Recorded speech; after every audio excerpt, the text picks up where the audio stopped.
Good morning, everybody. How are you?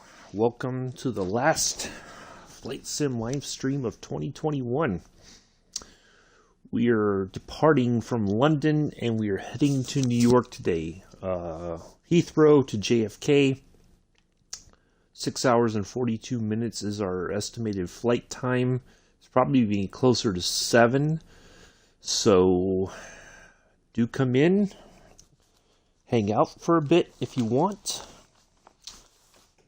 and then enjoy the rest of your day here and there if you want. You're more than welcome to hang out. Just please remember to keep the chat respectful. Let's avoid any political topics. Let's just enjoy the flight, talk about flying. Yeah, so let's have a good time. Hello. Happy New Year to you, Ryan. So let's get in here, get the plane started up so we can depart forthwith and expeditiously to New York. I like to think we may get there a little bit earlier, but who knows? We'll find out.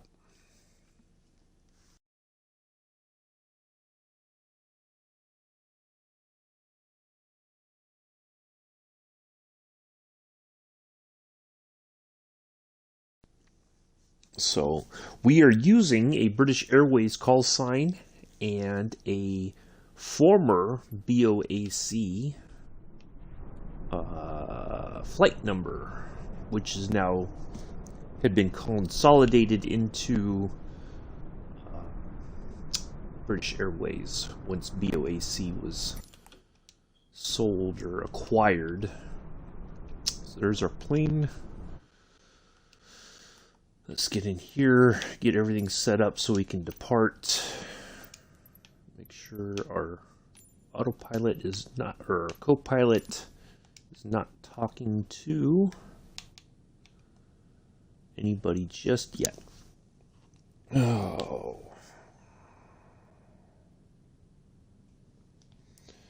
All right.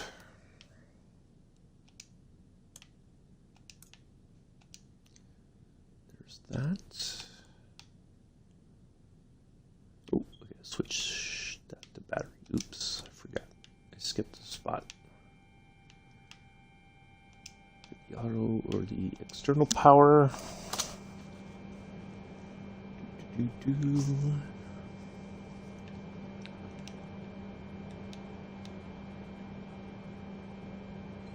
Let's go here.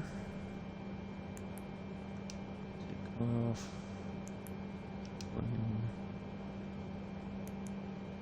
0 flaps. Oops.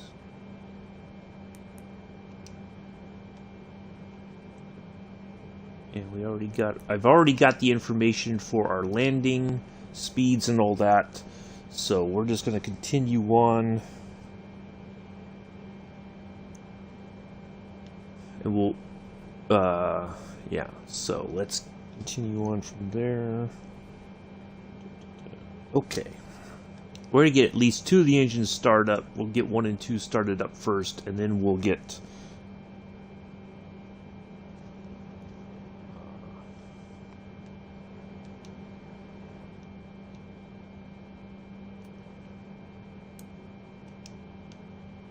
so I will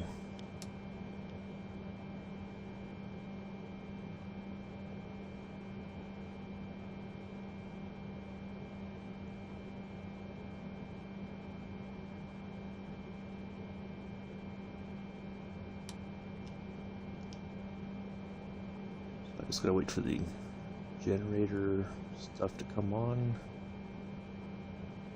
APU, and then we'll. Good morning, Daniel. How are you? Passenger Ryan. Happy New Year to you, Daniel. There's that. So go ahead and get 1, 2, 3.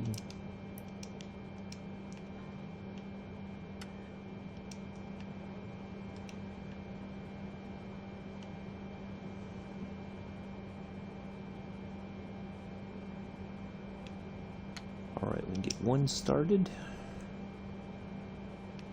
Oh, waiting on that. That. That.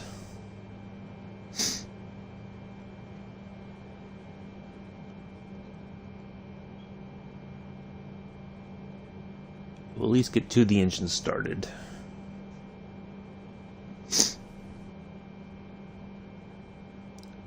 Nice to see you both here. Ryan, quite a surprise. I haven't seen you in quite a while. Hopefully you're well. I'm sure you've been busy working. Alright, one is started. Here comes two.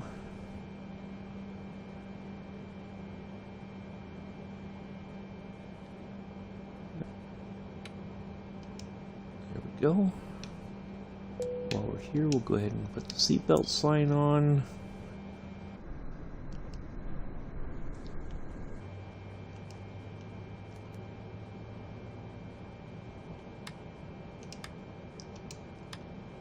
Get our lights on.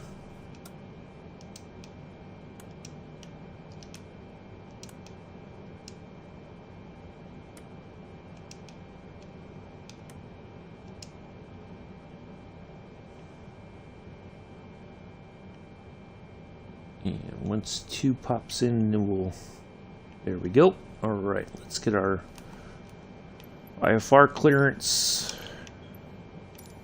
Heathrow clearance delivery, Speedbird, Bravo, Alpha 501 Heavy IFR to Kennedy, ready to copy. Speedbird, Bravo, Alpha 501 Heavy is cleared to Kennedy Airport as filed. Takeoff runway 27 right climb and maintain 10,000 feet. Departure frequency is 118.475 squawk 60. Yeah. Fish and chips sometime soon. Nice. I guess they're being closed tomorrow then, Daniel. Yeah, I figured. I know I'm usually driving, or I'm flying when you're driving, so you can't pop in, but it's nice to see you. Speedbird, Bravo, Alpha 501 Heavy cleared to Kennedy Airport as filed. Takeoff runway 27 right climb and maintain 10,000 feet. Departure on 118.475 squawk 6031. Speedbird, Bravo, Alpha 501 Heavy readback is correct.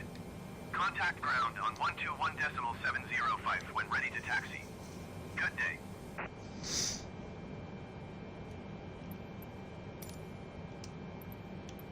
Taxi IFR. I kind of know which way to go, but what we're gonna do. I kind of checked this out last night.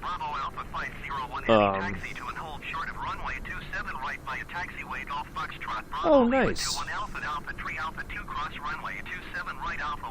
Don't always get me, Brits.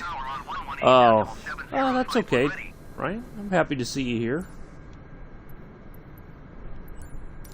Taxiing hold short runway 27 right using taxiway Golf Foxtrot Bravo Lima 21 Alpha Alpha Tree Alpha 2 cross runway 27 3 right days Alpha off. 1 Speedbird Bravo Alpha Nice. 501 Heavy. Well, hopefully you enjoy it.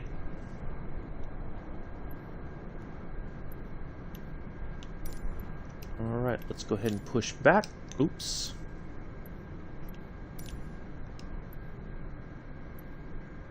Heathrow ground, Speedbird Bravo Alpha 501 Heavy requesting pushback.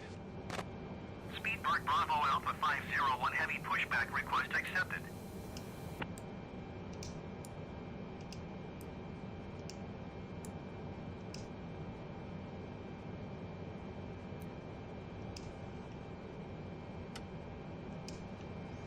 Go ahead, start getting the other engine started up. Even though we should technically wait until we are disconnect the external power. Everything else is on.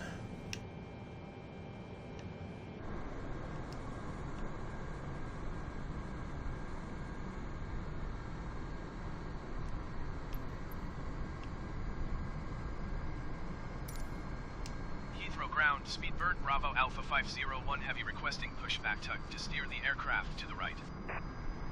Speedbird Bravo Alpha 501 Heavy, your request has been transmitted to the operator.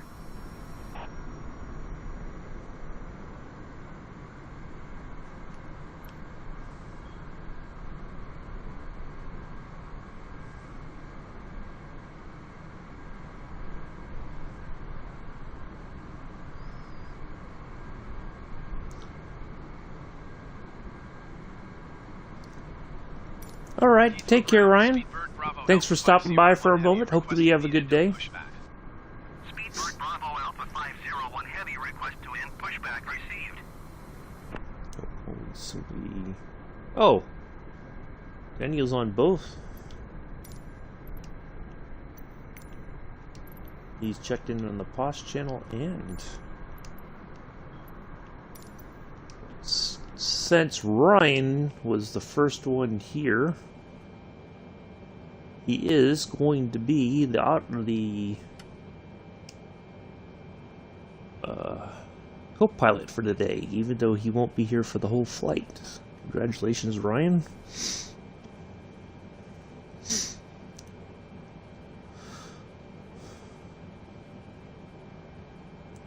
Oh, okay. Yeah, I wasn't sure if they were going to be closed today or if they were going to... Yeah, well, that's good. At least you get it today, and then, like you said, you can have something different for tomorrow.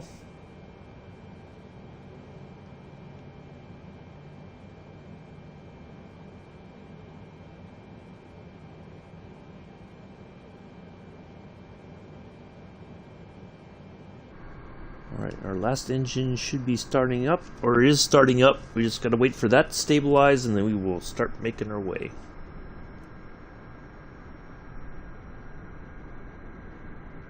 Alright.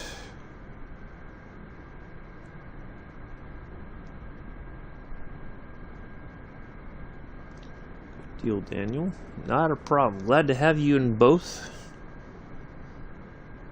Alright, there we are.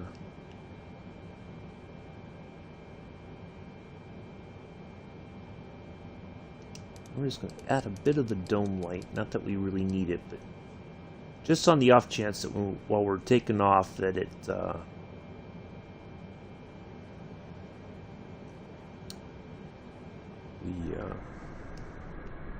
look at that fog roll in.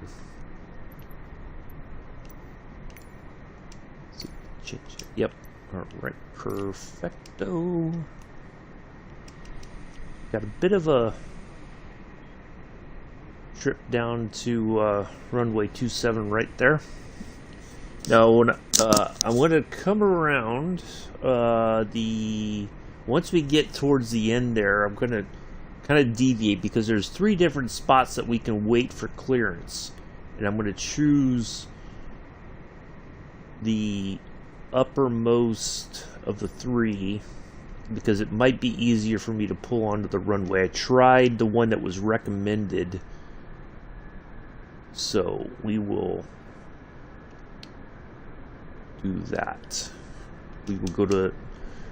I tried last night and it had me stop at Alpha 3. If you notice... Oh, kind of scroll back up here. So it said Alpha, Alpha 3, Alpha 2, Alpha 1. We don't have to cross the runway. That's a bit of a... misunderstanding, I guess, or some bad instructions. So, but we will... I stopped at A3, Alpha 3, which is the hold point for 27 right. I did it last night just to get an idea of what the taxi was going to be like out for takeoff. And so we're going to hold at Alpha 1, which should make it a little bit easier to pull on to 27 right.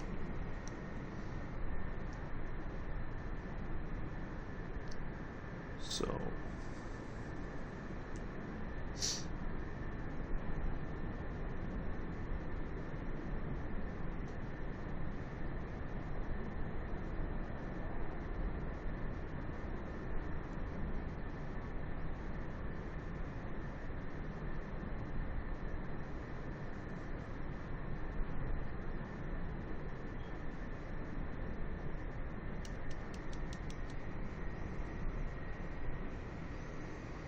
yeah, I was hoping to do kind of, because this, well,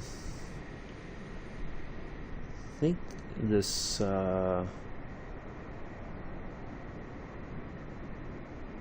livery is kind of closer to Trans World Airlines.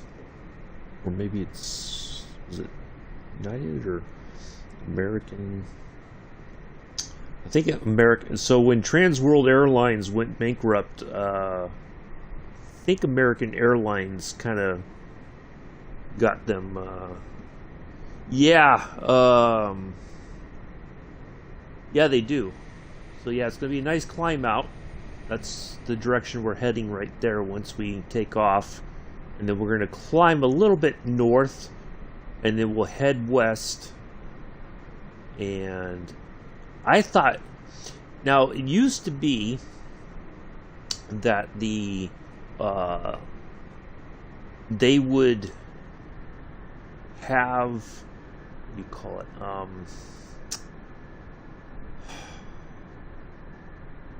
That, you know, once you took off on a, depending on which way you went, whether you're going from New York to here or vice versa, I always thought they went farther north than what they show. Like that was the quicker route. You flew up and then you kind of turned over into New York. It was a much shorter route. So I don't know why that's not giving it. I mean, I could probably build it if I knew I had the correct, you know, points of navigation in the system, but yeah.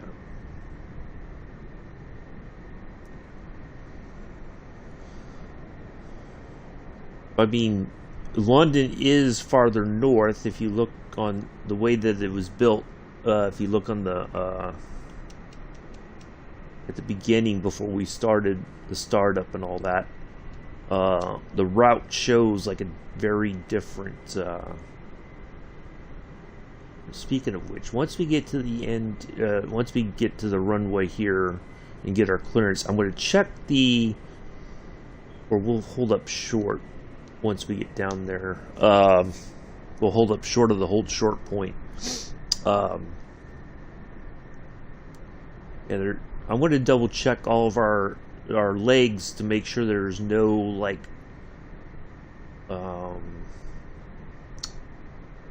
inconsistencies, you know, like we had last time.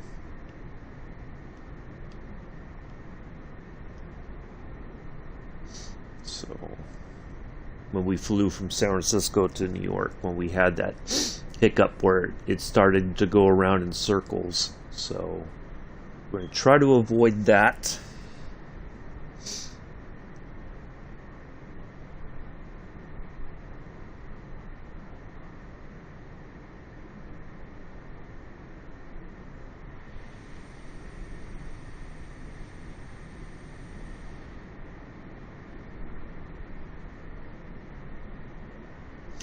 So, tomorrow. Oh, do I have some fun planned for tomorrow? Tomorrow, we're going to do our flight in the Spitfire, as usual. Spitfire Saturday will return. And then, we're going to hop in the F-14 and go to China Lake. We're going to take off. We're going to fly around Death Valley and go through the mountains and have some fun there for a few minutes, and then we're going to head towards Las Vegas. And when we get to Las Vegas, we are going to go right down the strip in the F-14. Not super high. We're going to try to make it fun. We're going to go right down the strip. We'll make at least 2 passes down the strip, and then we'll land over at Nellis. So do join us for that. It will be a quick tour of downtown Las Vegas, at least twice. So if you miss it the first time, you'll see it the second time. So do join us for that. We're going to have some fun with that. So this is going to be epic.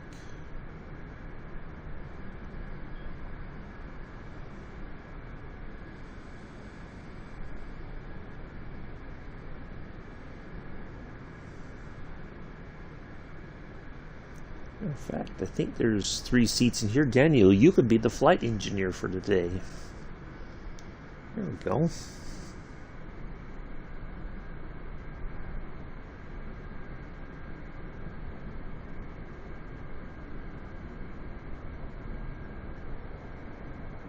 Hopefully it's going to be a nice flight. Hopefully we don't have too many... Oh, matter of fact, I forgot. I need to change... Oh, we'll do all that when we get down to the stop point here. Alright, so there's Alpha 3 right there. And then the middle one's Alpha 2. And the one we want is Alpha 1, which is just over there. Which we should be able to get to no problem. I just ran out of oomph here, so I gotta throttle up just a smidge to keep the plane moving.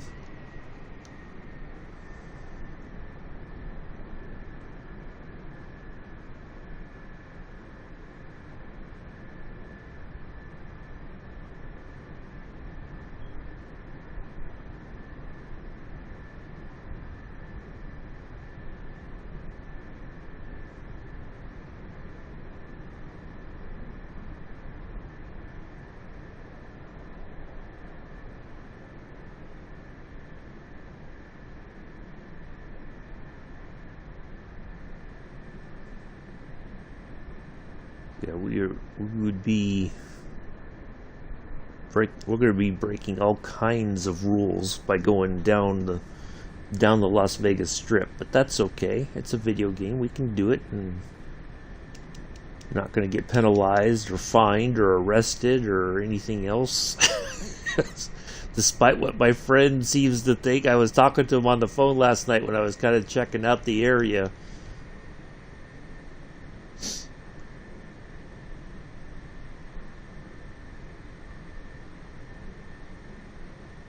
Video game. I can do whatever I want.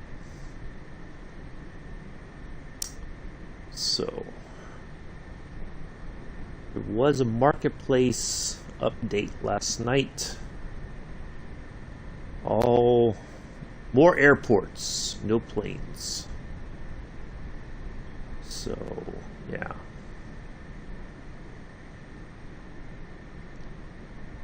Bit disappointing.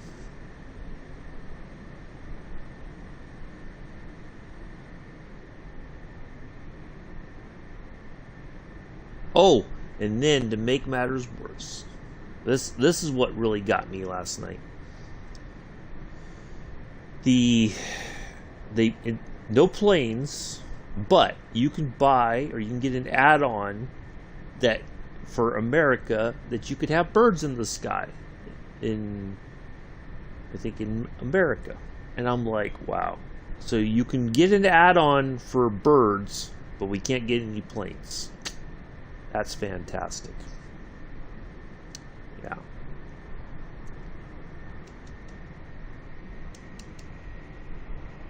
Oh yeah, because I was looking for the hotel where the Hooters restaurant was that we visited when I visited him back in July or end of June, it was end of June.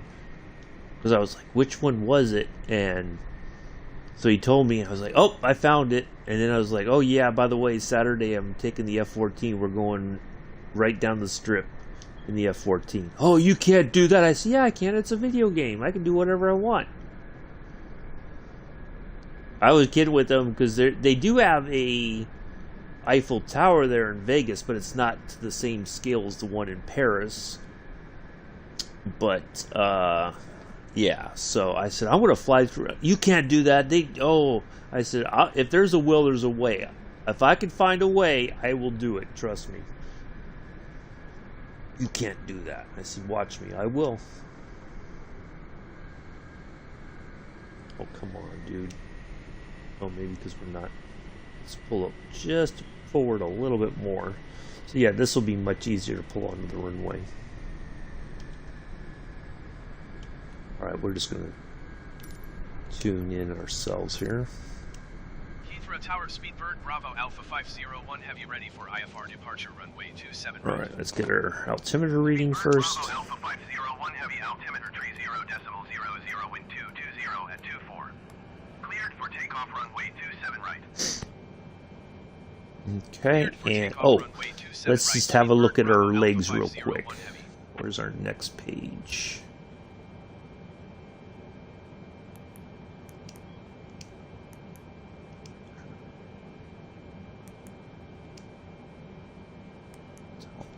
E, CCC.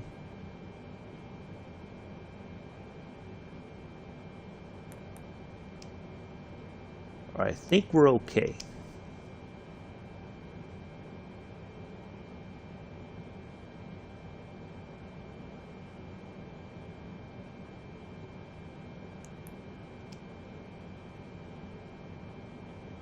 So Parch is our arrival point. Okay.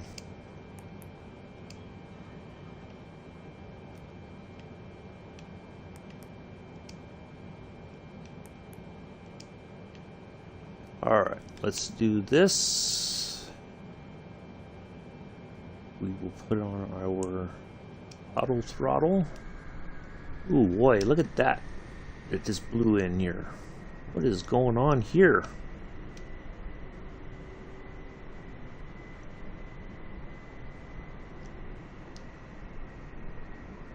Well, this is going to be fun takeoff.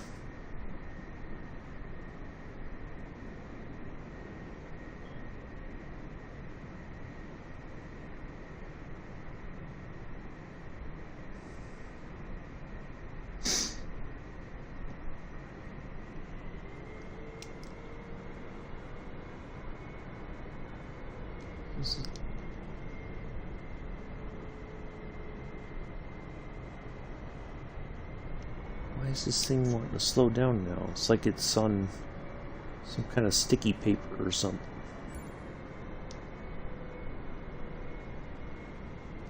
Oh yeah, this is going to be a much easier way to turn onto the runway here. Glad I picked this way.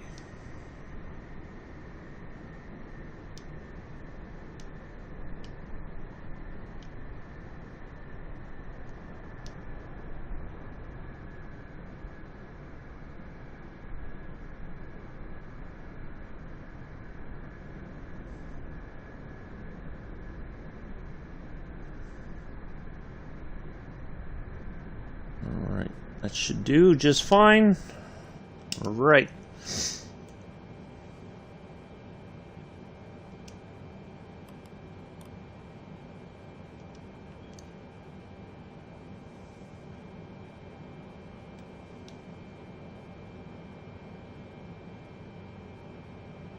Here we go.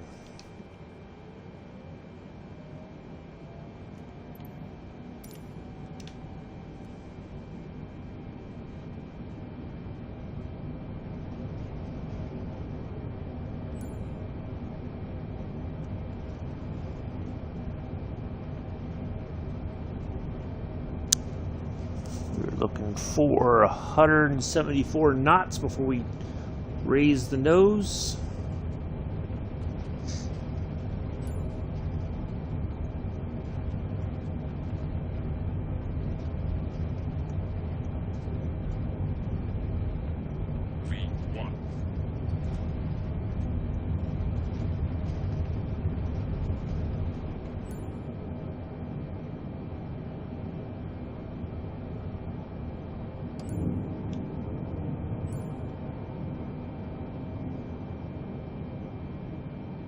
Speedbird Bravo Alpha 501 heavy contact London Center on 118.475.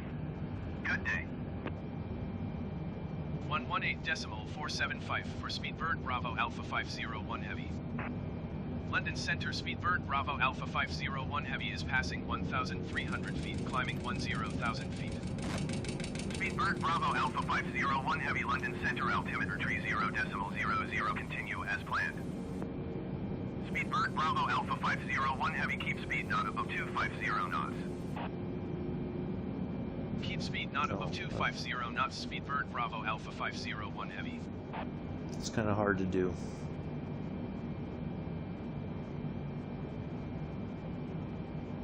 We are climbing out of here. Adios, Heathrow. Thank you for coming, for hosting us for the flight today. Alright, let's get our landing lights off.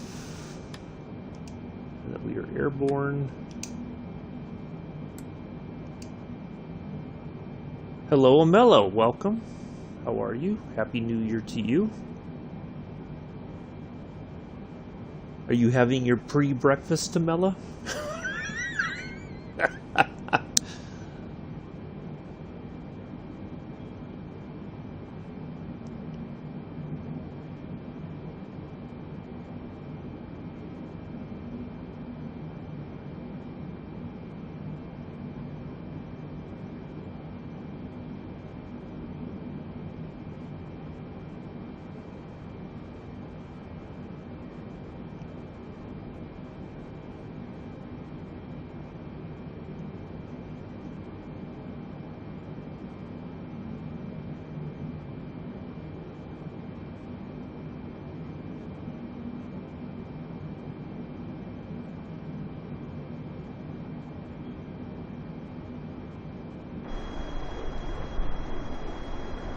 There we are. We are on our way.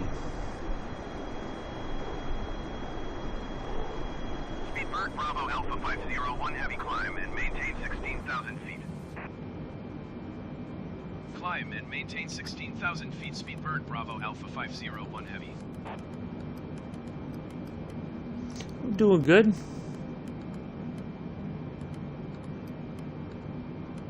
Could be better, could be worse, I suppose. Speedbird Bravo Alpha 501 heavy climb and maintain flight level 250. Climb and maintain flight level 250. Speedbird Bravo Alpha 501 heavy.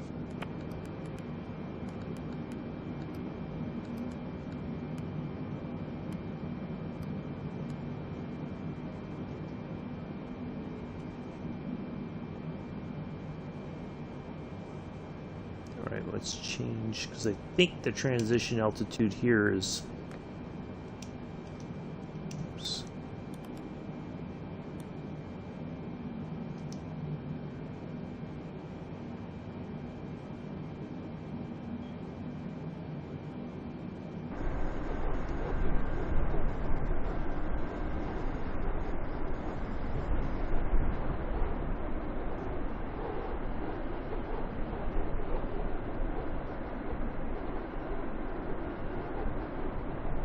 Why are we losing power?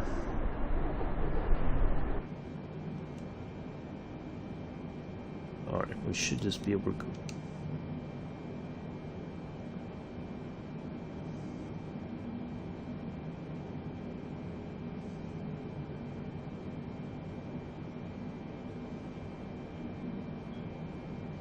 Probably just dial it all the way in. I think we're going to 420. Yep. Alright, let's just go to 420.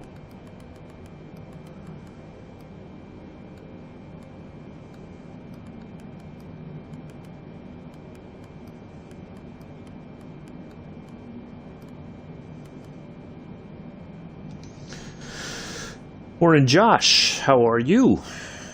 Welcome. Happy New Year to you as well. Nice to see some familiar faces today.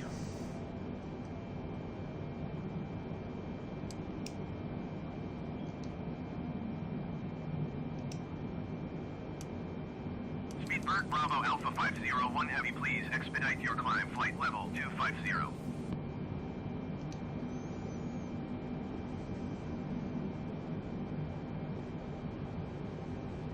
We'll get there, bucko. Don't you worry.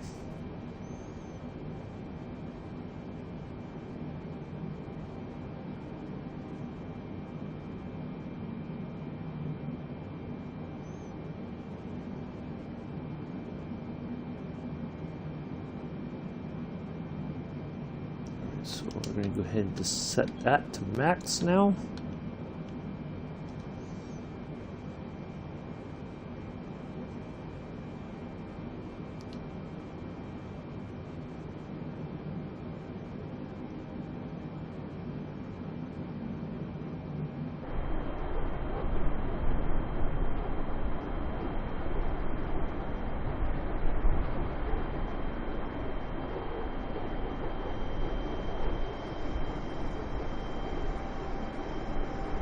Oakley microflight. Interesting.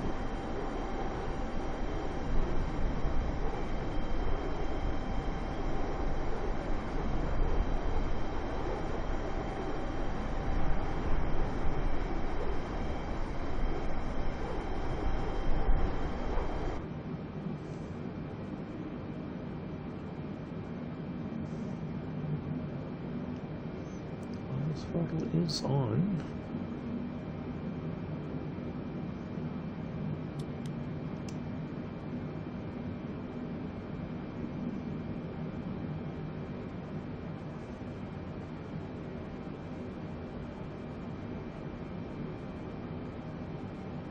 All right. Well, we're on our way. Good to hear. Good to hear. Let me have some coffee here.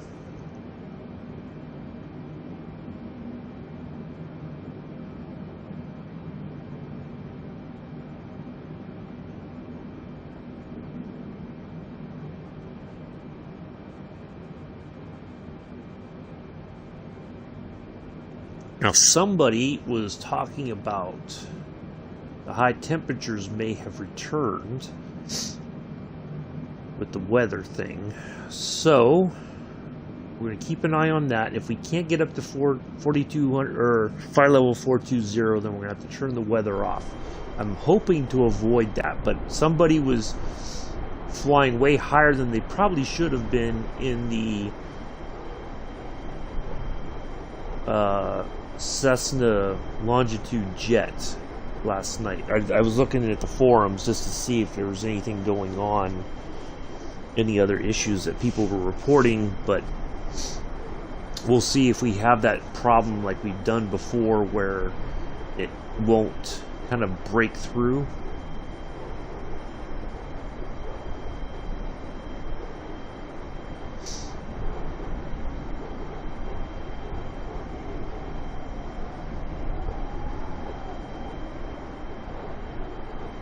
So we'll keep an eye on that as we...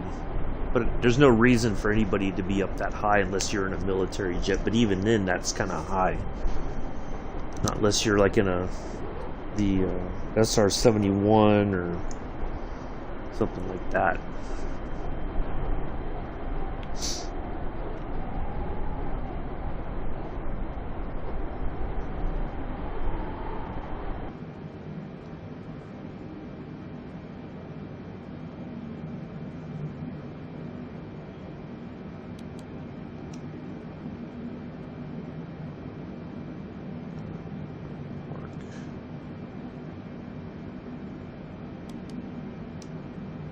Speedbird Bravo Alpha 501 heavy climb and maintain flight level 320. Oh, there we go. Look at that. Climb and maintain flight Flying level over an airport 320, right now. Speedbird Bravo Alpha 501 heavy. I think that's the that was an RAF base right there below us.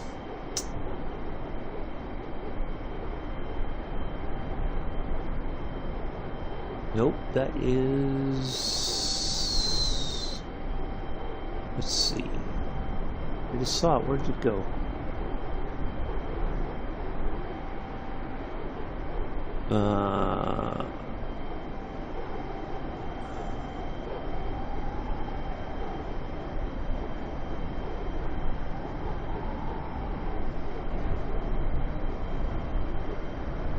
I saw the name a moment ago. Oh well, we're past it. Alright. We are on our way.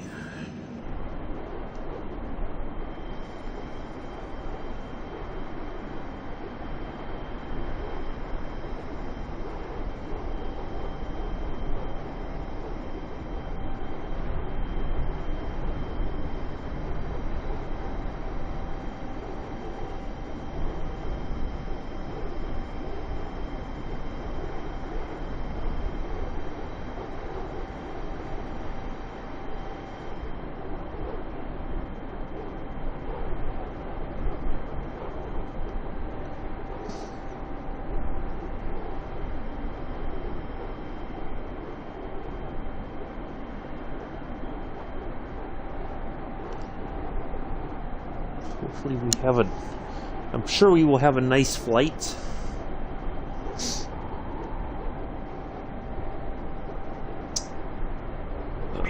Hello, Clixie.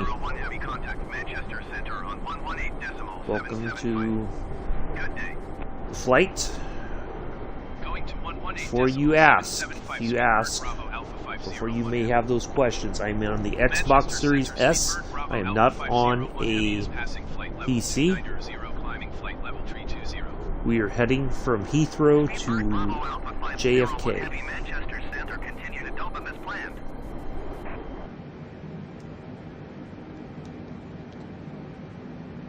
So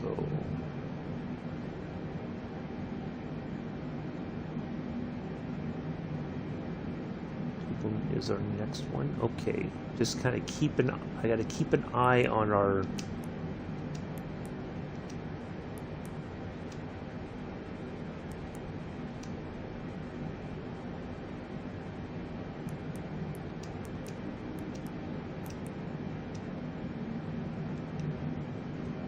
even though it should say in my description that I'm on the Xbox, some people still ask, so I'm gonna just try to stay ahead of the questions.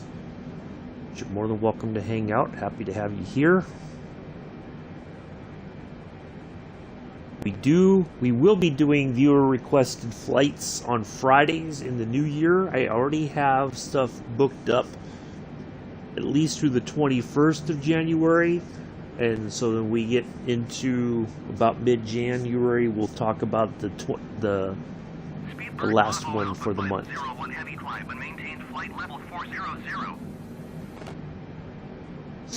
Climb and maintain flight level 400, Speedbird Bravo Alpha 501 Heavy.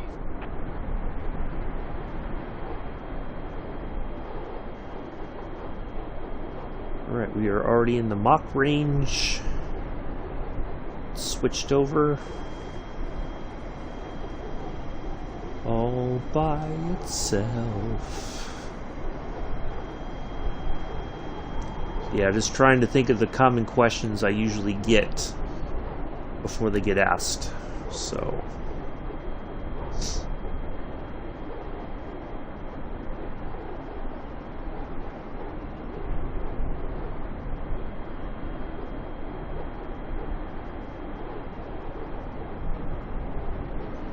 because most people don't read the description or anything like that, unfortunately. And for Twitch, I only have so much space I can put information for the flight.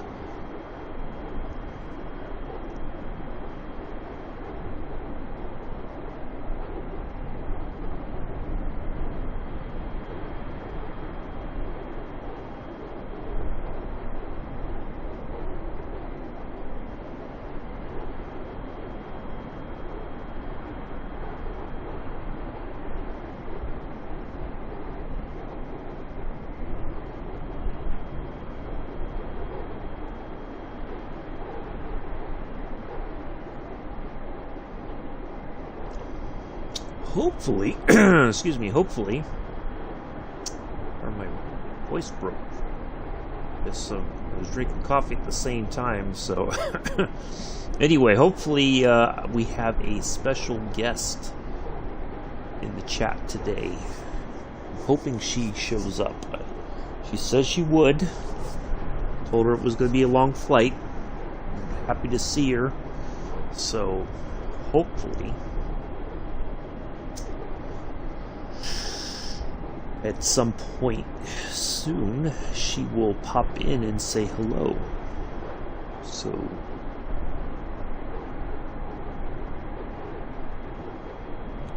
yeah. So pardon me if I get a little giddy if a certain special someone shows up in the chat.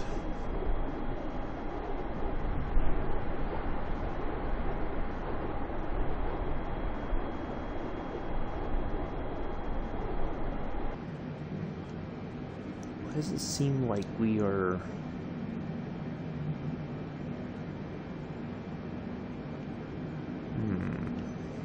I think...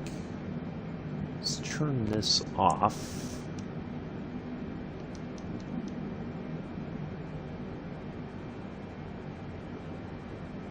kind of think I was supposed to throttle. Oh, I think I know what the problem might be.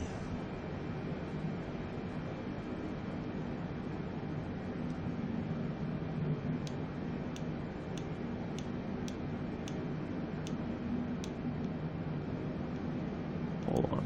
Oh.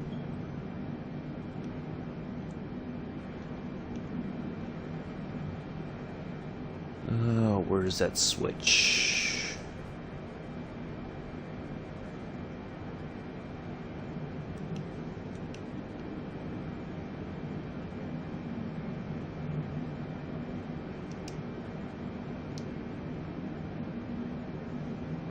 There we go. Now let's put the auto throttle back on. There we go. Now it should sort itself out. I think I still had the stuff on.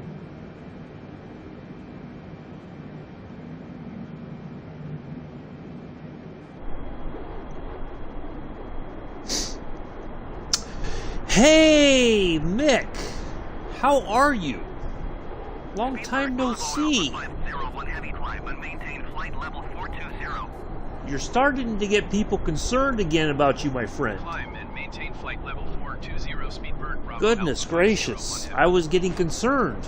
You were like, oh, I'll be back on the 28th or the 27th or whatever, and then you just never arrived.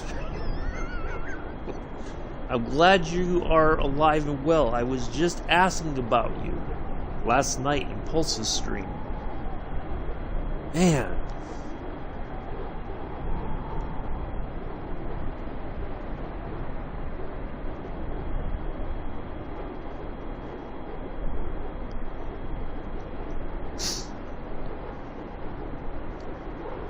Well, I'm glad to see you here. Alright, oh, it might be doing that thing again. Hold on a second. Let's have a look in our...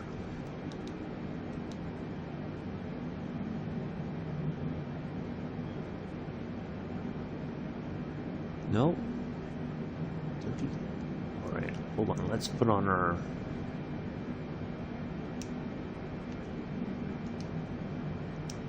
Not that we need it, but we're just going to put it on anyway.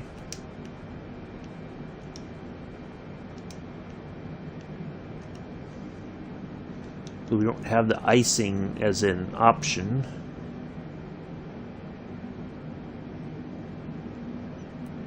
Oh, thank you, KTM. Appreciate that.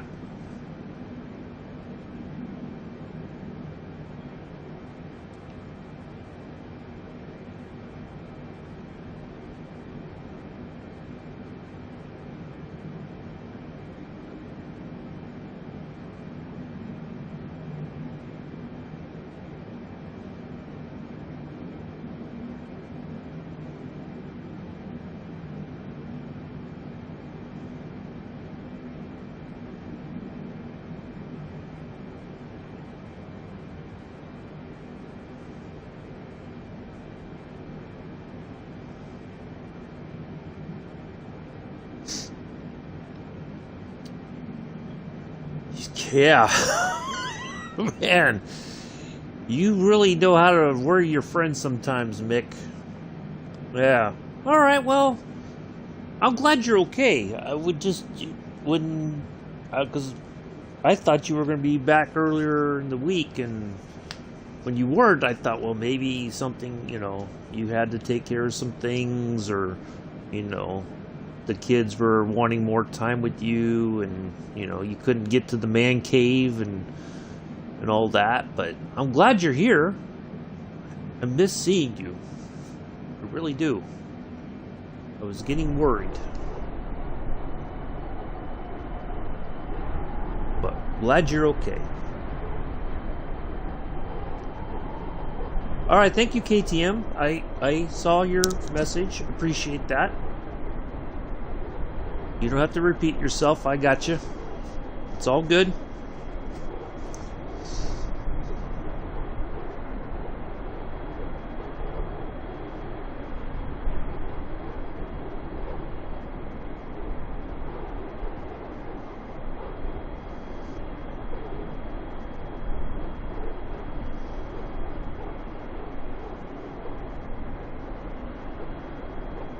Yeah.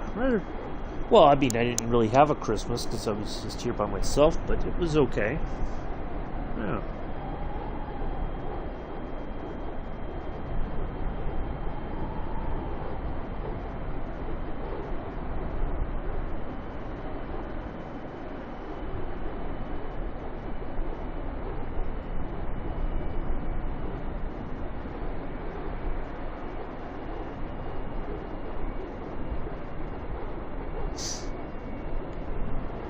I'm fine. I've been on. You just haven't. You haven't seen me. I've been here. I've been streaming except for Wednesday earlier this week. I didn't stream, but I've been streaming. I can assure you. So, yeah.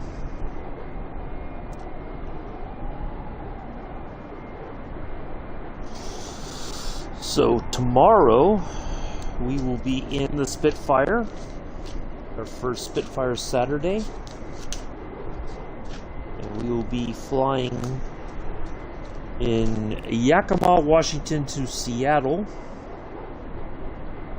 and then we will hop in the F-14. We will go through the Star Wars. I am on Twitch. I can't stream in here in YouTube without Twitch. KTM. I am streaming on Twitch right now, I can assure you. So I'm not sure what you mean. You may not be getting the notification, but if you go to my channel right now, I can assure you I am on Twitch. I cannot, on my Xbox, I cannot stream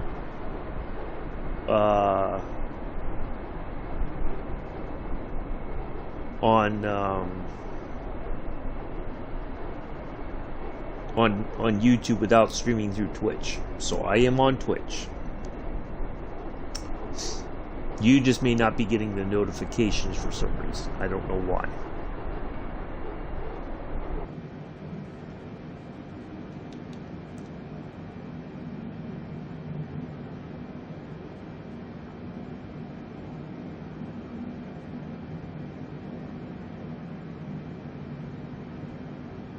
So I couldn't tell you why that is. But I am on there. Yep, see? Daniel knows because he's been in the Posh channel.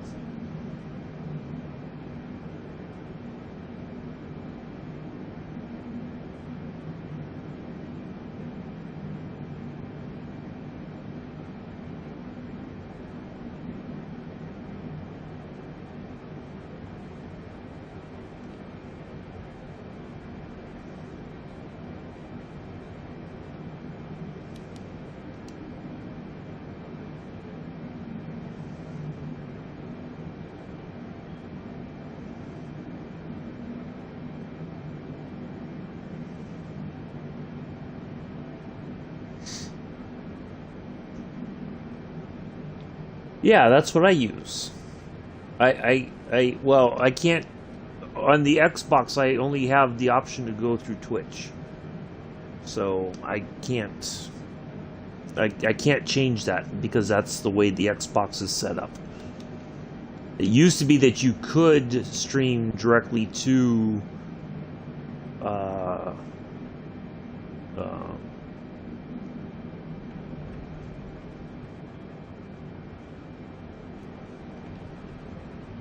but not anymore. Ooh, did I think I did, didn't I?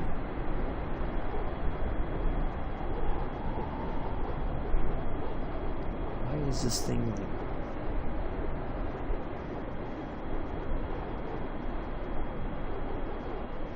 I think I did by accident. Yep, I sure did.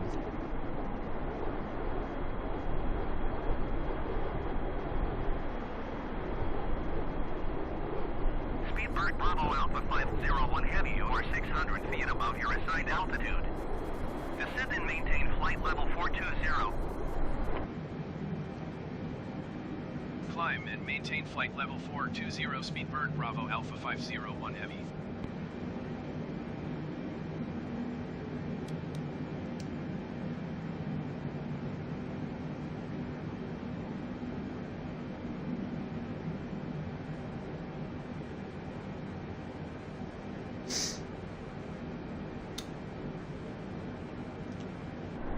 We got way off course here. Oh, my autopilot is off. That's why. Alright, so let's get back on course here.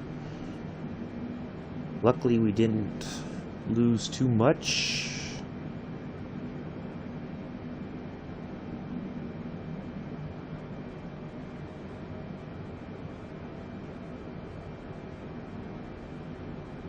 That's what happens when you are zoomed in.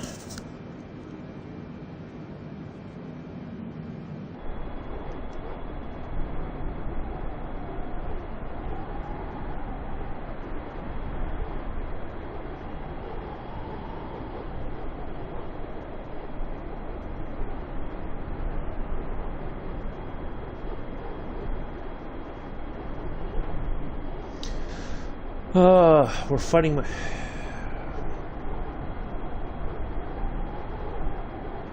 Well, okay, Mick, that's fine. Just, your friends were worried about you, that's all. So...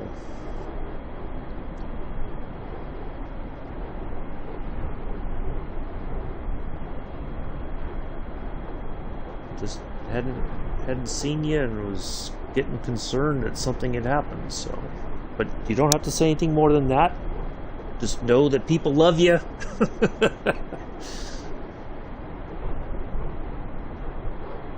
So, that's all it is. We're happy to have... I am definitely happy to see you here. Trust me. I really am. I miss seeing you in the chat. I miss seeing you in... Well, whether in this chat or in... Pulse's chat. So you are missed when you're not around. I think we've covered this topic before. So anyway,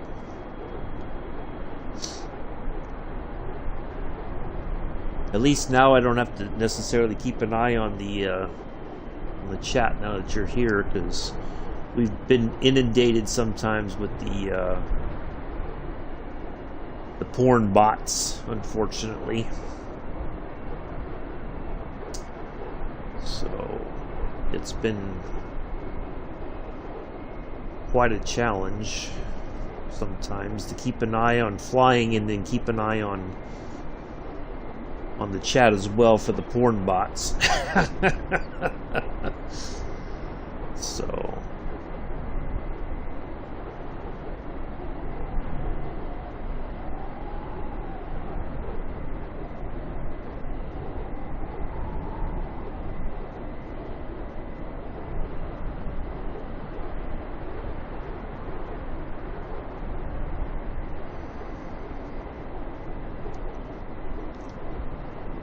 yeah, really happy to see you here.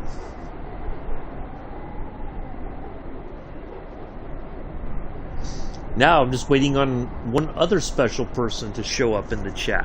Hopefully she said she will. So I'm just... it's going to be about 7 hours, Mick. It said about 6.5, but I'm going to guesstimate. Hello, Kai, how are you? Happy New Year to you. What was I saying? Yeah, it's supposed to be about 6.5, but I'm guessing it's going to be closer to 7. But maybe, hopefully, we will get there a little bit quicker. We shall see. So, but yes, my special lady said that she would pop in and say hello. I told her when I take off, she's probably still asleep, or so. I'm good, thank you, Kai. Hopefully you were well. Hopefully you've had a good holiday.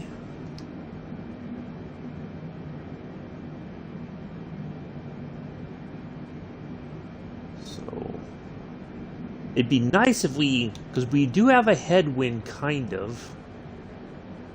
So it'd be nice if we were able to get there a little bit quicker. but I don't know if we will.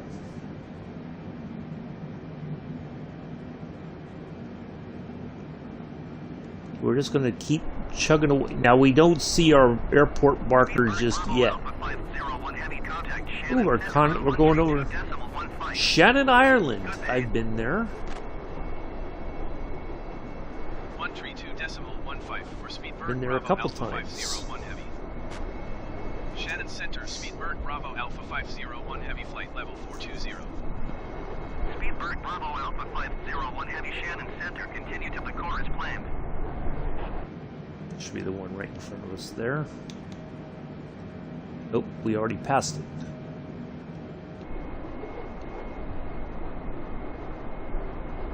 Got a marker way off in the distance there.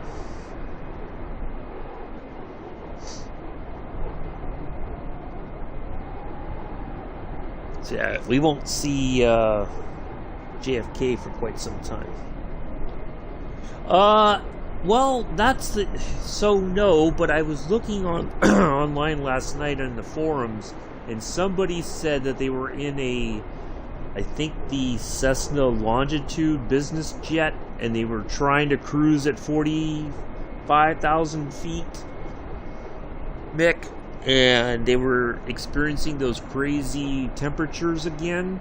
So I was a bit suspect, like, I thought, well, hopefully it doesn't happen here, and it hasn't.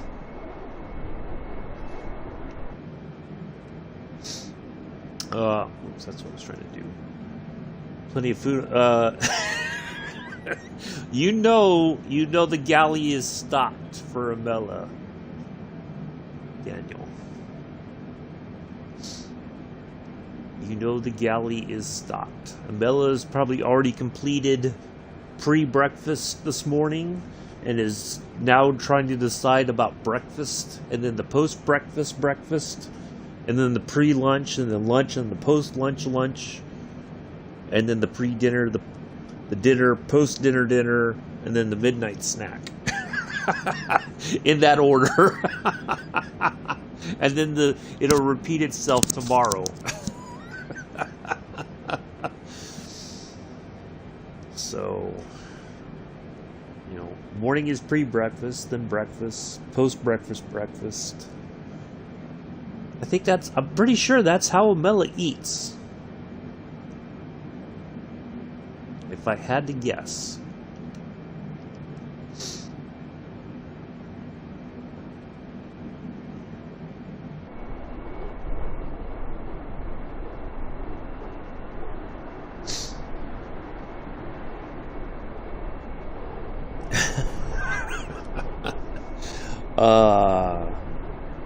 So yeah, it seems like it's been fixed, Mick. Kind of getting back to the question about the weather, now that we've talked about Amela's eating habits. It seems like it's fine, but the wind speeds seem to be a bit, well, from what I understand, the wind speeds like what we're seeing right now here, the 60 knots coming from the front left of the aircraft, coming across here, that is typical of normal wind speeds at this altitude. So that's not uncommon. It has been reports of sometimes speeds much higher than that. But it's that doesn't seem to be that's like a rarity when that happens. So yeah, I don't know, but the temperatures seem to be within normal ranges as well, what we would expect. I mean, negative 35 degrees Celsius, I think that's the true air temperature sort of thing. So I think that is pretty much spot on. So, yeah.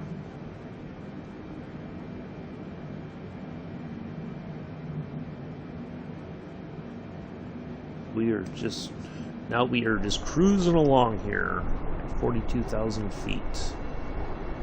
So we are over Ireland now, I do believe. Yep.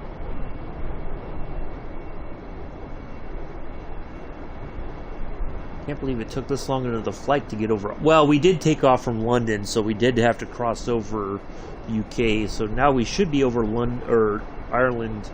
That's why we contacted Shannon Center, and then we will be past Ireland here pretty soon.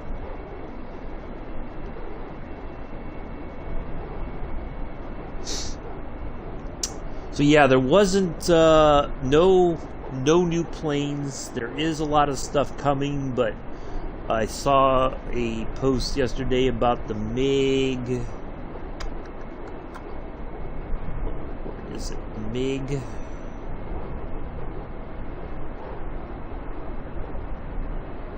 The MiG-21 is supposed to be coming in the new year. Although, again, there's no telling if that means the Xbox folks are going to get it as well. Yeah. There's just a lot of unknowns, I think, unfortunately. It's just... I have some bad feeling about the Xbox side of things.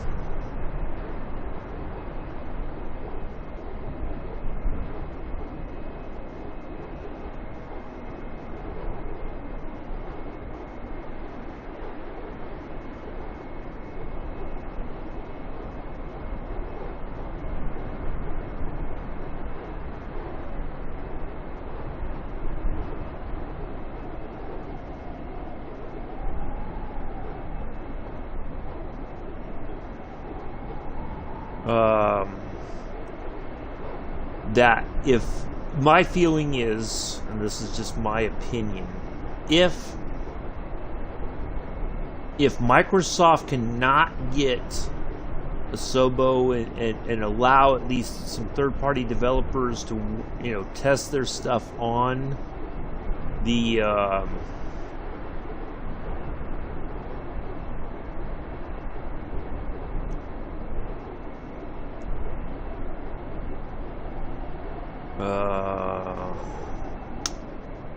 if it's not dealt with, or if there's not a significant improvement by this time next year, I think it's going... I'll be DMing you later. Oh, okay. Thank you, Milla. That's fine.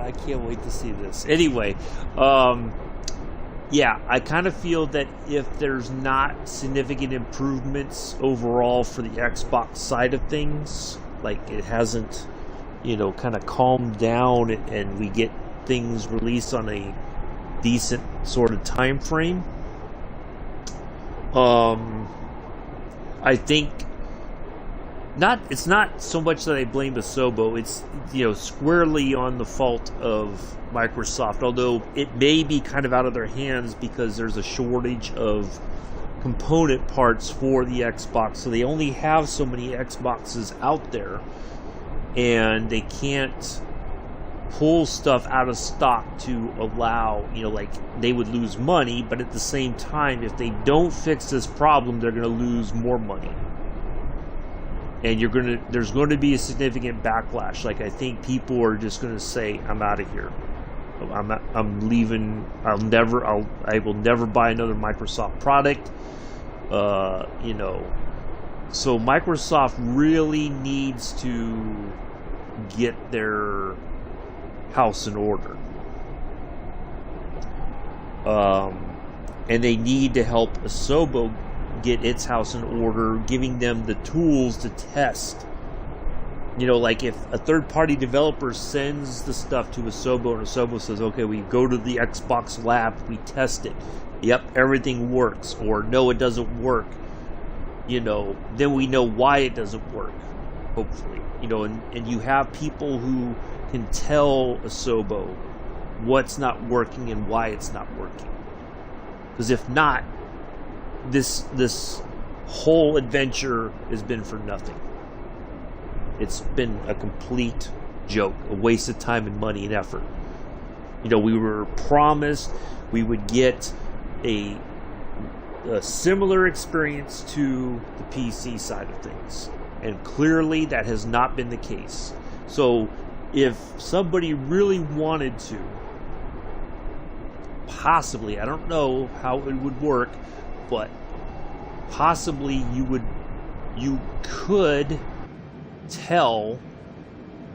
could file a false advertisement claim. Hello, smart gamer. You know, not that I think you would be able to go through with it, but you could maybe.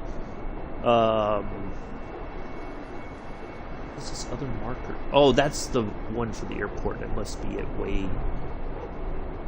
Why is that bigger? We're on our way to Olgan. That's the one in front of us. Alright, let's just double check our route, because we had that little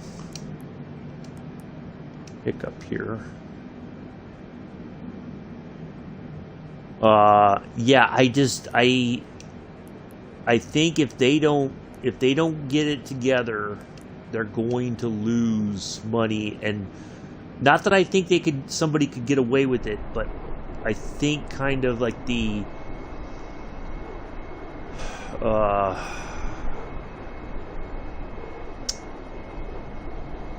what do you call it? If somebody really wanted to put forth the effort to say, I'm suing for false advertisement, it might get thrown out, but it would start to raise the questions that Microsoft promised this, and they have failed to deliver so far. And we're only into September, October, 4 months, maybe 4.5 months into the life of the game on the Xbox, and it's not gone very well. So if within 4 months things aren't going well, that doesn't bode very well for the life of the game.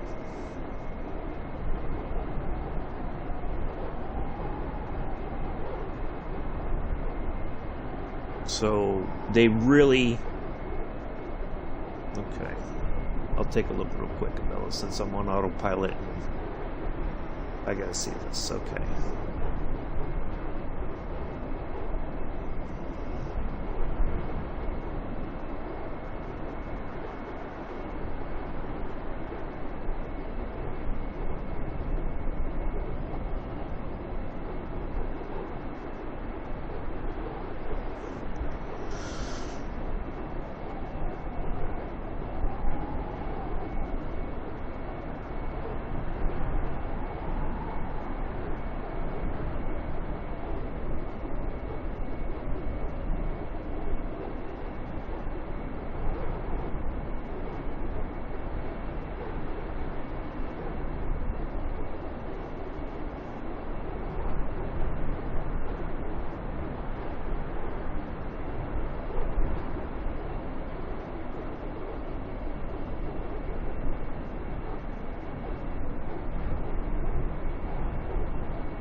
All right.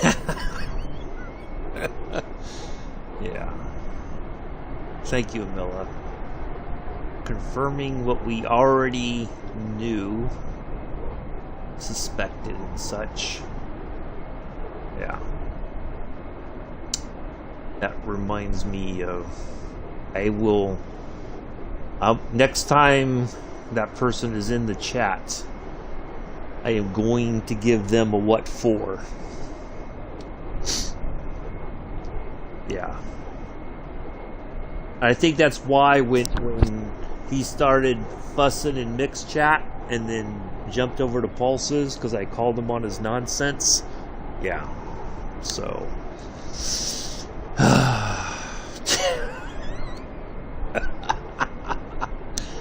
Yep.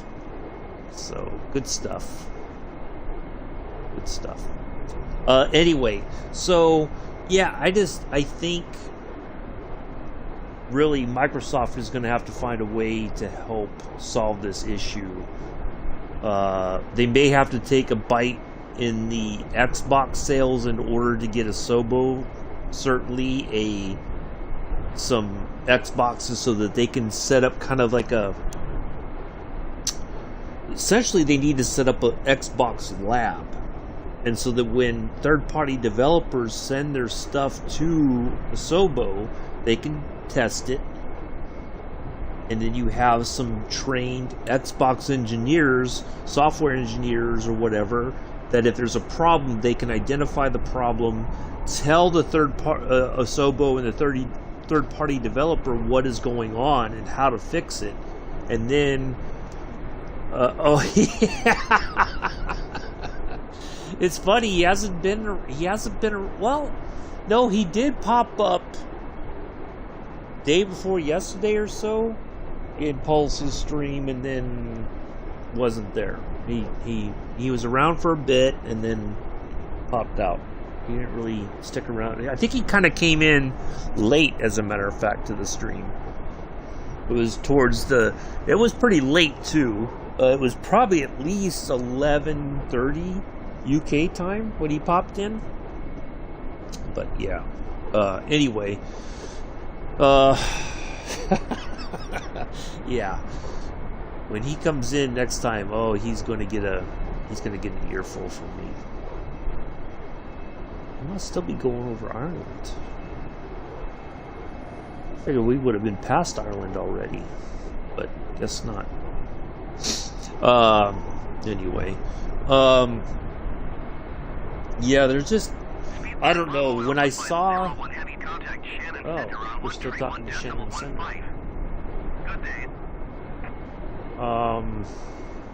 Going to 1.1.15 Speedbird Bravo Alpha 501 Heavy. Shannon Center, Speedbird Bravo Alpha 501 Heavy, flight level 420. Speedbird Bravo Alpha 501 Heavy, Shannon Center, continue to halt on as planned. Yeah, matter of fact, somebody posted, yeah, it's gotten, that's just flat out ridiculous, the way he's gone about his stuff. So I posted in the forums last night about, that we had, first off, I was surprised we got anything in, yesterday evening. I did not expect us to get anything, but when it finally showed up, I was like, okay, maybe we'll have some planes. Nope.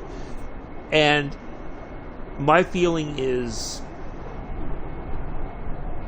and so this person said, I fear there has been a misunderstanding. When the community on Xbox asked for birds in the marketplace, this was not what was intended. An equally hilarious and fitting end for 2021 that the dumpster fire of an Xbox experience. Yeah.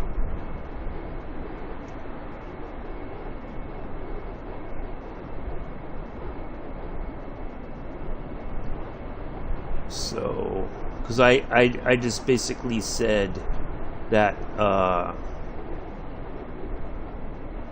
when I saw the thing about the birds, that you could have that as an add-on, and I was like, so we can get birds, but we can't get planes. You know, it just felt like it was like the, not that I think they meant to. Oh, our first coward of the stream. Oh, come on, Aircast, you gotta be kidding me. What is going?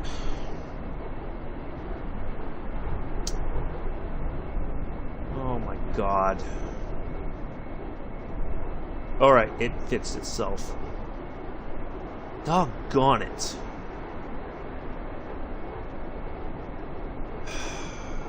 Bastard. Okay, it fixed itself. It said there was no data and it was going to end. Oh. Alright, it's fixed itself. Jesus. Anyway. So... yeah, I don't... where was I going with this? Yeah, it just felt like... that was like... it was a subtle but poignant middle finger to the Xbox community that's the best they could do. It's come... yeah, I was waiting for it. I was watching and I was like, oh man, if it... I was getting ready to type go to Twitch if it didn't come back around, so... damn.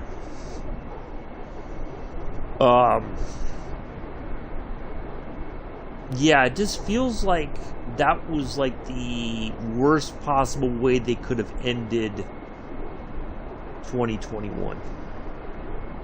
Absolute worst.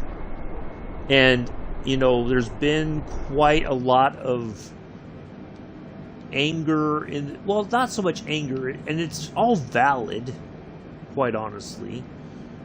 In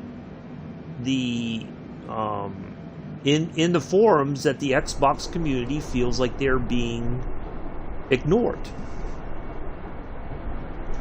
You know, that Microsoft, not so much necessarily Asobo, I don't blame them, but Microsoft itself feels like they have kind of just decided to not care.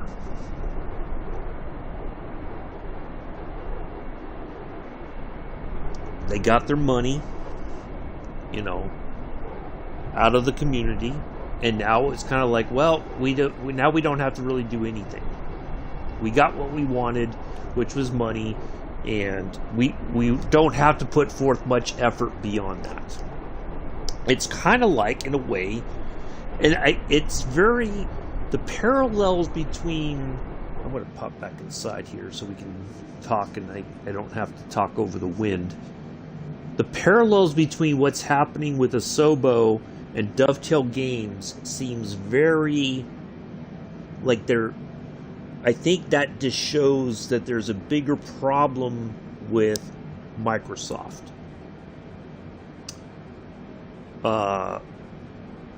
That the communication doesn't go very well, even though, you know, PMDG had to keep after Asobo, who had to keep after Microsoft, for Microsoft to finally say, yep, there's an issue, we're aware of it, and this is what needs to be done. But once PMDG fixes the problem, or at least it appears that they have fixed the issue, it still has to go back through testing again to verify that the fixes have in fact worked. Now, here's another thing that I did not realize, that for somebody who develops a plane to be released on the marketplace, so like a third-party developer, they have to scale it down, or they have to change they have to render it at a lower level than they do for the PC.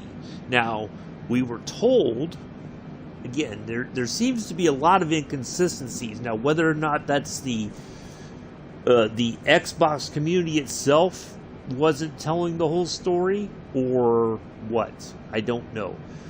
But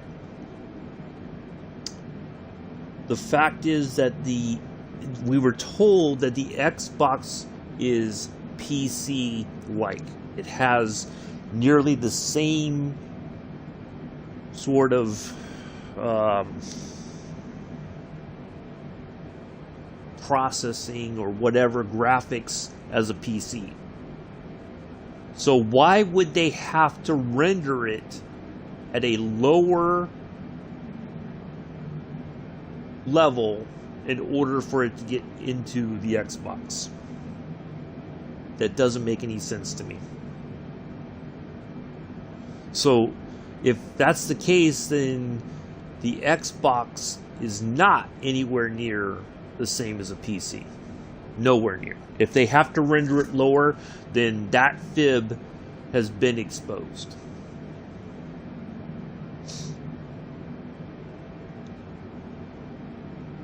And that's unfortunate. So Microsoft really needs to up their game. They really need to start coming clean. They need to get their heads out their backsides. Oh!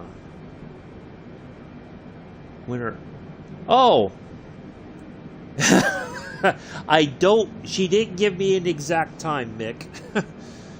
But she said she would come in for a bit and say hello. So I'm hoping anytime soon. I'm not sure what time she wakes up in the morning. But yes, hopefully soon. But she said she would say hello. So I'm glad you're here because I know you've been wanting to say hi to her as well. So yeah. But we talked about it. That she would have the time to be able to come in today for a bit and hang out and say hello and whatnot. So I'm just I cut my own. I'm close to doing that myself, Amela. It's not gotten crazy yet, but it's getting to the point where I think I'm going to have to cut it again. So.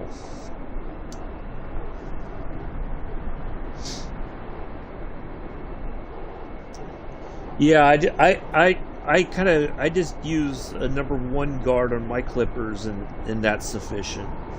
So yeah. But yeah, she did say she would be in, but I don't know what time. So, but she does have the link to the stream or to my. She is subscribed to my to my YouTube account. So. Yeah. So yeah, I'm really looking forward to her popping in and all that. So be good. Yeah, I just use the number 1. That's short enough for me. So.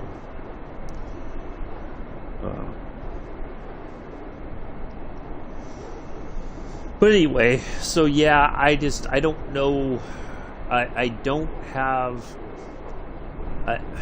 Kind of like what we discovered with Dovetail and Train Sim World 2 on the Xbox side, especially. Not so much on the PlayStation side, although I think some of the problems are now starting to creep over into the PlayStation side of things. But I think those generally get fixed a lot quicker than they do on the Xbox. But now I think we know why, because Microsoft isn't talking to these game developers and saying, you know, this is the issue, and, you know, this is what you got to do to correct it.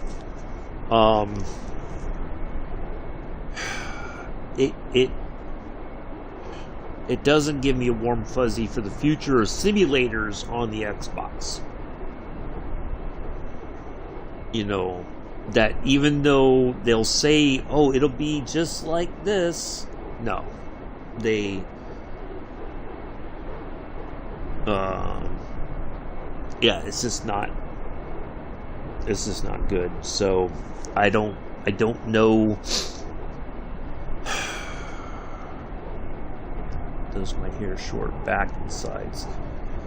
Yeah, see, I have a hard time with the, you know, like the top back of my head and all back there, I have a hard time getting all that cleaned up correctly.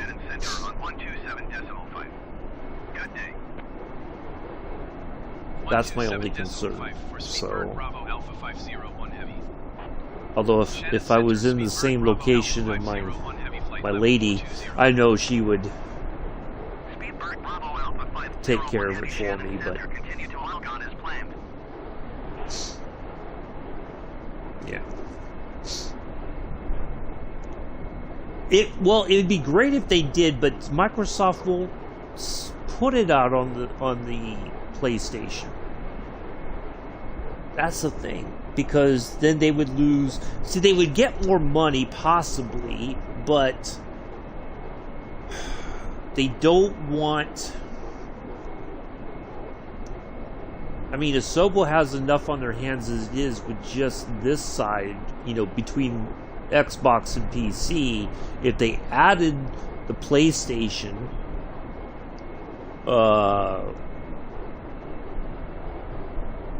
side of things, that would be a huge undertaking, I think, because the architecture's different. They would have to kind of deal with all the coding issues and whatnot. Yeah, it just seems like it would be a very crazy sort of situation. But I don't think Microsoft would ever allow it. You know, to be sold on the I did it myself, it would be a mess. Well, it usually is for me if my hair is kind of grown out, not that I have a lot, but when it does grow out, it gets really kind of crazy. I have, I guess, what they call cowlick right on the top of my head, kind of the back part. The way it grows, it has this crazy sort of situation going on, and it becomes very difficult to do on my own. So if it gets really bad, I won't do it. I'll just go to the barbers and let them contend with it, because they can get it a lot better than I can. But what else was I gonna say? So yeah, I don't know, it's nuts to see that 4 months in we're having this many problems, and if it continues into next year and there's no like possible solution, I think yeah, mine does too. If I cut it myself within a few weeks or so, it's starting to get kind of, although, let's see, I cut it, mine was at the beginning of the month, and it's surprising it hasn't grown that quick back. Normally it has. I don't know what's going on, but yeah, it's kind of odd.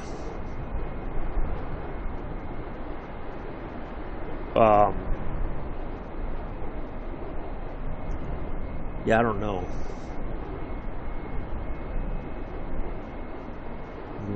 Grow up. I don't think I keep the phone steady. Yeah. There was a barber shop there in my hometown that was really good. It was like I mean, you know, for women, they go to the salon, right? You know, they go and get their hair washed and cut and colored and all that. And, you know, the barber shop was the guy's version of the salon. And,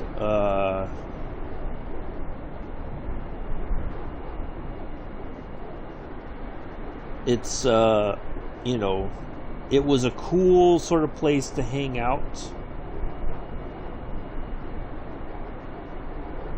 And all that. And you know, unfortunately, a lot of those places went, you know, they went by the wayside.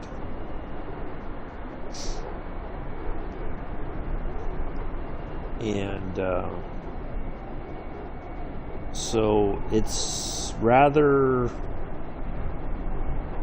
unfortunate, you know. There's no like, I mean, when I go there are barber shops around, but you know, if I want to get my hair cut, the easiest and cheapest place for me to go is the mall, and it's just it's an all-in-one salon, you know.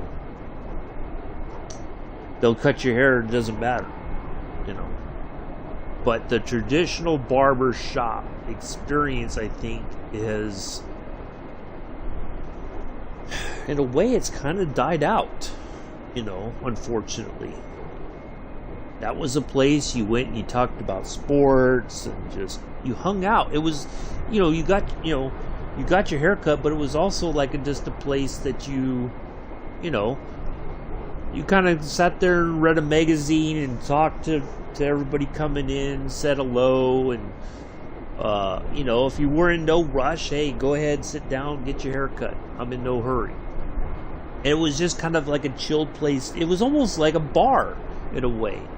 You know, you go in, you know, the regulars go in and sit down and they shoot the breeze and everybody knows everybody kind of thing and all that. But the barber shop was I think a totally different experience in of itself, and that traditional sort of barber shop experience has died out, I think, unfortunately. And that's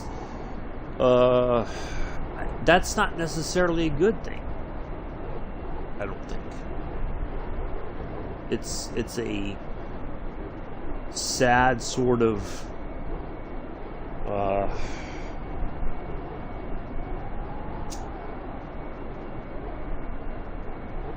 what's the word I'm looking for here? A sad sort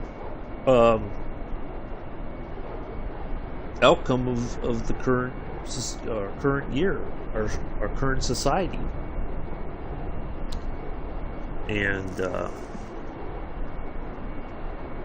you know, I think there was something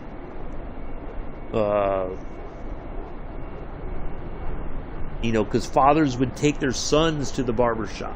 They knew the barber. They'd been going there for years, and that was they went there to take their sons for their first haircut. You know, and once you did that, it was like you were part of a club. Yeah, like you were welcomed into a club, sort of, that, you know, it was a rite of passage, I guess, in a way. And it wasn't anything bad about that. But people take that as a bad situation. You know, like, oh, you can't, no, they can't have this. It's all, you know, there's all these labels that get thrown around, and it's just like, it's just a haircut. It's a father and son bonding experience as well.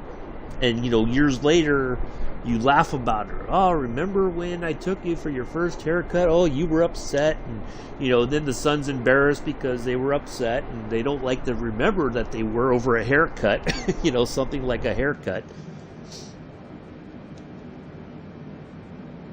So,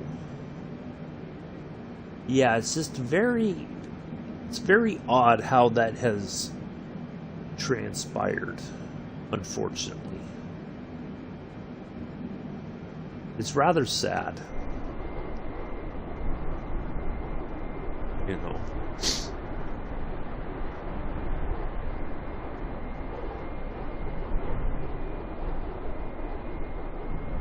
No, you have a mess somewhere else.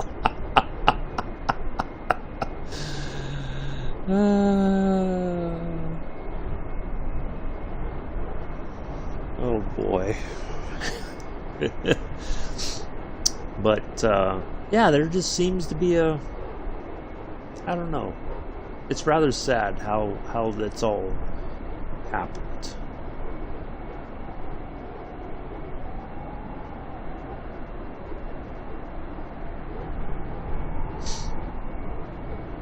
And in all reality, there was no reason for it to happen that way. It was just people. I feel like they were complaining just to complain, you know? I don't know. It's unfortunate. But a lot of those places too, like there's a lot of small shops here in the area that have closed up because they just don't have the customer like they used to. A lot of people stop going. They get the clippers at Walmart. Yes, exactly, Vic. You got it. Yep. You always went to the butcher for your... You didn't go to the supermarket for the meat unless it was like a cheap cut. You know, but even if you went to the butcher, they knew that you were on a budget, for instance, and they still sold you a decent cut of meat for dinner, like roast or whatever. They always had something to fit your budget, within reason, of course. You know.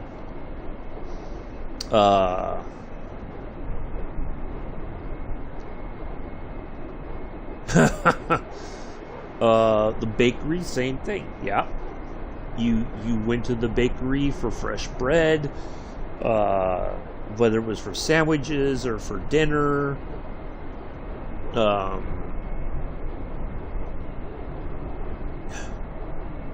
You know, it. You know, that was the. You know, those were all like part of your community. You know, and you knew when you were standing in line, you generally knew the people that were standing in line behind you, or, you know, the people around you. You knew the butcher, you knew the baker. You knew all those people because they were part of your community. And a lot of those places were family owned. So when somebody in the family graduated high school, they went into the family business. They learned, they worked there during the summers growing up. You know. So, yeah, they're just, it's, for whatever reason, those parts of the community are just, it's kind of been pushed out, you know. And part of it is you have these big centers, you know, big grocery stores, like you have a Walmart Supercenter. You know, Kroger's is in the South is the same way. Wegmans is somewhat similar. They don't just sell food, they sell other stuff. You know. So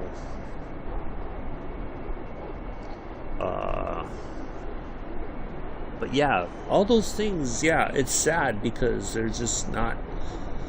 And part of it too is that the family business, in all reality, has kind of, there's not enough money to be made for it to be a profitable thing. Now, see, here we are, the engines are starting to kind of act up again. Temperature seems to be fine.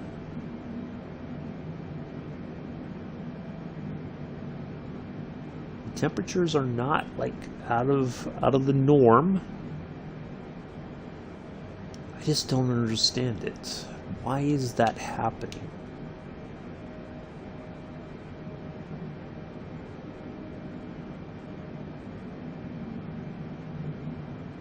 So it's not like the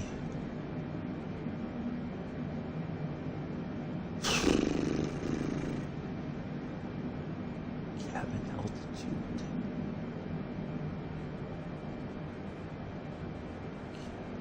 10,000. I wonder if that's part of the problem. Hold on a second.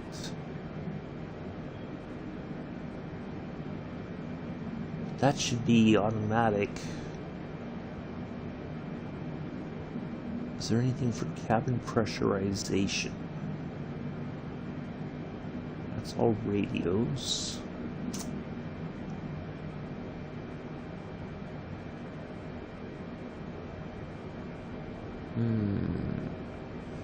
Something's not right.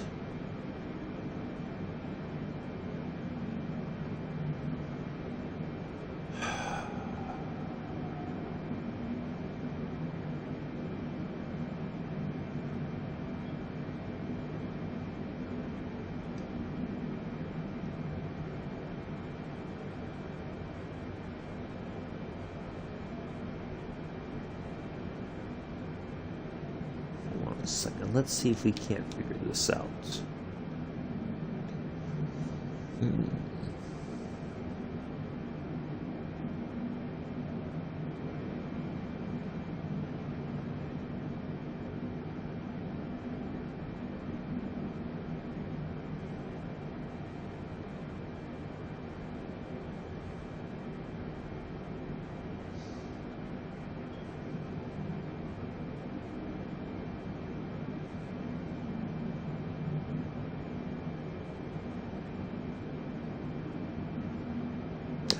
Oh, I wonder if that's why we're supposed to have the engine air bleed, maybe. Maybe that's what we're missing.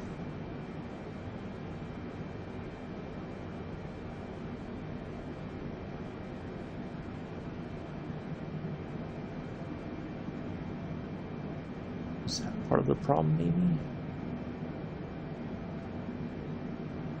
It's the burst, it's the window heat.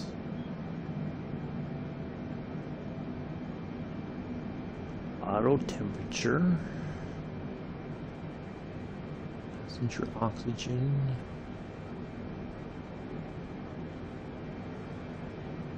cabin altitude control. I think we can do that. Nope, that's an op, so we can't change that.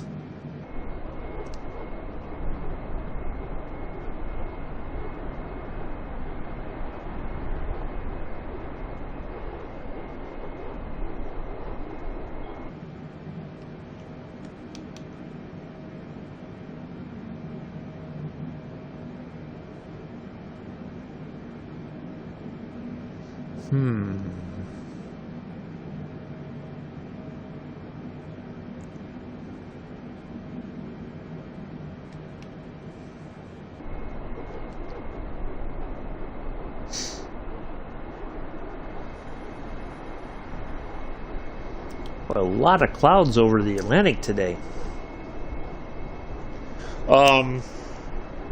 So yeah, all those things, it was all part of a community, and it seems that all those things have kind of died off, you know, which is it's sad in a way to lose the barber shop, the butcher shop, the bakery, you know, and now it's all you go to. Now, like, if I go to Walmart, there isn't a butcher, like a meat cutter, that if I ask for a certain cut of meat, that they don't cut it right there for me and give it to me fresh. Wegmans, on the other hand, and it's going to be a bit more expensive, there is a butcher shop in the store. I can go and get a cut of meat. Some of the smaller places, I think, Weiss's is the other grocery store in the area here. I think they have they might have a meat counter, and I think so does, what's it called? There's another area chain of grocery stores that's called Food Shopper, I think, has a meat counter as well. Wegmans or Walmart does have a bakery, but that's just only for cakes, essentially. You know, if you order a birthday cake or something like that, they do the orders there. Wegmans has they have a whole bakery department. They don't just do the cakes, they do pastries, they got a whole, they make the bread there. You can like stand there and watch them make it. But of course Wegmans is a bit more expensive than Walmart is. I think Kroger's, when I was living in Georgia, Kroger's had the same sort of thing. They had a meat department that if you wanted a certain cut of meat, you went up to the counter, took a number, and then they made it for you. They cut it up. Wegmans also has like a deli department that if you want like a certain style of ham or roast beef or whatever, turkey, they'll slice it, whether you want it thick sliced, thin sliced. They've got cheese, all kinds of cheeses. They'll slice it up for you if you want freshly sliced cheese for sandwiches. Yeah, there's just all kinds of stuff that they do. Speedbird Bravo Alpha 501 Heavy contact Shandwick. Yeah. Good day. Don't know where that is. Going to 123.905 Speedbird Bravo Alpha 501 Heavy. Yeah, there's all Shandwick Center, kinds of Speedbird stuff Bravo Alpha that you 501 can. Heavy flight level 420. Speedbird Bravo But yeah, Alpha those 501 traditional Heavy, places. There Shandwick is Center, a 5420 in as planned. there is downtown near the VA clinic that I go to. There is a bakery. I think it's been local family owned for many generations, but I don't know how they are surviving.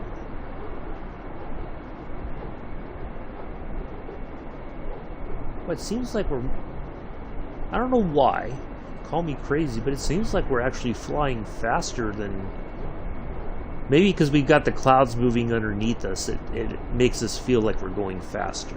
I don't know. It's kind of cool though. 80 knot winds almost from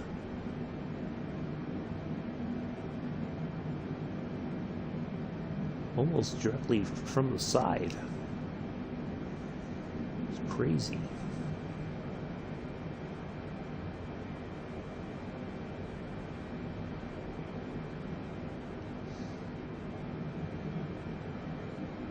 Oh, I think we can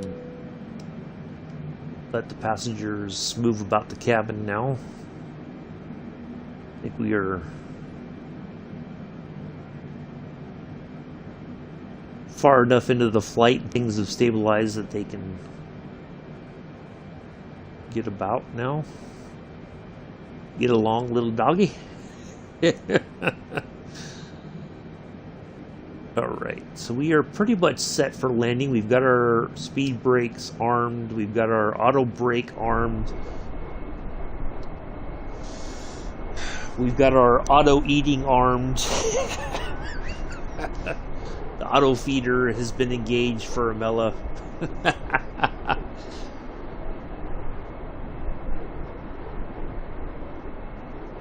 Yeah, it's just, yeah. Crazy times. It's, I don't know. There were so many things that, you know, looking back on it that were,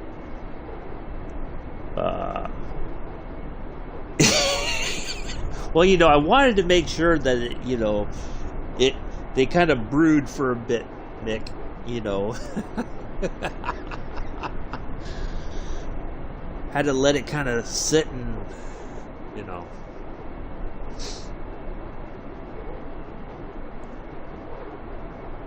Yeah, you know, we like to make things interesting. We don't want to, if we made it too easy, then it wouldn't be fun.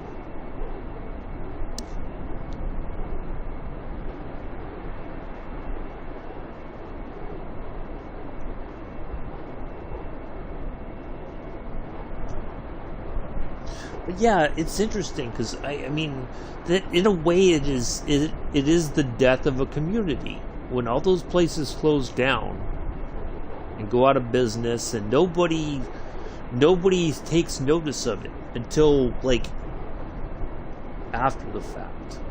You know, they don't visit it. You know, like they visit it once in a while.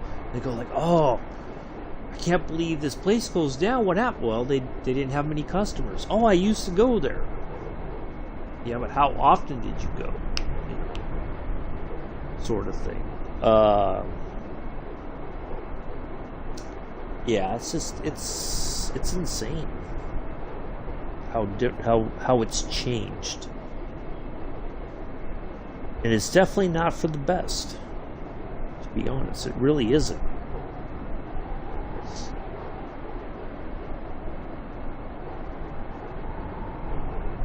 I don't know. Very strange. Very, it's unfortunate.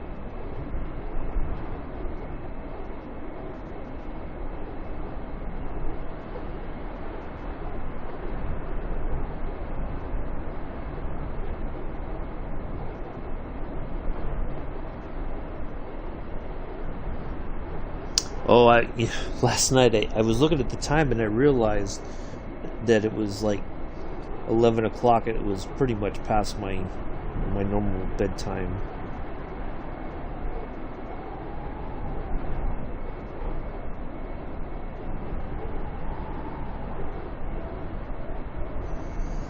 And I was kind of going. Mick knows what I'm getting ready. The series I'm talking about. I haven't watched the whole series through, but I was looking at different clips from the Band of Brothers, and I like watching some clips every so often to,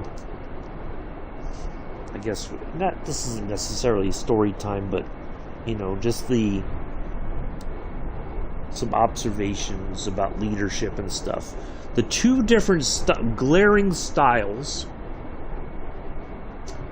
polar opposites of leadership between Major Winters, or Lieutenant Winters, who became Major Winters, and Captain Sobel. Very, very different leaders. And how... I mean, certainly the show portrayed... They only had so much time to work with. So you only got maybe a glimpse of Captain Sobel, of who he really was. That may not have been the fairest representation. You know, it's interesting that everybody says, well, yeah, Captain Sobel was a complete jackass, but he trained them very well, which is true to an extent, but he trained them under the notion in his head that he would also be leading them into combat. And I always like the scene where they basically tell him, nope, you're not going to be in charge. You're going to go run this parachute training school here in the UK. You've trained them as best as you can. Now you're going to go do something else. And the look on now, David Schwimmer, I think, you know, I think he did a pretty great job of portraying Sobel.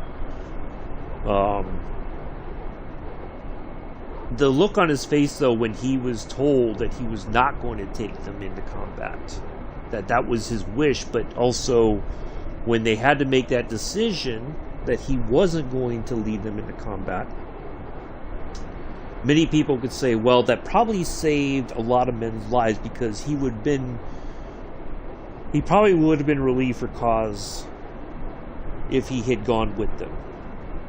He would have gotten enough people killed. There would have been enough total incompetence that they would have had to remove him anyway. But I always kind of like to see that difference in how you know, when he wanted to punish Lieutenant Winters for disobeying an order. He didn't do his duties as described by, you know, what Captain Sobel wanted him to do, and he was like, I did do my duties. And so then he was like, well, just take you're confined to base basically for 4 days or 3 days or whatever. You know, you don't go anywhere anyway, just take the punishment. And when Lieutenant Winters is like, no, we're going to take this to court-martial, because he called Captain Sobel's bluff, I think. And it's always in that dynamic also when finally Lieutenant Winters said, enough is enough. I'll take my chances in a court-martial. Whatever happens, happens. You know, I'll take my chances. I'm not going to just shut up and take the punishment. You know, I always like to see, you know, just that, you know, yeah. It's I was kind of clicking through some of that stuff, and they'd run up Currahee and back, and then when they were doing the field training exercise, like they were lost, and then the guy pretended to be somebody who wasn't there. He disguised his voice. And then Captain Sobel was like, but I was ordered to by this major. You were ordered to by that major. Yes, sir. I was ordered to cut that fence by this major.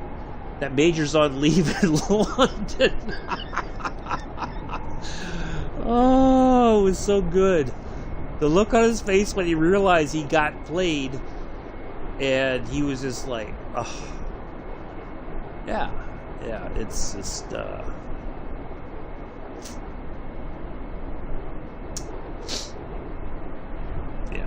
it was funny. But also sad at the same time to see,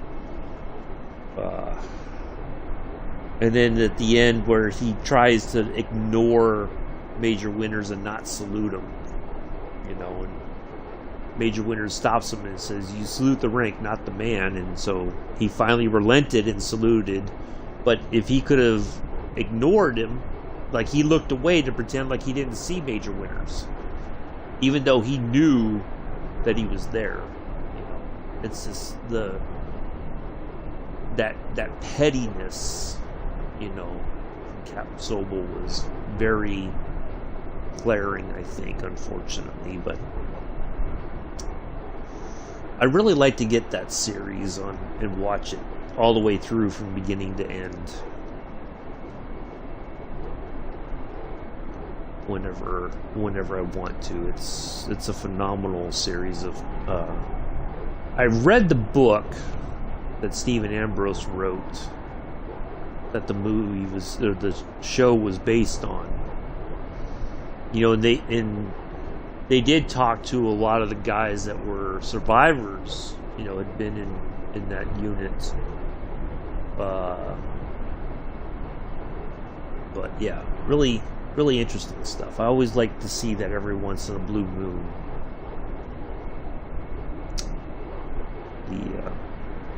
The differences in leadership styles. I think you've probably seen that series, haven't you, Mick? Because I know you like the World War II kind of stuff. You like history like I do.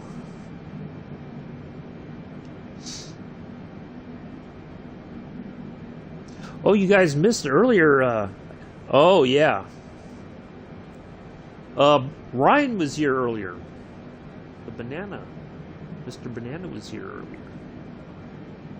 Forgot to tell you guys that if you missed that in the chat.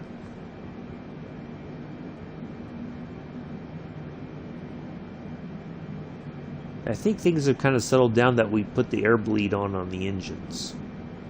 I don't know if that was necessary, but it seems like things have kind of calmed down now.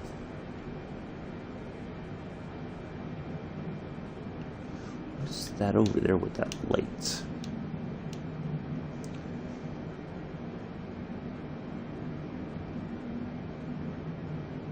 something. Oh, okay.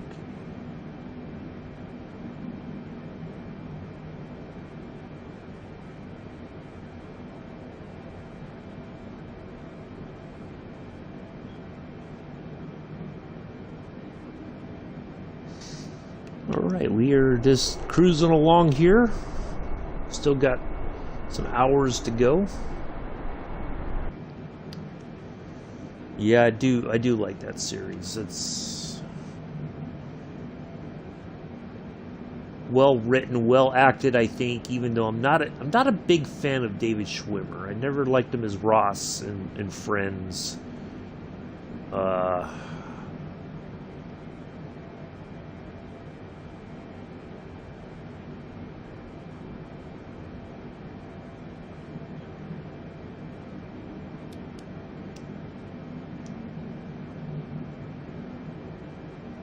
Yeah, I don't know.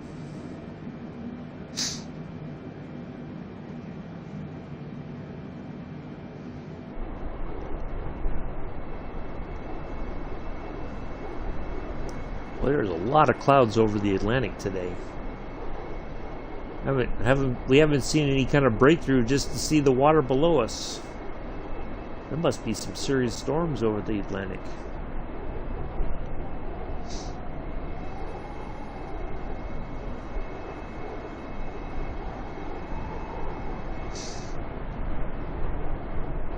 I wish it was something I could buy on. Matter of fact, let me just out of curiosity.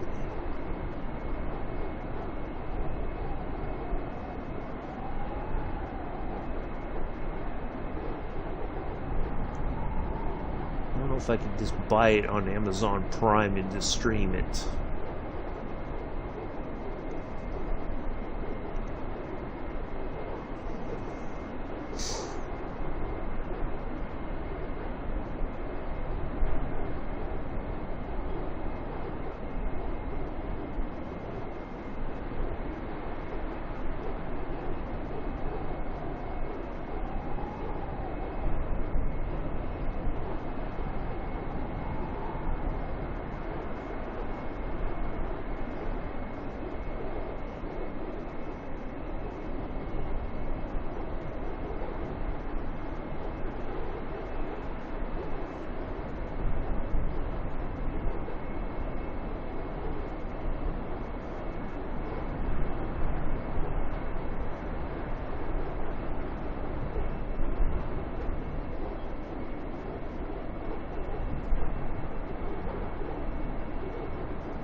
Oh, okay.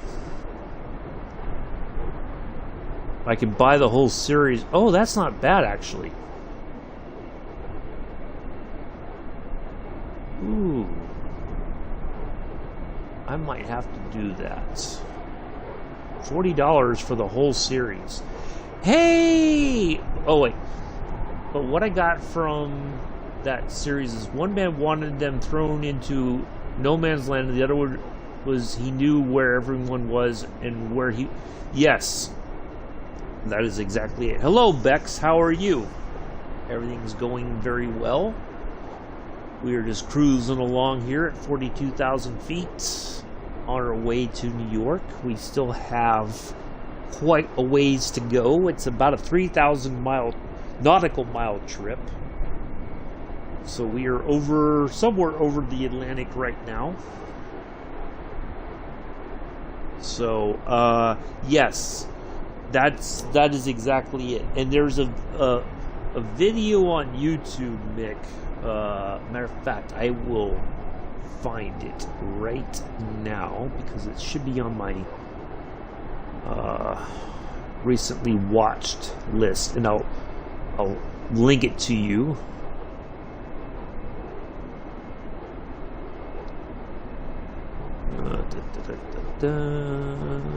History.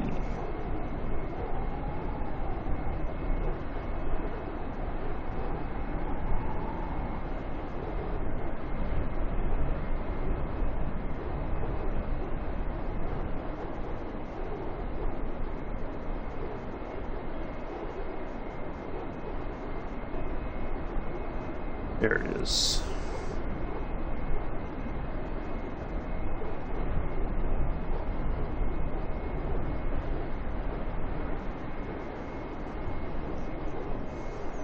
You'll appreciate this, Mick, I think, because it kind of exemplifies what you were just talking about.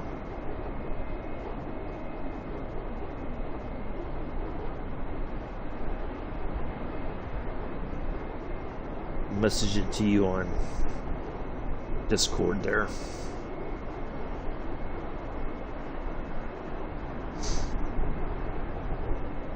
And that's why Major Winters, even when he was lieutenant, had the respect of the men of Easy Company.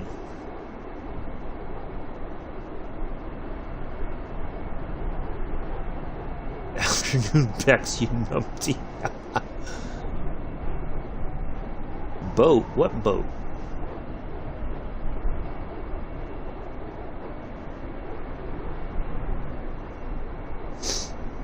What boat are you talking about?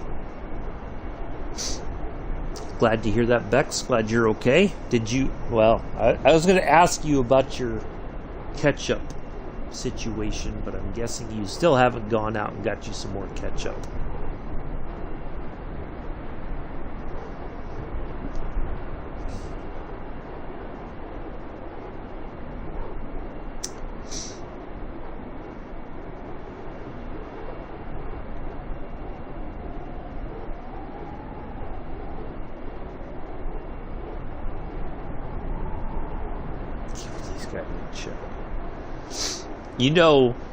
You say that, Bex, any minute now, Chris is going to be in here to give you a wind-up.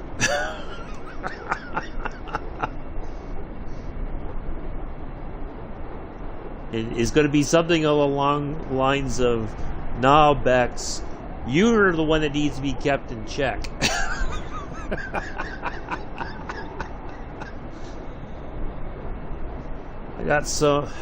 Was going to say, oh, you got ketchup for New Year's Eve. Congratulations. I'm glad to hear that. Good stuff, Bex. Good stuff.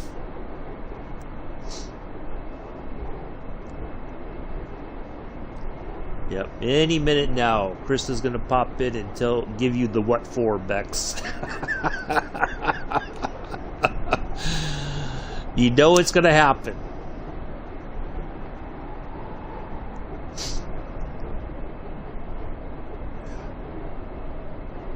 Or it's going to be along the lines of, "Bex, you better get in line, or you're going to get the chocolate cake to the face and get slapped with an untoasted Subway sandwich."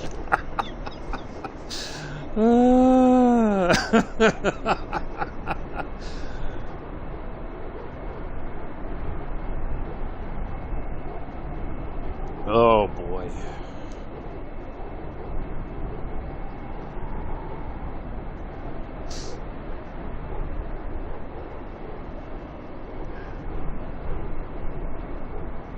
Well, I do appreciate you stopping in, Bex, while you have the time.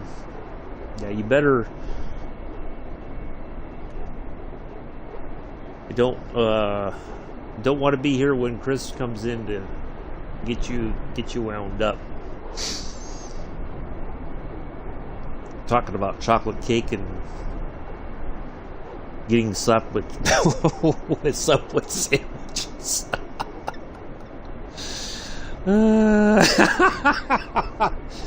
He probably wouldn't disagree with you there, Bex. He probably would say, "Yeah, I do," but in the meantime, I'll be happy to plant your face in a chocolate cake.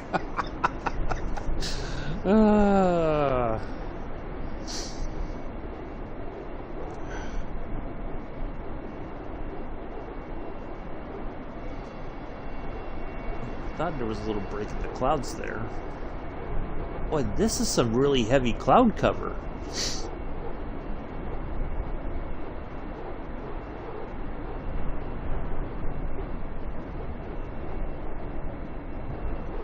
I'm sure Pulse would take the challenge. He will do it.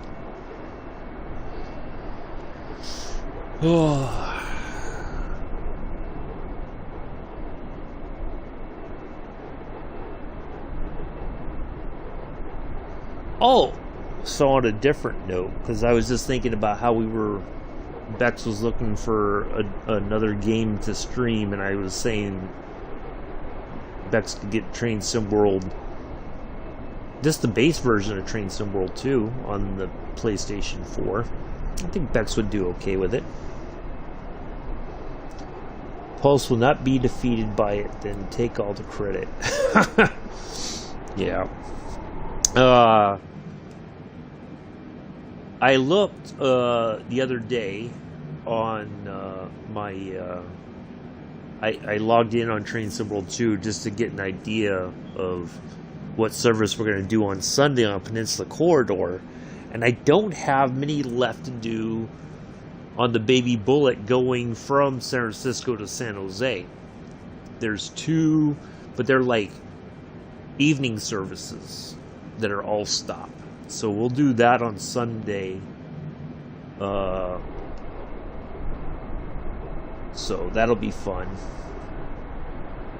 But I do have a lot of services going from San Jose to San Francisco. But we'll do the Baby Bullet. We'll do that all-stop service. Local all-stop service. In the Baby Bullet.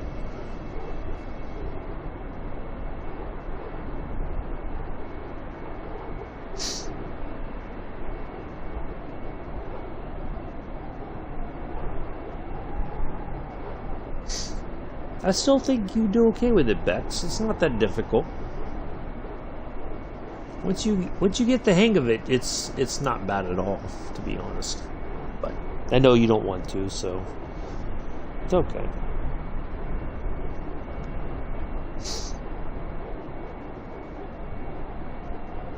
We're not quite at the halfway point yet.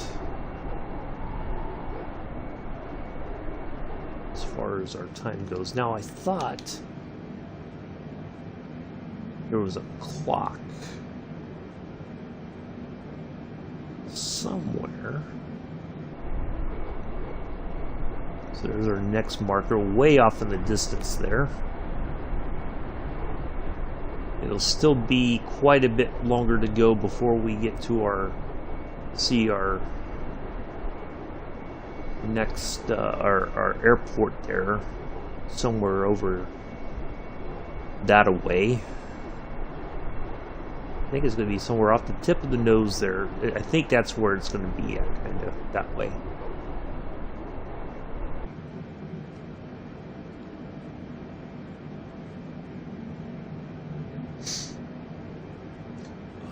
What was I going to look for?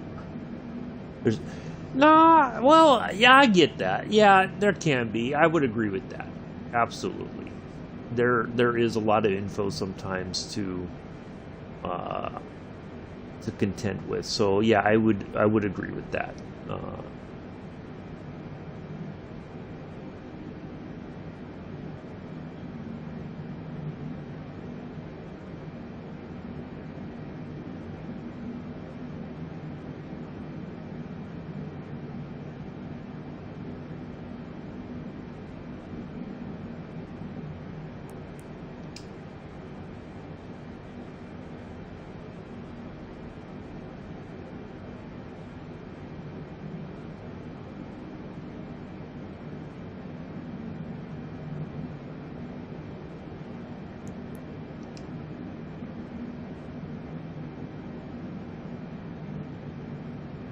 What was I looking for? Oh, a flight clock.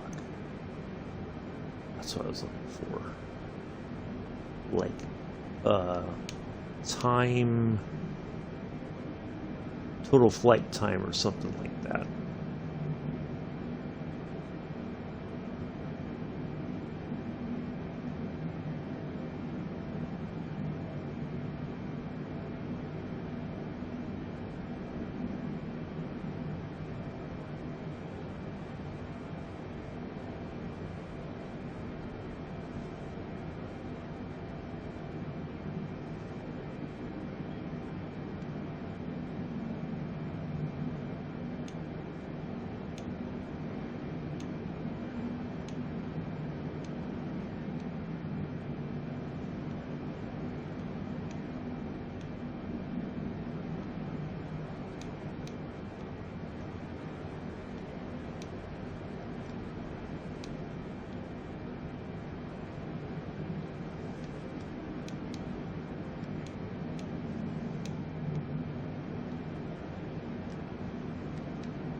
Okay, that's our transponder code, 6031.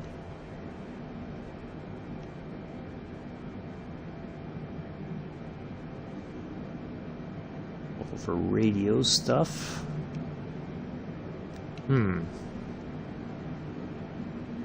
Yeah, there's not like a clock per se.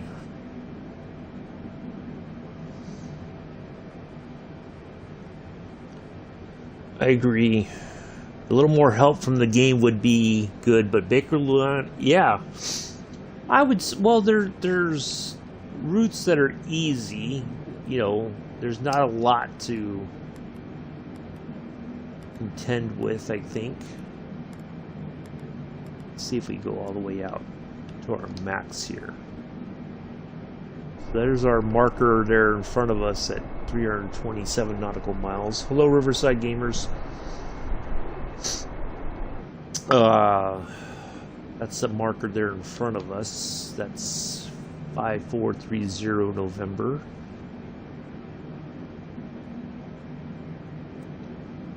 So we're just hitting these. You don't have to call me sir. I'm fine, thank you. Hope you are well. Happy New Year's to you.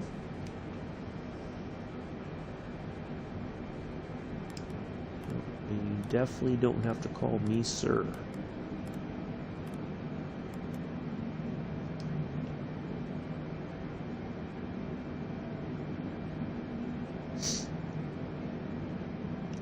Yeah, I'm surprised there's not like a... Well, I kind of feel like the chronometer, the flight chronometer may be back here with the flight engineer. Could be wrong. Oh, you know what we haven't done yet? Let's do this. Yeah. It's time to zoom in on the plane.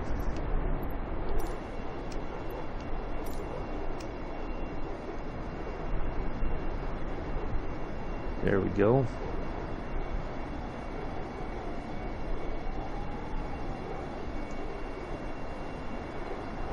Yes, I would agree. Although once you, it's not that bad. Once you get it, I think the biggest challenge is getting the locomotive set up, and then also getting the what do you call it? And then just getting the train moving.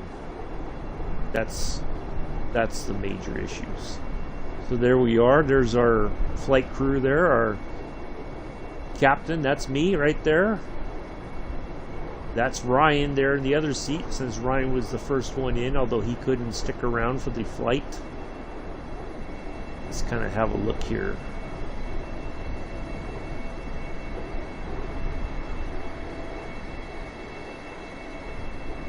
Our engines, let's have a look at the wingtip here.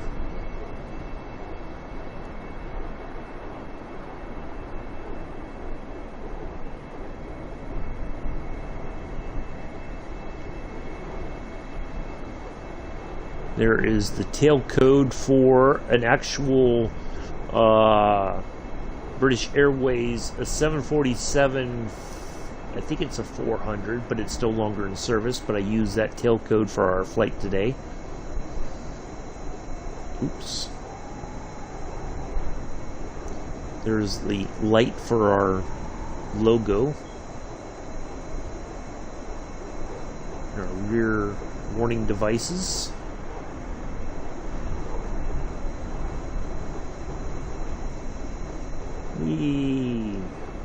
Our landing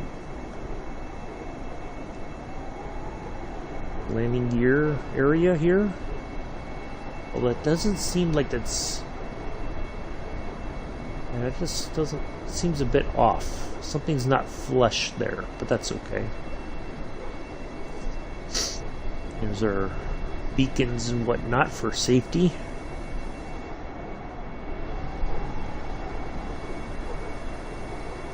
A little bit of engine detail there. This nice kind of... the way that they have the fairings designed to assist with the airflow.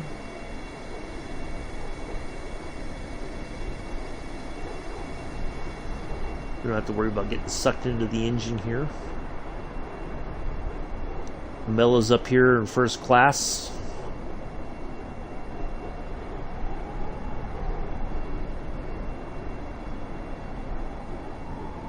It looks like the shades are all pulled. Mella's eating and sleeping. He got a gold. He got a gold medal out of that.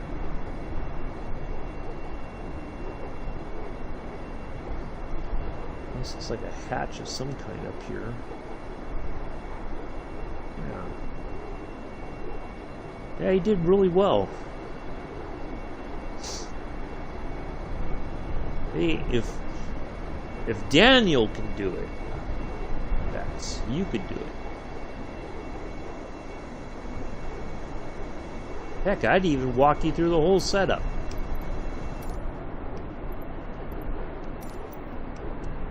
There we are.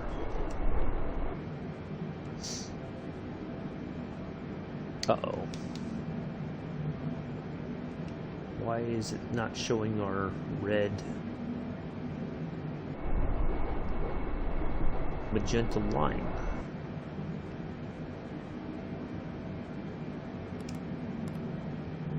Oh, there it is. Okay. I have to keep that on here, I guess. Why, that's pretty far off.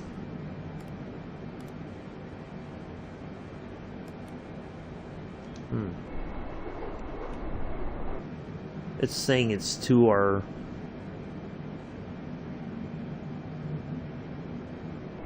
left, but the way we're flying, it seems like it's supposed to be to our right.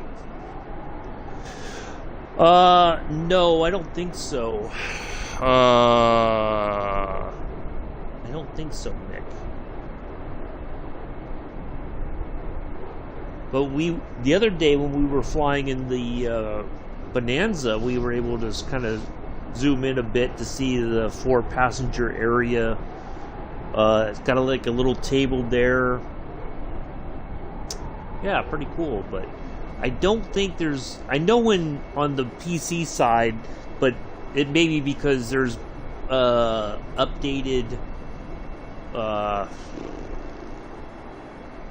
like mods you can get to show like the proper rendering of the plane, I guess. So, yeah. Alright, so we're still on our way to 5430 November. Still chugging down the... So let's see, what's our next page look like?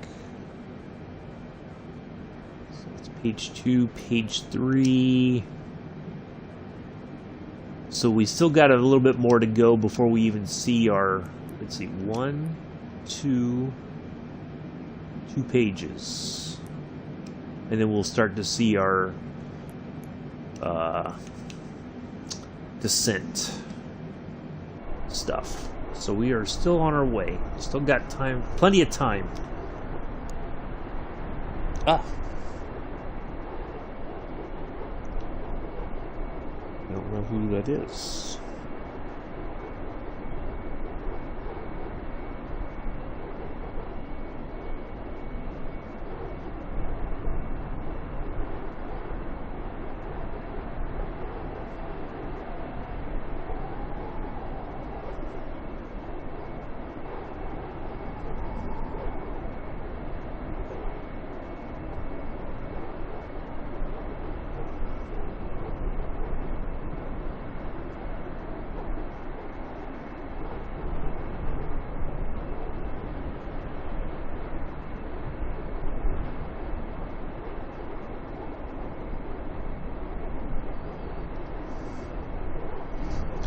Alright, we will be here, Daniel. We still got plenty of time to go, so we will be here when you get back. Just be prepared that Amela will have eaten a lot more of the food while you're gone. So, just be aware of that. So don't be gone too long.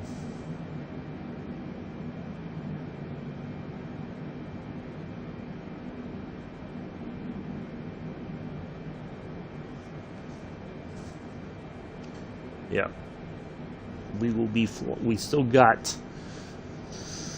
Let's see. We're almost at 3 hours, so we still got about another 3.5 hours to go. So, yeah. Which reminds me, I think I need to stand up myself and get.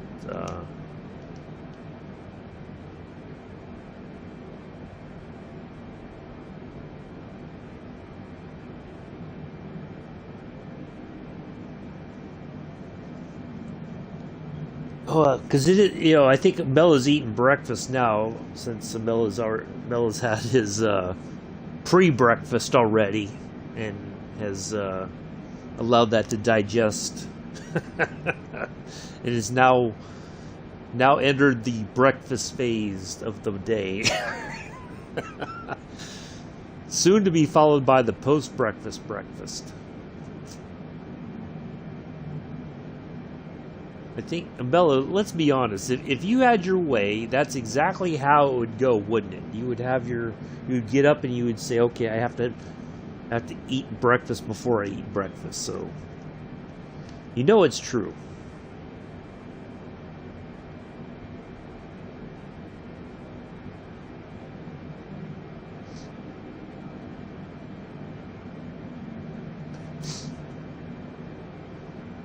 You can deny it all you want, but you know it's true.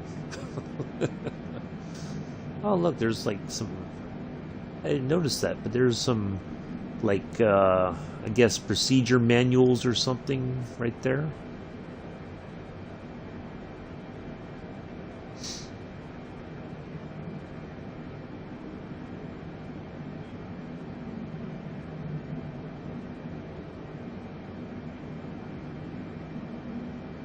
You know what I could have done, because I do have a stopwatch on my watch that is at least a 12-hour stopwatch. I could have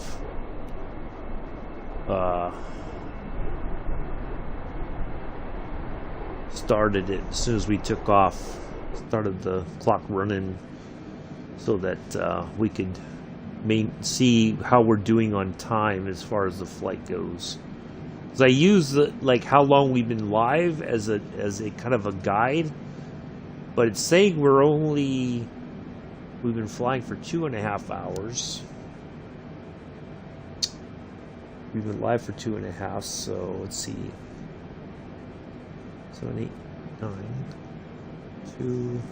Yeah, that's about right. It seems like it'd be a lot.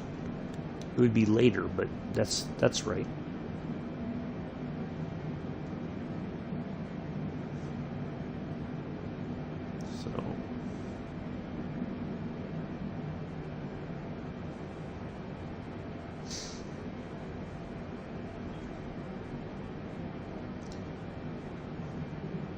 So of course, as we close out the new year, or the old year, I do want to say thank you to all my friends, new faces, old faces.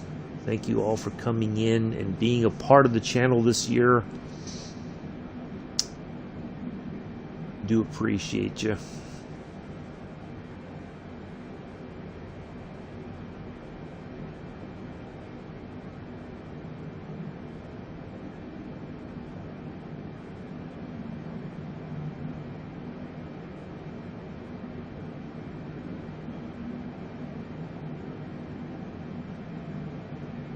Cool if this worked, actually. Maybe for Christmas next year this will be working.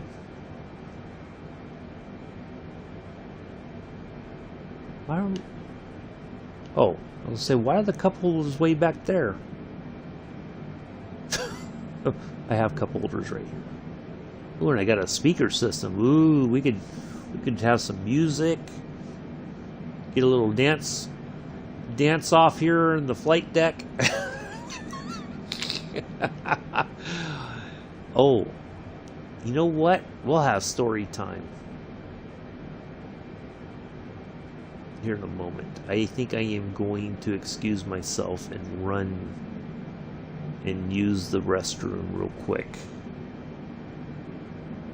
Yeah, let me do that, and we're going to come back and have story time. What's that? It's for the fuel valves, okay. Fuel pump switches.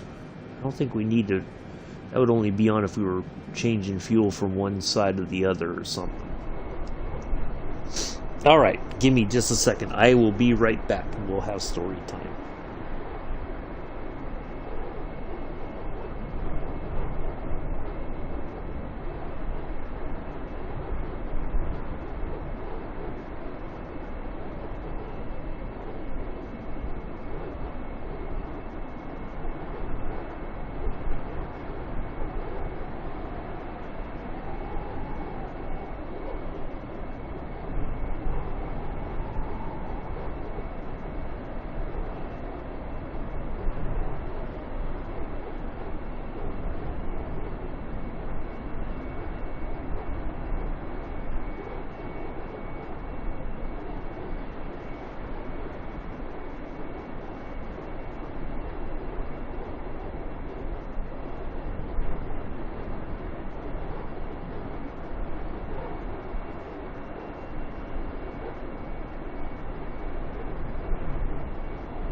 Yes, Mick. Thank you for the reminder. So, story time. Now, when I went to Fort Sam Houston for medic school, we were supposed to not be in the same general area as I call them, the kids, because we were prior service. We were supposed to be separated from them, right? And we weren't. So we used to have kind of fun with them. They would ask us, like, we had our own like living area. They weren't supposed to come into our area. We weren't supposed to go in theirs because that's just how it is. There was supposed to be that separation, essentially. And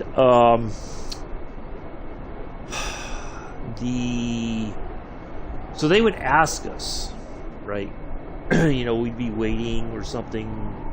I forget. But anyway, they would say, "So what do you guys do there in your living area? What's going on in there?"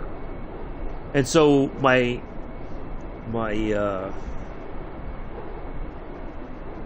battle buddy and I, we decided to tell them a bit of a story that in the evening, once we were done for the day, we would have dance-offs. And they were like, "What? Nuh-uh." "Oh yeah, we have dance-offs all the time." "Well, who wins?" And so we just started telling them, like, "Oh, well, last night so-and-so won." "No way. I wouldn't believe." So we just totally messed with them and told them we were dancing there in our living area, which was not true.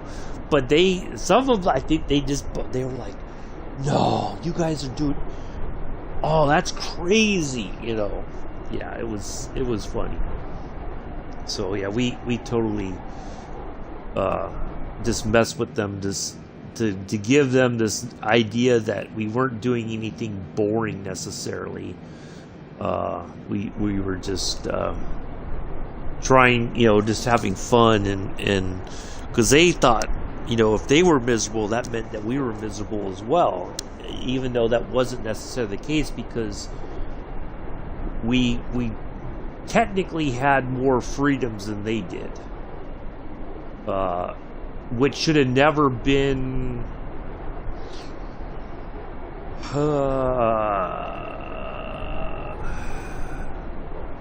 it shouldn't have been challenged like what we faced during our time there. Like we shouldn't have been kind of mixed up in whatever they were going through. But for whatever reason we were. So yeah. So there we go. So we are almost, I think, kind of almost at the halfway point. We're just kind of chewing the, just chipping away at the distance here.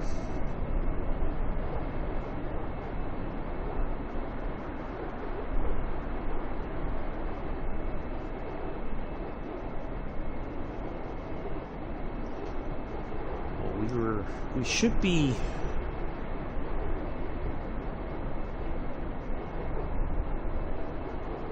I think we still got a bit to go before we start to see our destination there in front of us.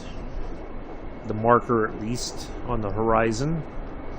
We still haven't covered enough over the horizon to see it yet. But we are getting there.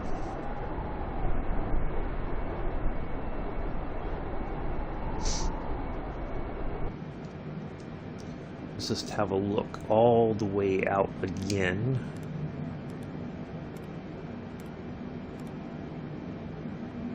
So there's the marker in front of us, and then there's the follow one there. So that's still within, we're able to see both of them now. And then we have one more beyond that. And then we'll start to go back into the named markers.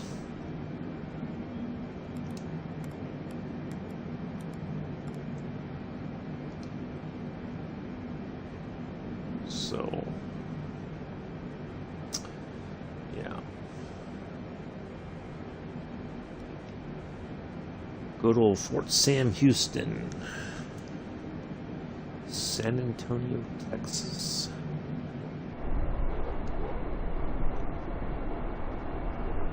I like San Antonio. It's a pretty cool place.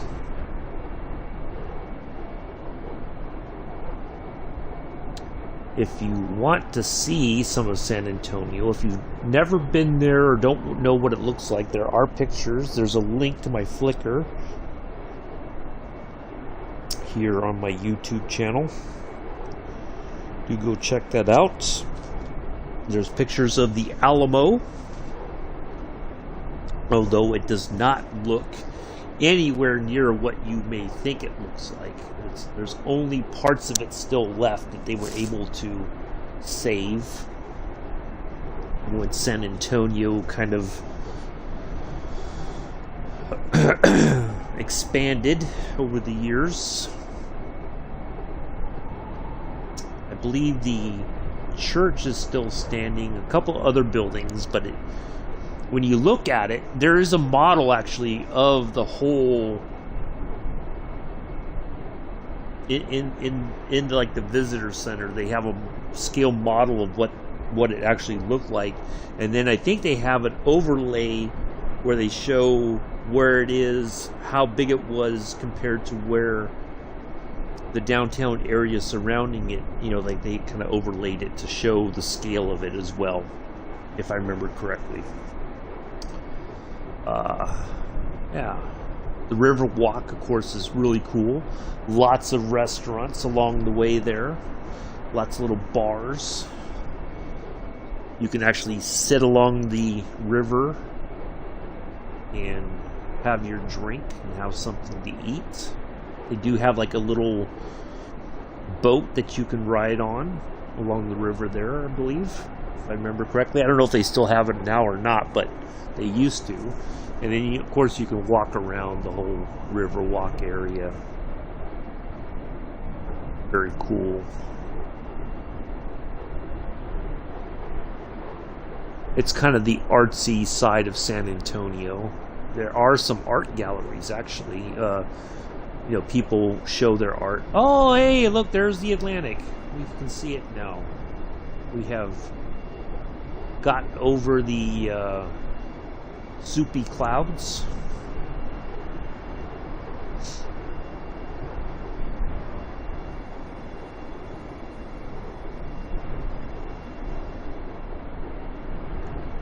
It's kind of puffy, broken up clouds. We may get more. It's like the heavier cloud covers in front of us again. But at least we can see the water. Everybody wave at the Atlantic below. Hello, Atlantic. I'm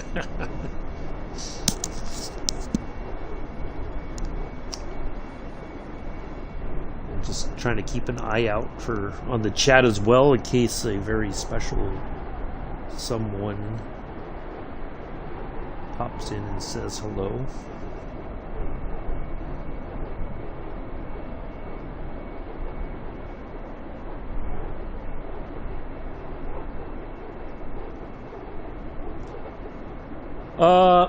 In Sacramento, they have Old Sacramento, Mick, that is kind of styled on how Sacramento looked like back in the gold rush days. And it's, kind of like it's very touristy. A lot of the,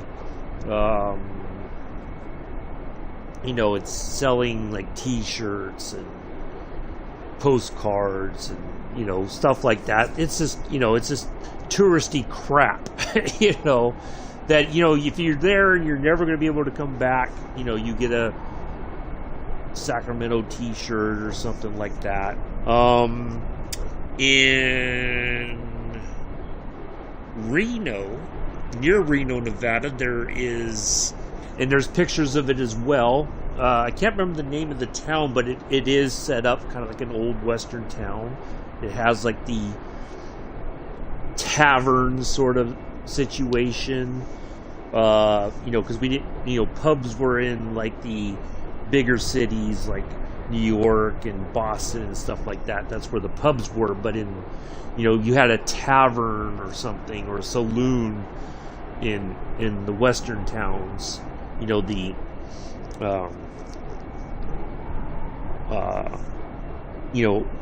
the smaller areas. Tombstone, Arizona, I've heard it still has kind of a, like a scene sort of set up like it was during the OK Corral, Wyatt Earp and all that.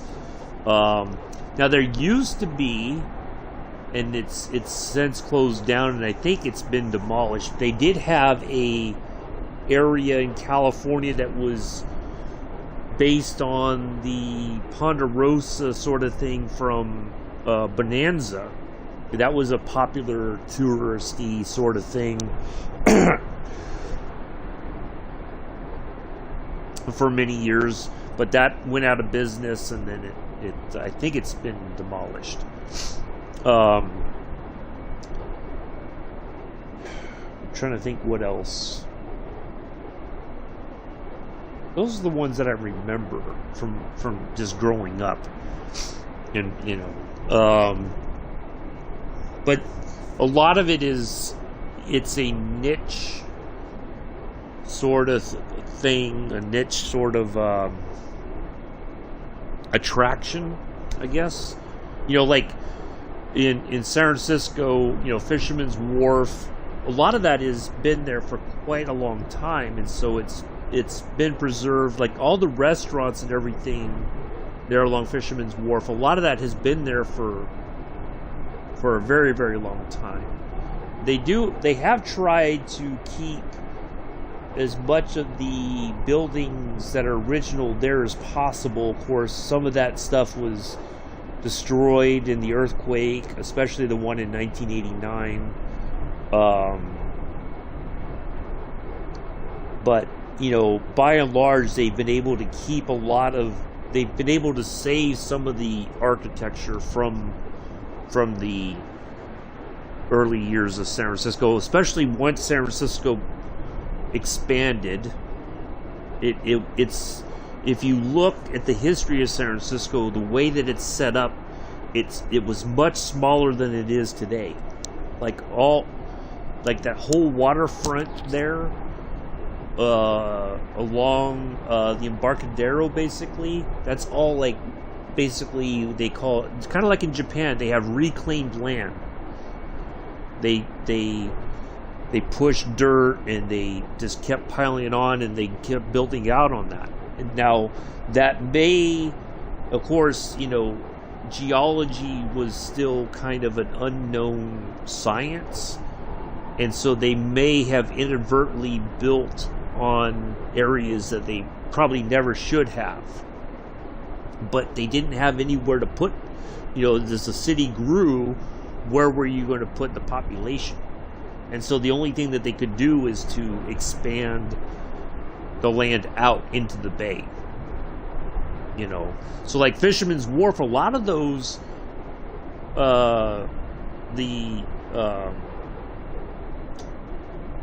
restaurants, for instance, are all, it's like on a pier, it's on stilts, and so it's right over the bay, not like way over, but you're right above the water.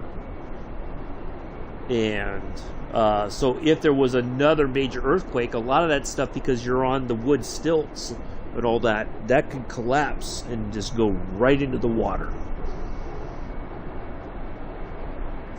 And you would, there'd be massive loss of property.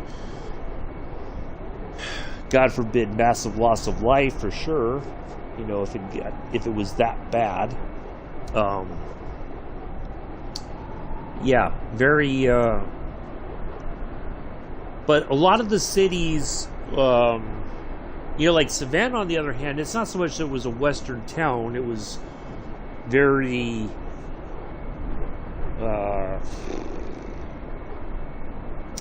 It was very posh for its time. A lot of people in the north, whenever it was winter, they summered in Savannah, for instance. The very wealthy, that's where they went, because they could deal with the winter easier there in Savannah, for instance, versus the up north. So but there wasn't so much a western feel. It was more of a, there's certainly the port, it had more of a port feel to it, more of a, what's the word?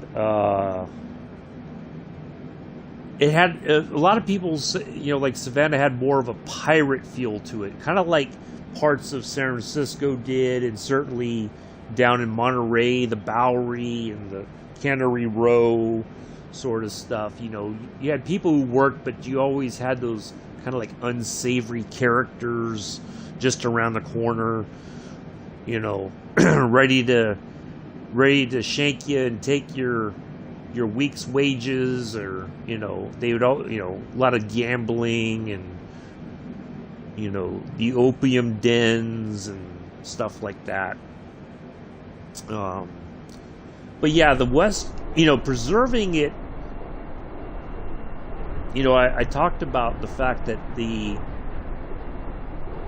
Historic Society in Savannah, for instance, goes a long way to preserve the history of Savannah. Whether it's good history or bad history, it's preserved for people to see and to learn from, which I think is the important part of history. There's, and they make an effort to keep things as original as possible. They won't, unless something dramatically changes, they'll never bend to that ideal of, keeping things as original as possible, whether it's the paint colors or the overall look of the house. They want to keep it original looking as possible with modern amenities, but not something that really ruins the overall aesthetic of the house or the property. But a lot of cities and all that, they, in the name of expansion or modernization, they want to do away with that history. You know, they just rather demolish it, delete it, I guess, in the name of progress. And sometimes that's not always a good thing to do. There's ways to, I think if you could find a way to incorporate both of them, it kind of keeps, you know, it informs people about the history and gives them a better sense of the area and the time and everything. And again, even if it's negative history, you know, you still are able to talk about it and show people, you know. But yeah, a lot of stuff like that, I think, is just, you have a generation of people who they're not interested in learning history beyond what their instructors tell them in school. They don't want to know anything more than that. They don't want to expand their knowledge and learn in greater depth. They just don't want to be bothered with it. You know? Which is unfortunate. Because if you don't know history and you don't look at how things happened, you're doomed to repeat them, you know. And erasing it isn't going to change anything, you know. I feel it's not that's not a good way to deal with things, you know. But people seem to think that it is, and that's, you know, it's unfortunate, because when you say no, let's preserve it, let's talk about it, let's learn from it, people get upset about it. I don't quite understand why, but they do. But again, it doesn't change anything.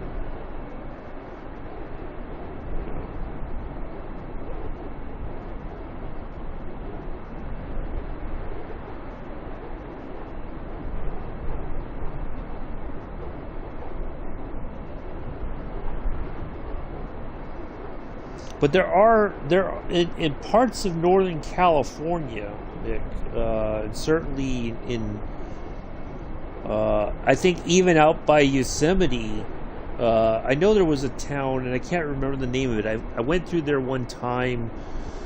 There was this was many years ago. There was somebody I met that I was interested in, that she and I went to I can't remember the name of it, but it had kind of like a old town feel, you know. There was a lot of antique stores, and they were like buildings that were maybe like old hotels that were repurposed into antique stores. I think they tried to keep some of the history of the building there for people to see, you know, like about the area and stuff like that.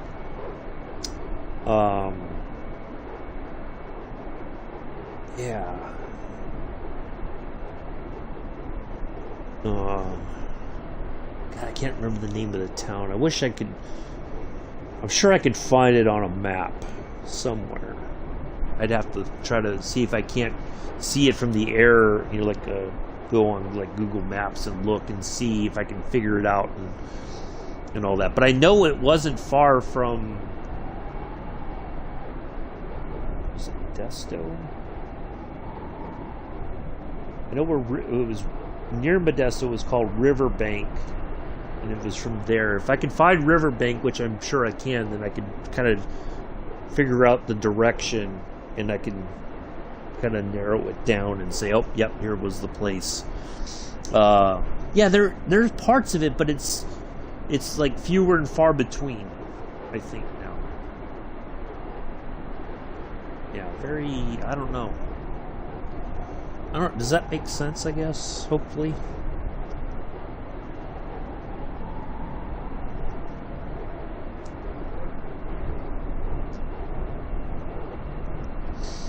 I mean, there is, I think, even, well, ghost towns, essentially. You know, they were towns during the gold rush in California, maybe even in Reno sort of area, that you may be able to find that I think have been turned into kind of a touristy destination. You just have to know how to get there. And, you know, like if you go on the web and you research ghost towns in California, I'm sure there's a couple at least that are like it'll give you information and all that. That sort of stuff kind of fascinates me, you know, from a photography aspect. Like if I had the means, I would, for at least maybe a couple years, what I'd like to do is I'd like to have yes, exactly, Mick. You're right. In most places, if there's progress and there's ruins and they want to, get some progress in the area, they'll just demolish the ruins. And then it's like after a decade or two, people will be like, what used to be there? I don't remember. Something else, like when I was in the hometown, there was, right next to the theater, to the right of the theater, if I'm standing looking at Chabot Theater in Castro Valley, California, to the right of it used to be a diner that was there for as long as I can remember. Now, it had gone out of business way before the pandemic. It had changed hands, I think, a couple times, and nobody could ever, get it to work.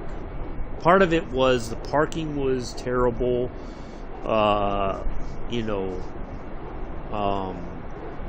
It was a very small place, but it was very popular for quite a long time, but then it just kind of, it went by the wayside. And so eventually it was demolished, and now there is a veterinarian hospital there. Not a huge one, but a pet hospital, basically. And I'm like, wow. They demolished DJ's, I think that was the name of it. DJ or JD's or... Man, I can't even remember the name of it now. I think it was JD's. Is it that or something else? I can't remember, but they demolished it and put up this veterinarian clinic. There used to be a grain, like a animal feed, you could go there and get, the area where I grew up used to be a lot of people had chicken farms there. They raised chickens. And there used to be a grain you could go and get, feed for the chickens. And if you had a larger farm, you had a cow or two, so you got food for the cow. And they eventually tore that down. They put a hotel up, because I remember that building still existing, because there was a dry cleaner / laundromat right next door, and that dry cleaners is still there, but the feed building has long been gone. So, but it's kind of funny now that I'm thinking about it. In the cleaner / laundromat, they have all these pictures. Gander. Wow. Never heard of that. I wonder where that is. 125.075 for Speedbird Bravo Alpha 501 Heavy. Gander Center, Speedbird Bravo Alpha 501 Heavy, flight level 420. Speedbird Bravo Alpha 501 Heavy, Gander Center, continue to 5430 and as planned.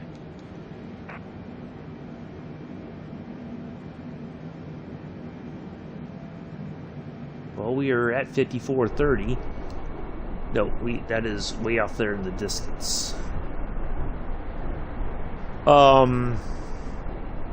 Yeah, it has all these pictures of how Castro Valley looked, in the 40s and the 50s, as it was kind of growing. What was I going to say now? I kind of got off topic, but we were talking about things preserved. I lost my train of thought now. Yeah, it's unfortunate, but there are places. Oh, photography wise, yeah, I would love. Oh, that's what it was. Okay, now I'm back on track.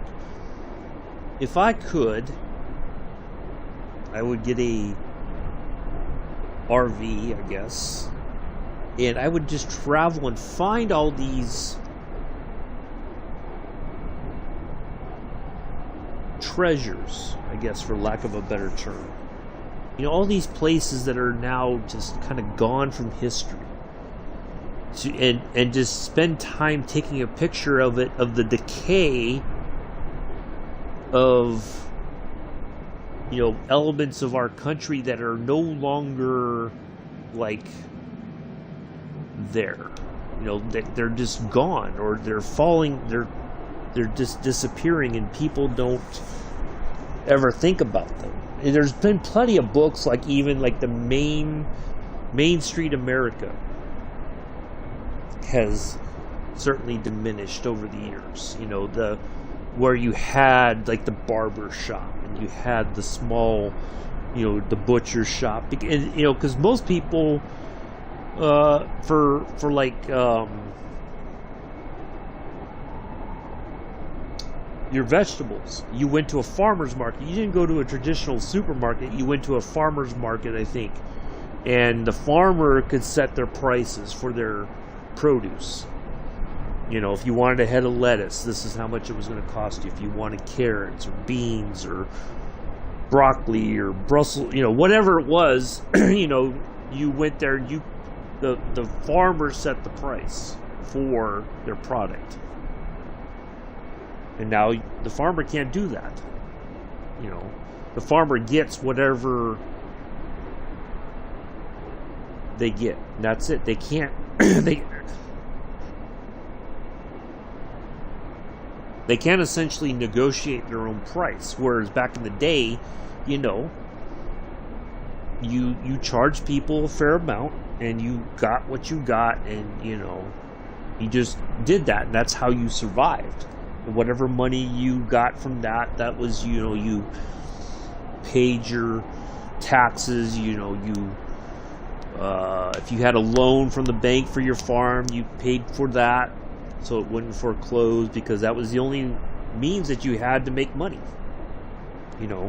unless you found a way to get out from the farm and move somewhere. Most people are like, well, we're leaving the farm, we're going to the city, and now it's like people would rather give up the city and go to the farm, because it's a different lifestyle. But yeah, a lot of those places, I think you had like a farmer's market, and the farmers would bring their produce and sell it, and, but again, it was like a community thing. That's where a lot of the people, you knew the farmer, and you knew the people who would go to the farmer's market to buy their produce, and somewhere along the way, somebody decided that a supermarket was a better option. Well, is it really that much better?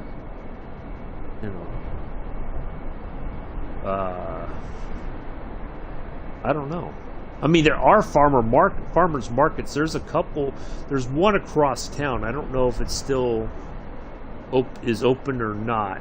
I know during the summers when it's more, usually it's open, but on average, I don't think that we it's open during the winter. But during the spring through fall, I think it's open.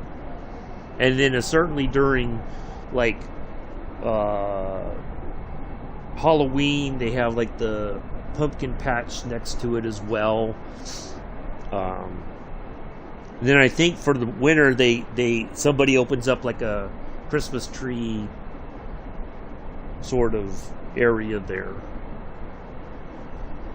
Yeah, I don't know. It's yeah,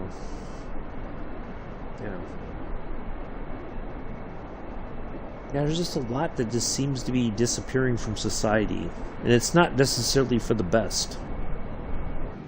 You know. Oh, we're kind of back on track now. Look at that. Seems like we were way off track there for a while.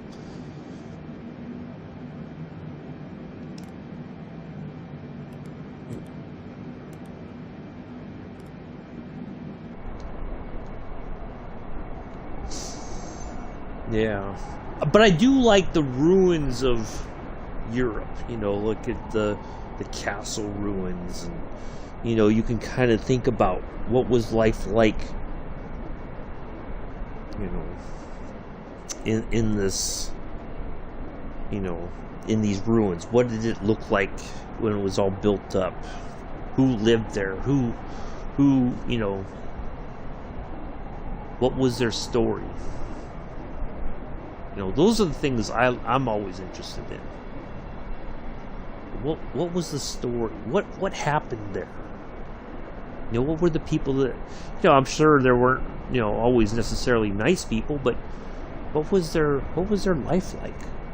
You know, who was doing what? And to whom? You know. Yeah, those sorts of things fascinate me. I like the stories. I like the, you know, even if it's a story you kind of make up in your head, but because there's no records maybe of who. Time Team. I think I've heard of it, Mick. I think I have heard of that. I'll have to check that out though. That does sound interesting. But yeah, I like that stuff because there's all these stories that have been forgotten or misrepresented or, you know, or just never known. You know, because it's just a small, you know, like I didn't know, and forgive me for this, I didn't even know that there had been a British Civil War, like your own revolution of sorts in the UK, and of course it was way back in the 1500s and everything, but I didn't know that. And only recently that I really paid attention or started to hear about, oh, you know, this author wrote about this, and I'm like, wait a minute, I didn't even realize that. And we may have, when I did take that British history class earlier in the year, we may have touched upon it, but it wasn't something that was discussed in length. You know, it was kind of like we focused on Henry VIII, and even, you know, like the monarchs before Henry VIII, and then, you know, kind of like afterwards and all that. But there was just a lot of history just gets glossed over, you know, out of convenience for the amount of time that it takes to learn all that, you know. So yeah, it's very, very interesting, I think, sort of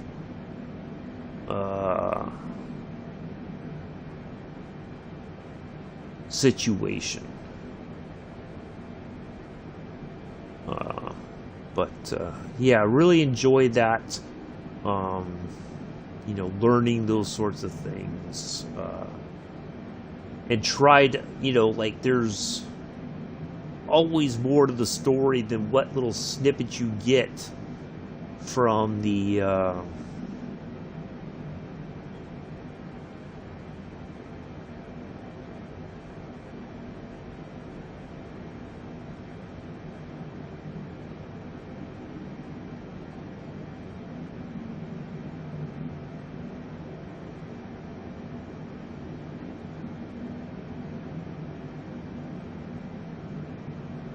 from what you get in history class. There's always more to it, and if you just history is a lifelong learning process. You're not going to know everything. You could spend your entire life, but you won't never really know everything.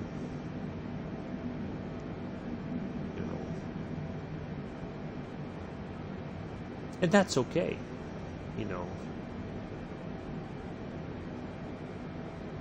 There's nothing wrong with that.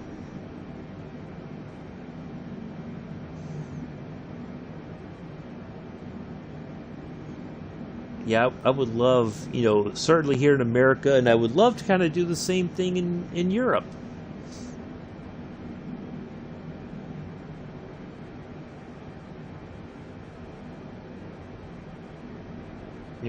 I like to be able to see, to visit all those places.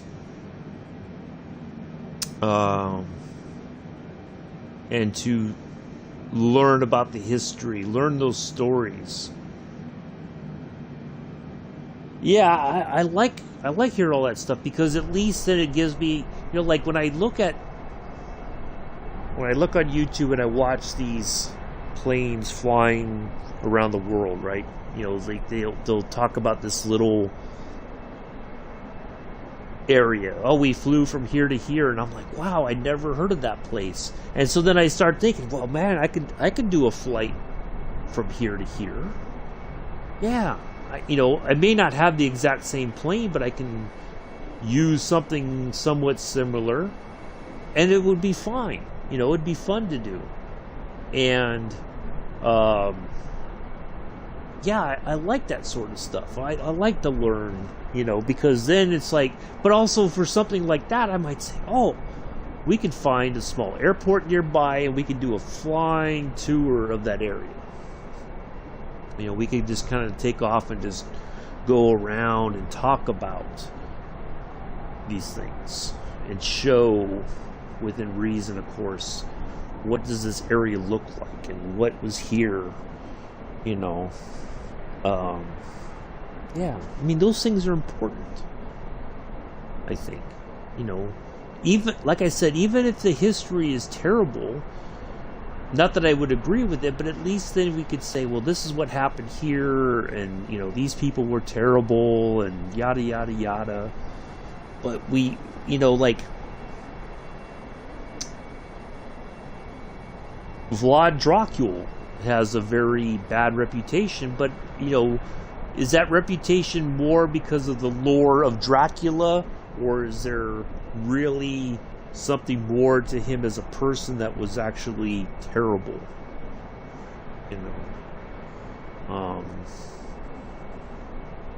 Yeah.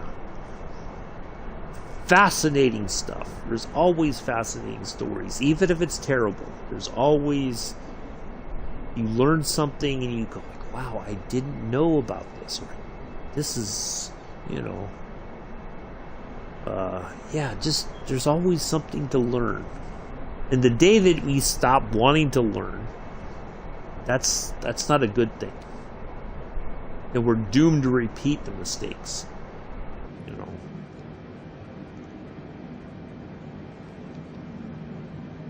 Oh, we don't have too bad of a wind right now. 22 knots coming out of 199.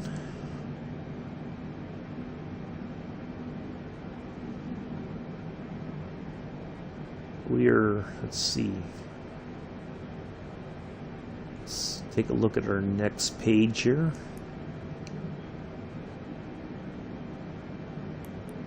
One, two. So next page, once we get to the marker in front of us, then our descent portion will pop up into our route page.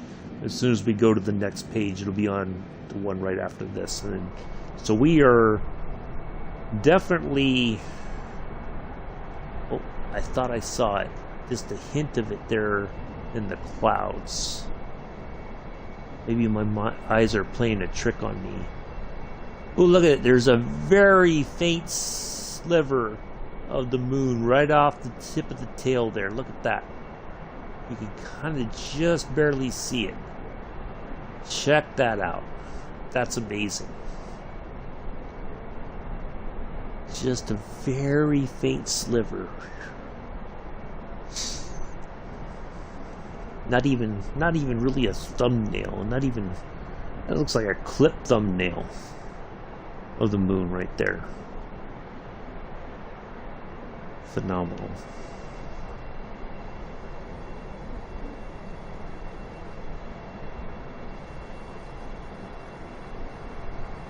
Yeah,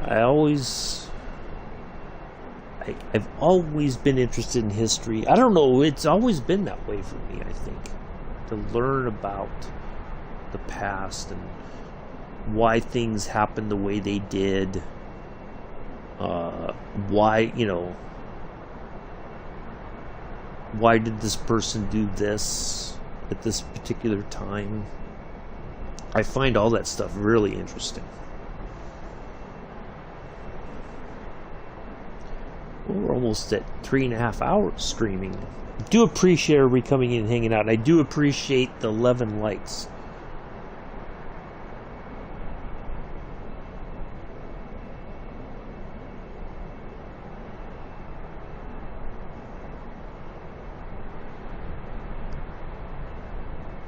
It looks like I've got 64 playbacks, so this seems to be a very... getting some views here today.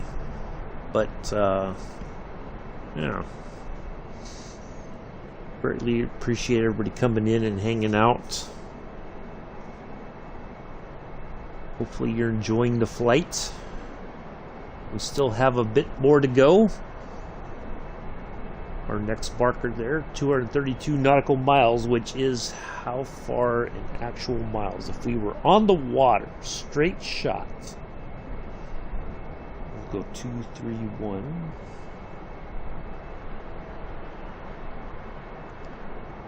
$266 actual miles,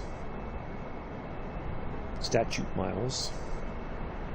If we were on the water, we would have to go 265 miles to get to our marker there over the Atlantic.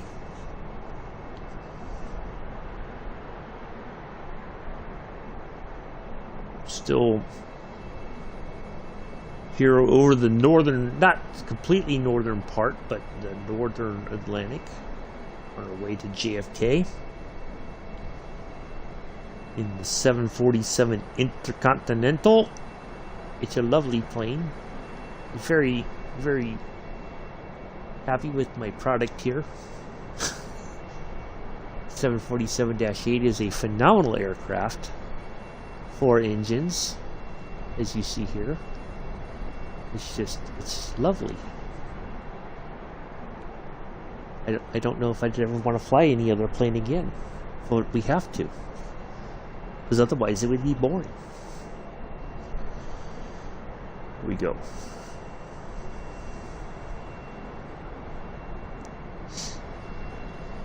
I really wish we'd get some livery for the 747.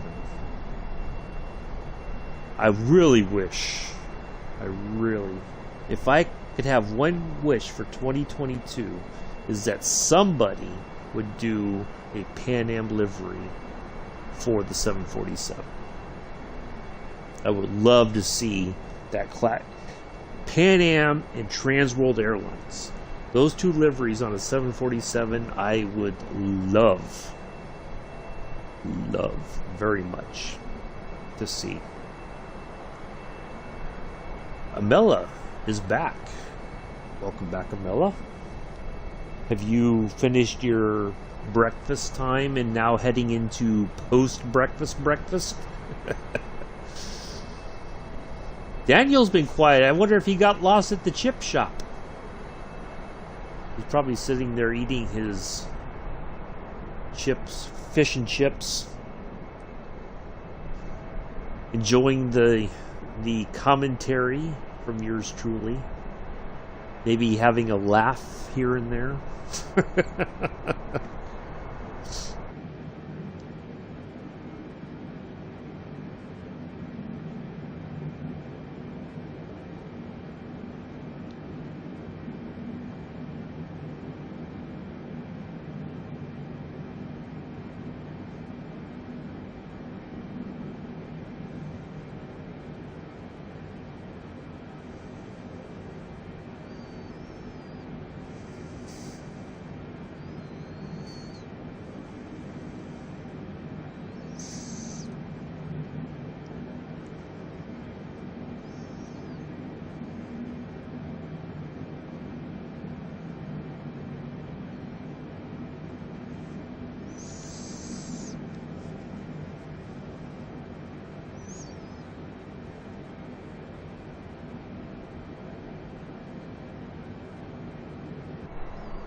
Maybe he got lost there at the chip shop. Maybe they... Either that or the line's so long he's still in the queue. Although that's been quite a while. That Daniel has been gone to the chip shop. Usually if he's back, he would say he's back. Oh, he did say, oh! Nope, that was... Oh, that was some time ago. Okay. Because I saw that Mick said, you got plenty of time, and Daniel said, ha ha ha. And then I went to use the restroom. So yeah, it's been some time since we've been back. I ran to the restroom, and so yeah, Daniel was missing in action from the chip shop run.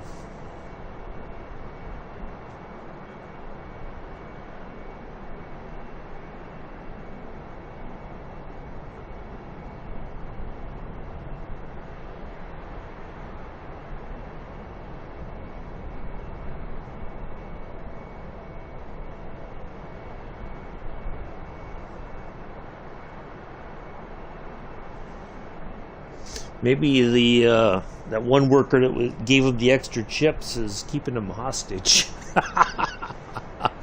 until he takes more chips home with him. You're not allowed to leave and you take more chips. I don't want more chips. You take more chips. Otherwise you can't leave.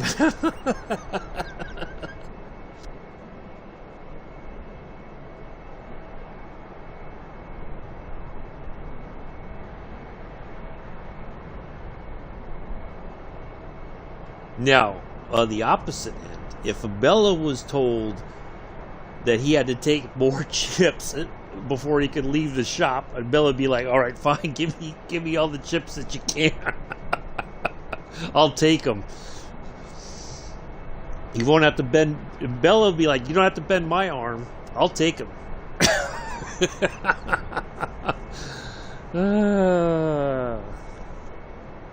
I'll be happy to take all the chips that you can put in the package. Uh-oh. I have to change my batteries. Wow. I didn't know I'd use these batteries for so long that they are going to die. So, before they do that, I'm going to get the fresh set of batteries out of the charger here.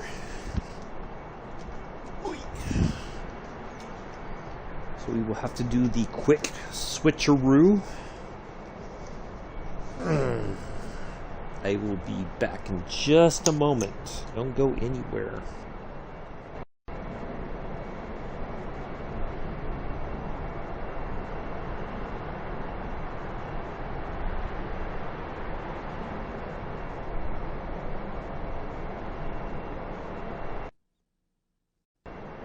There we go. I'm back. I guess all that kind of horsing around I did in downtown Vegas last night in the Cessna 152, it drained the batteries. Yeah, we are going to have fun in the F-14 in downtown Las Vegas tomorrow. It is going to be epic. We are going right down the strip. We are leaving. We are going to come in right near the Luxor Hotel, just below or before the Luxor, and we are going right down the strip in the F-14.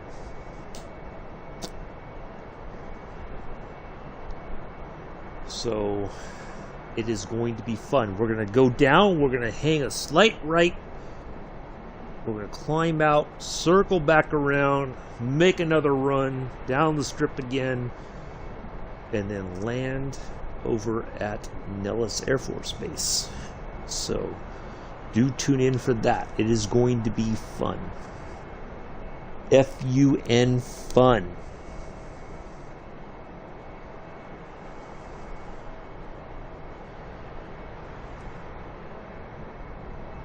Why?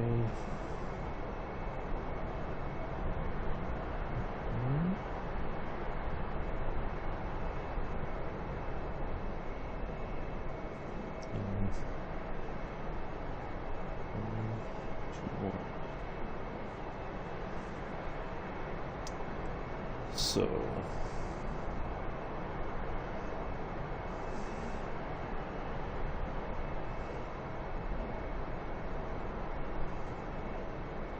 yeah, we are going to have, it's going to be epic tomorrow. We're going to take off from China Lake in the F-14, cruise over Death Valley and go through the ups and downs of the mountains and whatnot, and we are going to make a beeline for Las Vegas.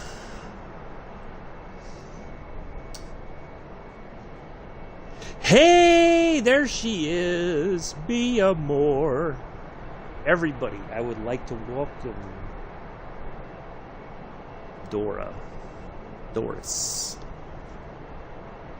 Everybody say hello to my lovely lady. Mick, be on your best behavior now, sir. There she is. How are you, mi amor? We still have quite a bit of the flight to go. We are almost on the... We should be more than halfway. We are over the Atlantic.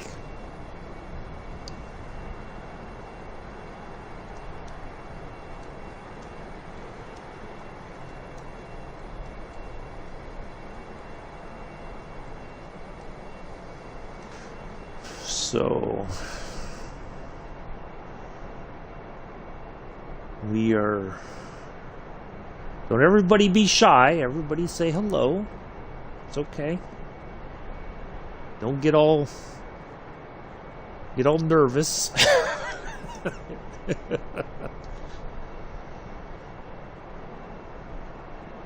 think Mick is putting on his best dress now to welcome you officially to the stream there, Dora. Daniel's in Joe's last message. Oh, I forgot Joe. That's right, Joe is streaming right now. Yep. So come on, everybody, say hello.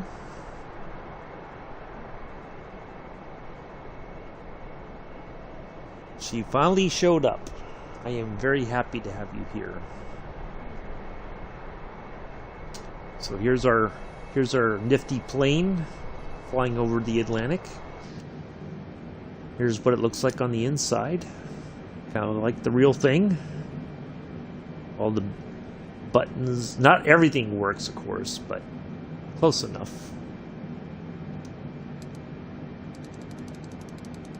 We don't need that on. There we go. Thank you, Amela. Mick, you're slacking. I thought for sure by now Mick would have... Well, see, if we were in Mick's stream, this is what he would have done. Welcome to the Gaming Variety Channel. Dora. Matter of fact, where is... Predator Killer. I haven't seen Predator in a while.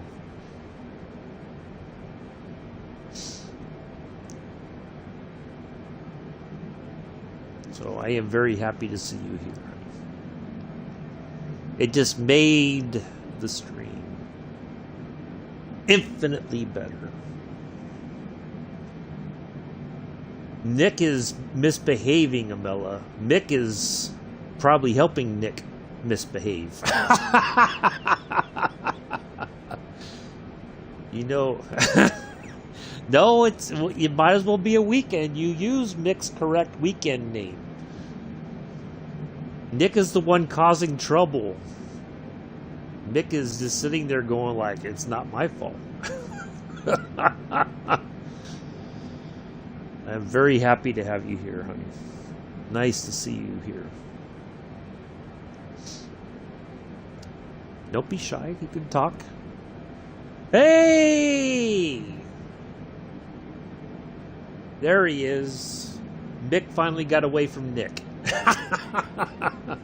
Thank you, Mick. I appreciate that.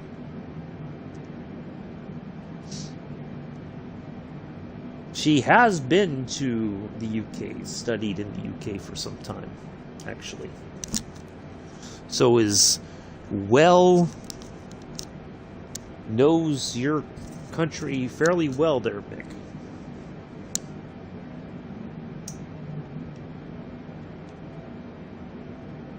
Hey, even Bex. Thank you, Bex. Appreciate that.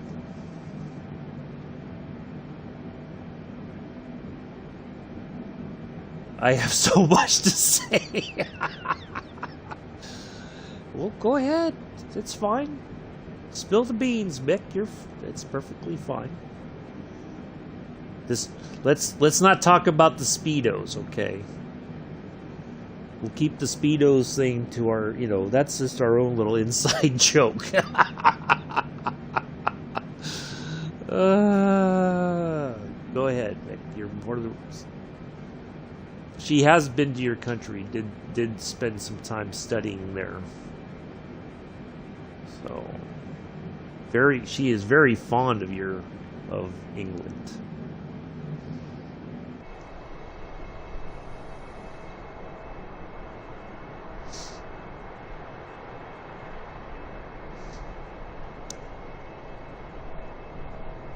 So,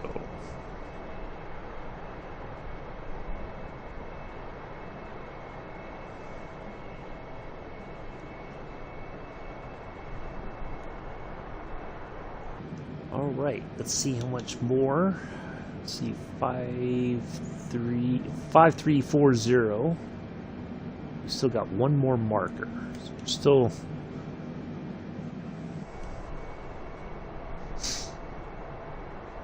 plugging along here, as I like to say. Where'd she go? Dora, you didn't disappear on me, did you?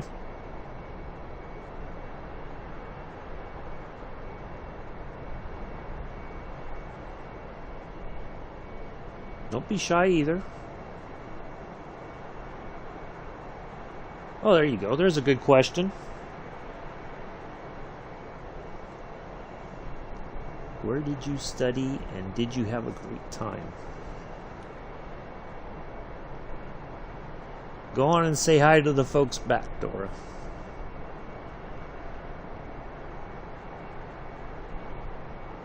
They won't bite, I promise. Hey, there we go.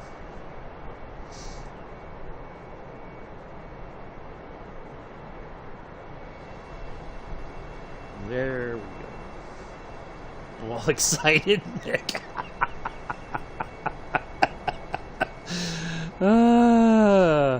I don't think Mick has been this excited since the release of FIFA 22. Or, no, Battlefield 2042. I don't know which one he was more excited for.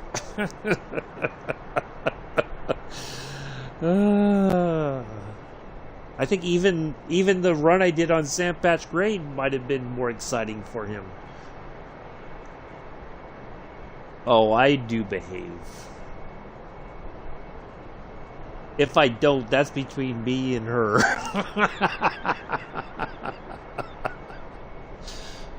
That's rather private if I misbehave.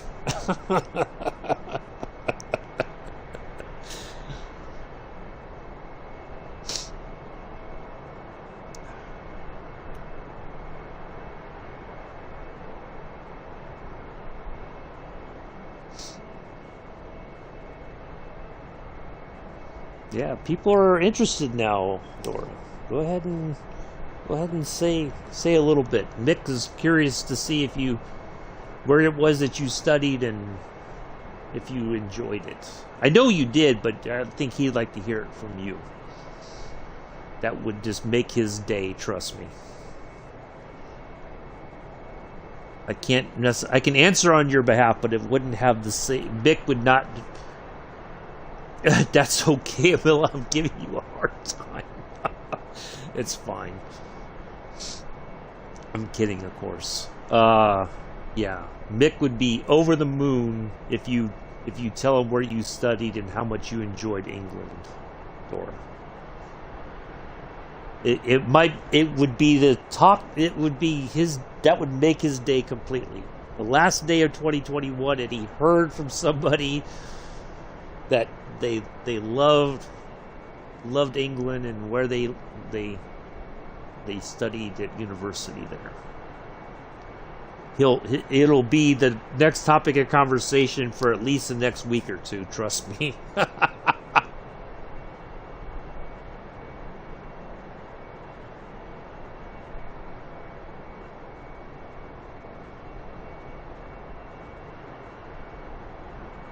I know I'm not. I'm trying not to. I know the answers, but I want Dora to tell you because I know you will be over the moon and then some. You will be actually in orbit if Dora tells you. You'll beat SpaceX to the moon, I think.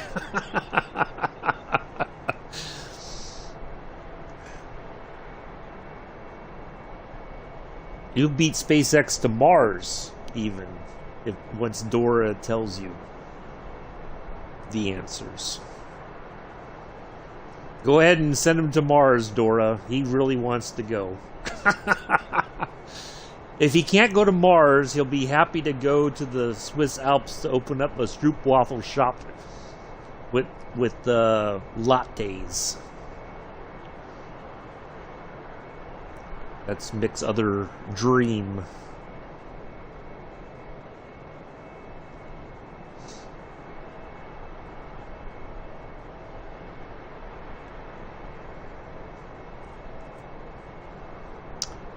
Well, there you go.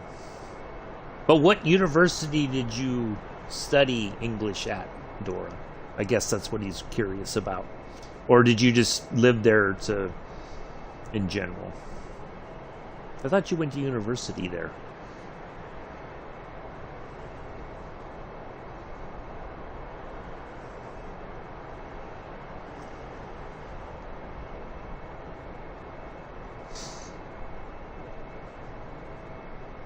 Just send me to the moon, I'll be happy. Well, then you could have you'd have like the real science, not the Science Sundays that you and Bex used to have on Astroneer. You could actually do the science from the moon, talking about the rocks and minerals and stuff on the moon.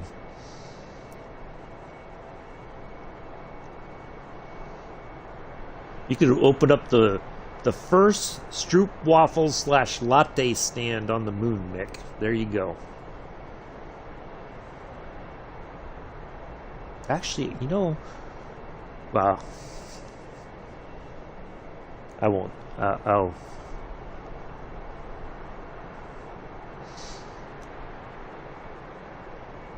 Oh, here's a good question that I know Mick will enjoy. What part about England did you enjoy the most overall? Not necessarily London, but overall England. What was your favorite part, Dora? Tell Mick. I kind of know the answer to this one too, but tell him at least that. He'd be happy to hear that as well. If I moved there, I would not get good internet. Well, see, then you could be.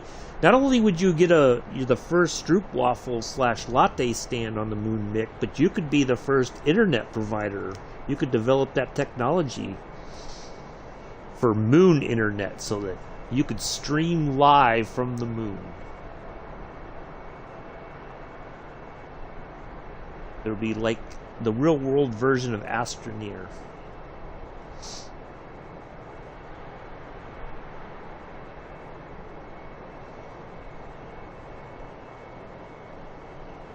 Just make sure that Bex is aware that there are holes in the moon. If you're going to take Bex with you, watch out. There'd be more rescue missions again.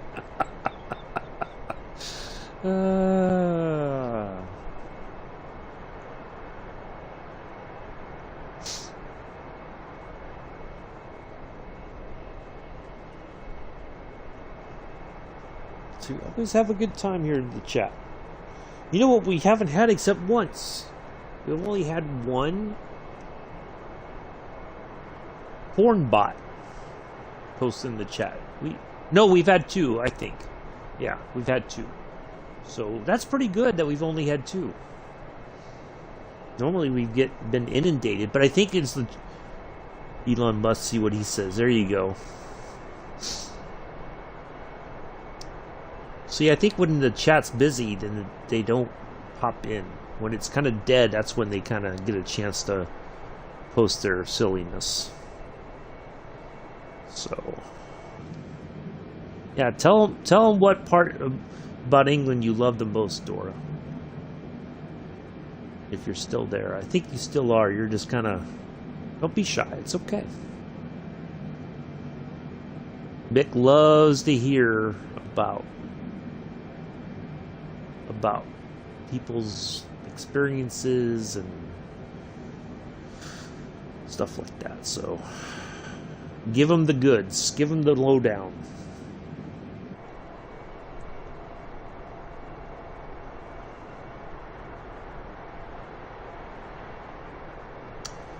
Yes. And I heard he said he'll pay more if it'll make people happy.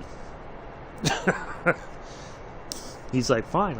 He sold off like a lot of stock, actually, in SpaceX. He's like, oh, well, if you think I'm freeloading or whatever, I'll pay.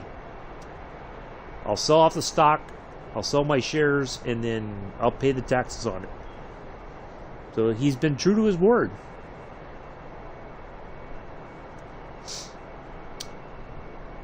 I didn't get her a gift this year, but we're going to have plenty of Christmases together where that is the important gift. That's the being together is the most important gift you can have with somebody or give somebody, and they in return.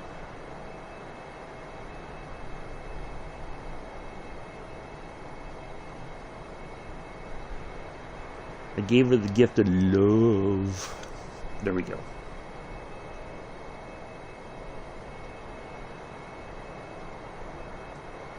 Yeah, a lot of people were bugging him about his taxes, and so he basically said, okay, I'm paid, this is how much I'm paying in taxes. I'll pay more. If you think I'm not paying enough, I'll still pay more, and he is. And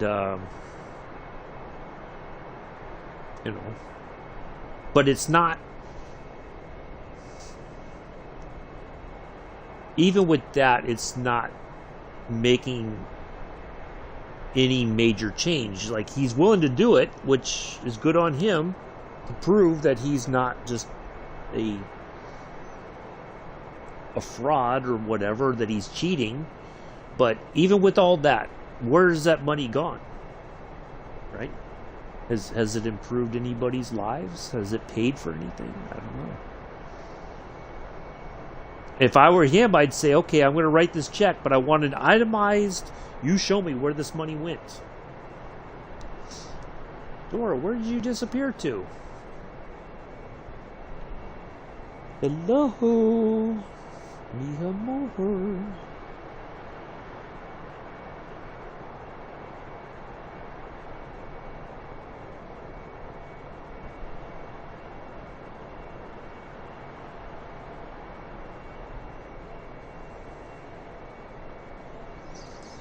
Where did you go?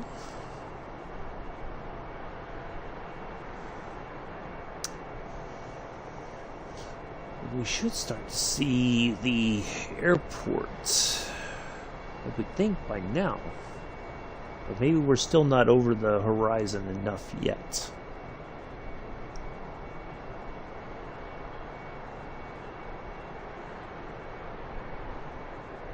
She may have gone back to sleep, even though it's like 9:30. Well, I don't know if that's necessarily true, but he's you know, he heard, I think there was some people who were talking about him in a rather unpleasant light, and basically said, okay, well, if that's how you feel, this is what I'm going to do. And he's done it. He's one of the few people that he is a man of his word. Say what you will about him, but he said, okay, I'll do this, and he's done it. But if I were him, I would say, now that I've done this, I want to see an itemized, where did this money go? What did you do with it? I paid the tax. Where can you show me what you did with that money? Where did it go? What did it improve? You know.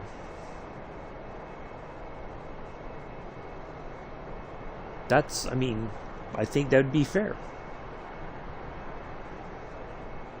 Because many people think that, oh, if he pays all this, it'll solve things. Well, what has it solved necessarily? That's the big question.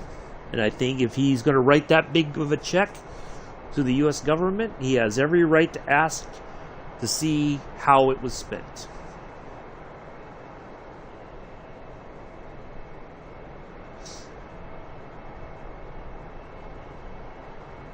And if it wasn't spent, where did it go?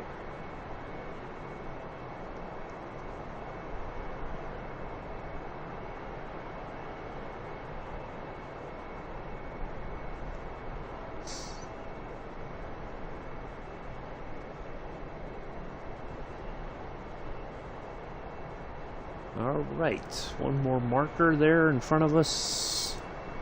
One more of many still to go. Yeah, if I was going to write that check, that's exactly what I would ask. Kind of like in Jerry Maguire, show me the money.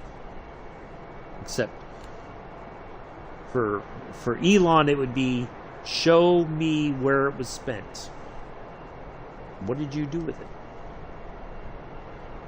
If you're going to ask me to do it and I do it, you're going to give me... Yeah, exactly.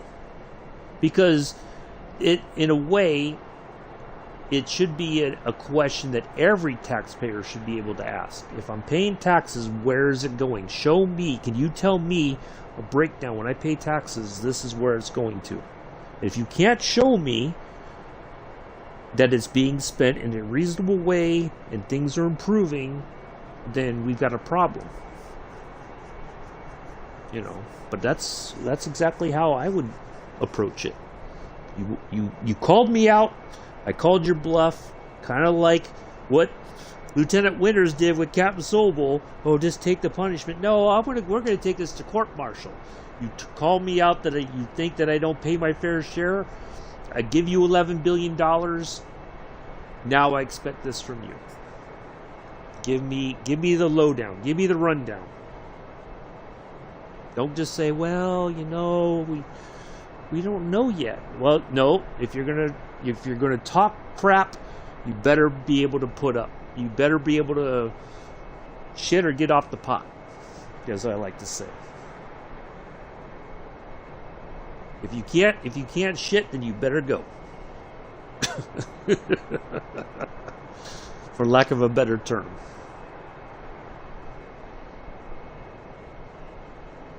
And he's got the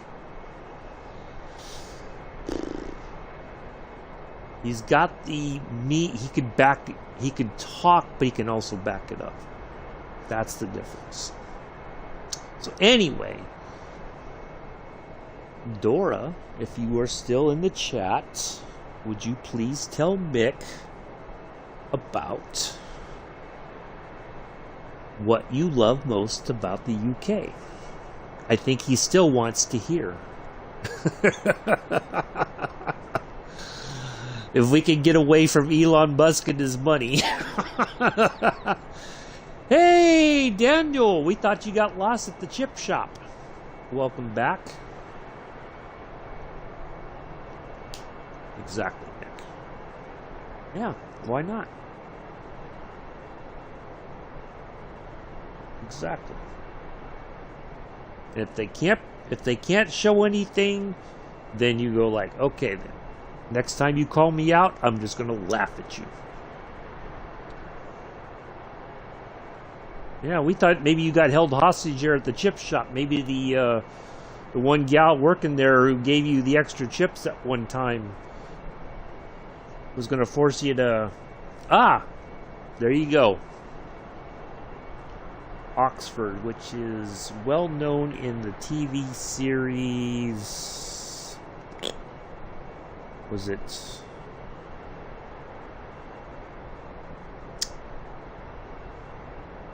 It was Morse and Inspector Lewis. I see Anella's been stalking me again. Yep. Well, we were worried because we were like, man, he went some time ago. What happened to him? I thought that the chip shop lady kept you hostage until you took more chips home with you. Oxford, yes. Inspector Morse and Inspector Lewis. Yeah, and then Mella's like, Daniel's over in Joe's stream. Wow. I thought something had happened.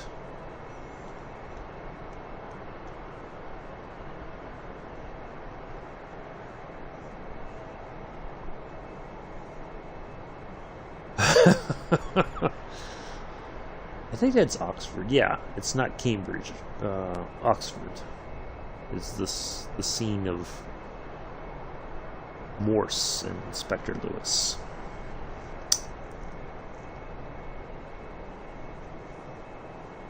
I gotta get back to watching Morse.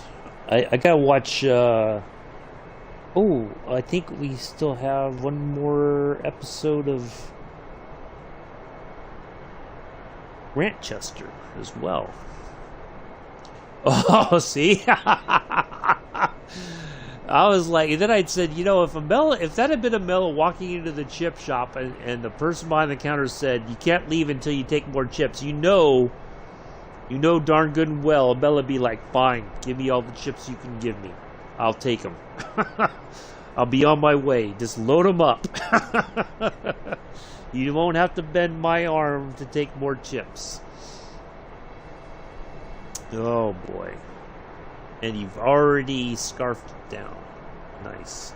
So what is your sense? You're not going to have chips and fish and chips tomorrow, Daniel. What is your expected meal for Saturday on the 1st?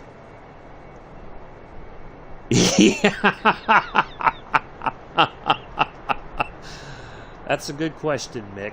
I think Daniel was kind of like, nah, not my type.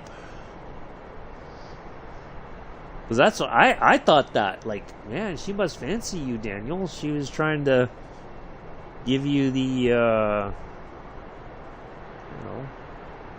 extra helping of chips to kind of give you a little wink and a nod,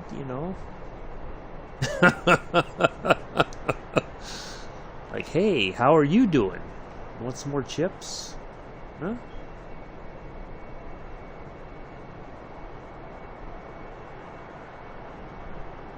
Of course you do.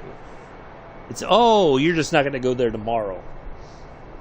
Since you already had your weekly fish and chips intake. So Dora, if you're still here listening. So Daniel is well known for his Saturday. If she was pretty then baby. Ah, okay. Daniel is well known in our little friendly community here that every Saturday is fish and chips day for him. And it's fried haddock, if I remember correctly, Daniel? So every Saturday, like tomorrow, normally tomorrow, like when we're doing the flight, he'll come in for a bit, and then he'll go to the chip shop and then come back. Amela overall is known just for eating. Amela loves to talk about food. Mick is known for his infectious laugh. Beefbird. Mella's other favorite, beef patties. So yes, Mella loves food in general. If you talk food with Mella will go on and on and on and will listen and comment and yes. Daniel called her up. No, I don't think he did. I'm known for all kinds of nonsense, yes. Oh, you love talking about food, though, Mella. You do. She washed the grease off. So, yeah, Mick is known for his infectious laugh, his great cheer. Bex is known for ketchup. If you're still in the chat, Bex loves talking about ketchup. And Subway sandwiches. Let's see what else. Chris Chris is just known for being Chris. If he's here, he's not right now.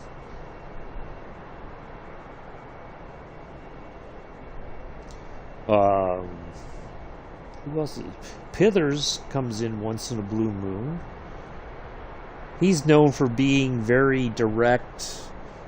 Has a little bit of a laugh, but he'll wind you up a bit and then call it good. Let's see who else is usually here. So I haven't seen Sue in a while. Sue's kind of quiet sometimes, but sometimes we'll get a little chatty.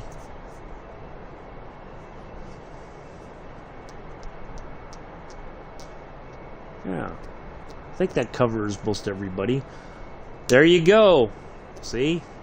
Lots of tea and fish and chips. Oh, yes.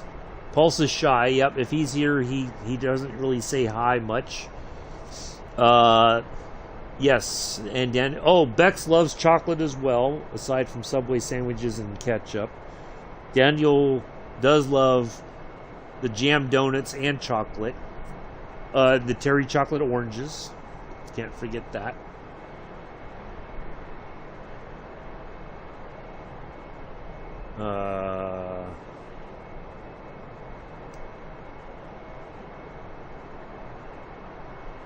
What else? Yeah, that's pretty much... Oh, see, yep, there. You talk about chocolate, there's Bex.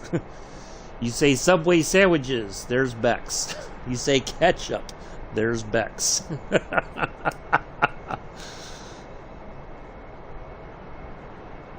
Oh, hey, Glenn. How are you, good sir? There's Glenn. You're gonna make me rip my... You just had a haircut. There's not much to rip out there, Ramella.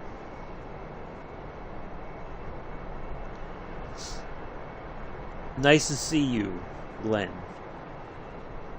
Thank you for stopping in. Yeah, Chris is Chris. So yeah, we have a nice little community here. Oh, Josh is here every once in a while. He's kind of quiet. He gets a little shy sometimes, but Josh is part of the crew. Oh, Happy New Year to you as well, Glenn. Yeah, we got a nice little audience. We do have some new folks who pop in every once in a while that are new to the channel, new to the group. Kind of don't always necessarily... Yeah, exactly. That's what I thought, Daniel. That's what you said, Demella. Yeah, we all... Nice little audience here. Very thankful for everybody to come in today. Nice to see you all.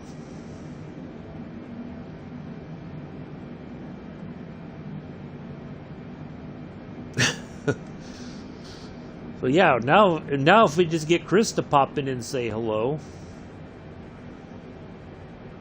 Oh yes, Joseph does come in, says hello, and then that's pretty much it. I think the most we talked about was when he was saying he was arguing with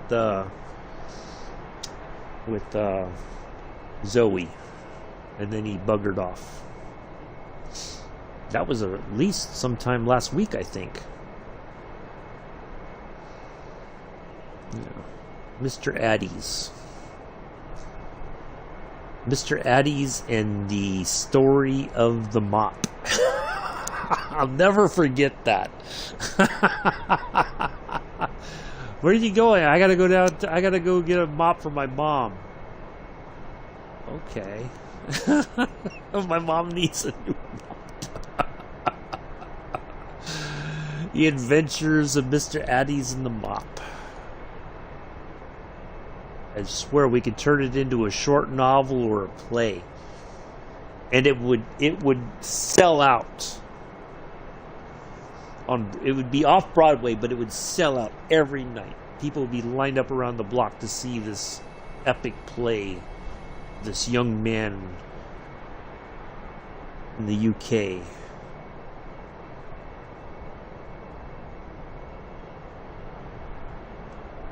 Who had to go get a mop for his mother.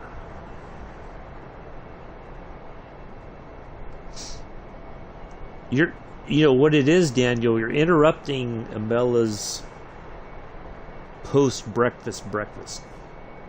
I've heard more bad stories of Mr. Yeah, but that is the one for the rest of my life, I will always remember that story about Mr. Addy's. The mop incident. That he had to take the bus across town and all this other stuff and to get a mop for his mother. And then that was still when he was having problems with his PlayStation 4 and he was kind of like all for, like, oh, I gotta get a new PS4 and what am I gonna do? And he couldn't have the money for it.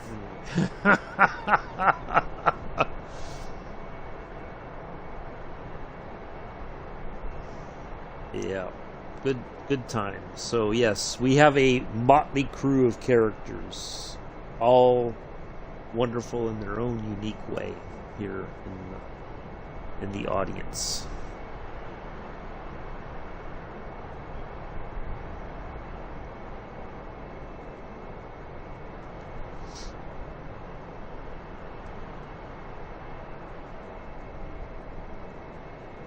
There's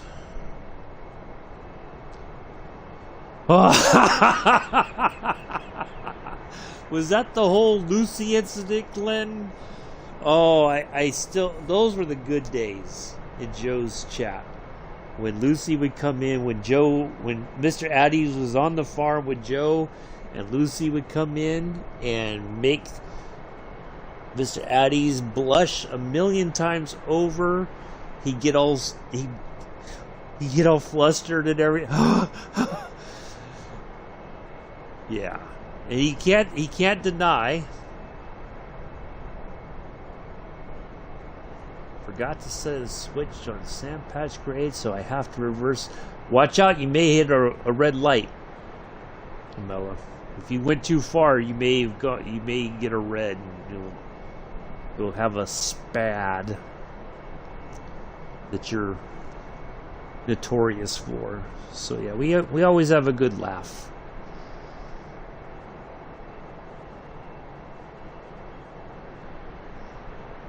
Oh, this is before the whole Lucy thing. Ah, so maybe Lucy got a whiff of what Mr. Addies had been up to in the past and decided to expand upon his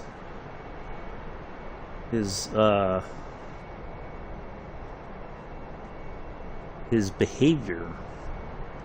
Oh, okay. I seem to recall hearing something about that, but that might have been before I knew everybody. So hopefully you're doing well, Glenn. Hopefully things are well at work for you. Well, there was speculation, Amela, that Lucy was a fake account created by somebody to give Mr. Addies a wind-up. And they knew, because on Sundays, Joseph would be in the stream with Ace and would come in and stir him up. So I don't know that Lucy's even real, but Lucy may have been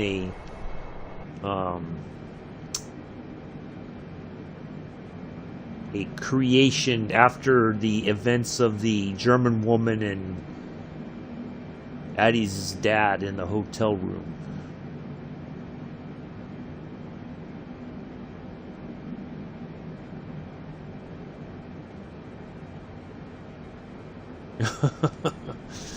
So yeah, we do have a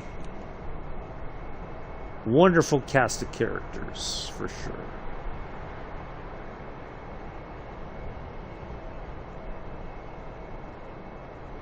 Yeah, okay. So I think whoever created the Lucy character saw that and took it a step further. So there is plenty of speculation as to who is really the Lucy character. But good to hear, Daniel. Or good to hear, Glenn. Yeah. Haven't seen Mr. Pete in a while. Sir Pete. Hopefully he is well. I thought for sure maybe he would have popped in, but he may be otherwise engaged. I don't know if he's at work maybe today or what. Let's zoom out here on the map and let's have a look downrange a bit.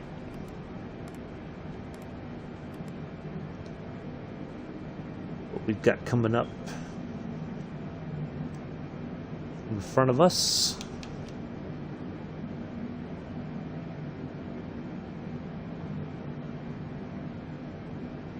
So let's look at the next page. So, all right, there's our arrival marker there, and we'll start making a beeline for lower altitudes.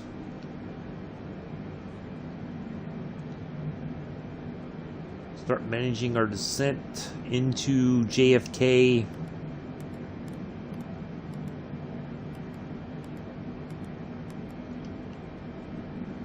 Let's have a look again. Just make sure we're not looking at any major hiccups. Now there is 2 USRs here, different degrees. So the ones that we turn to 251 and then back to 244. But if we have any problems, we're going to just hit, if we start to see that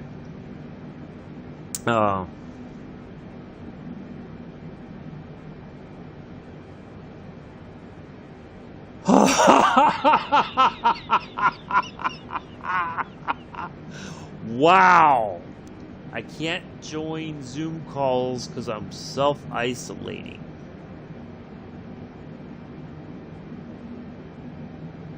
Wow. Okay. So anyway, wow.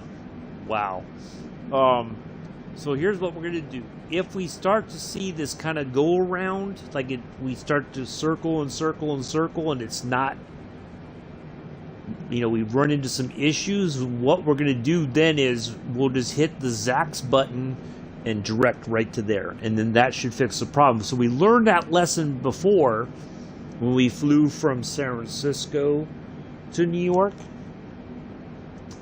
So we'll keep an eye on that.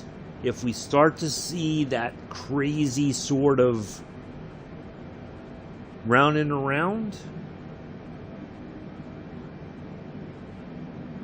you know, then we'll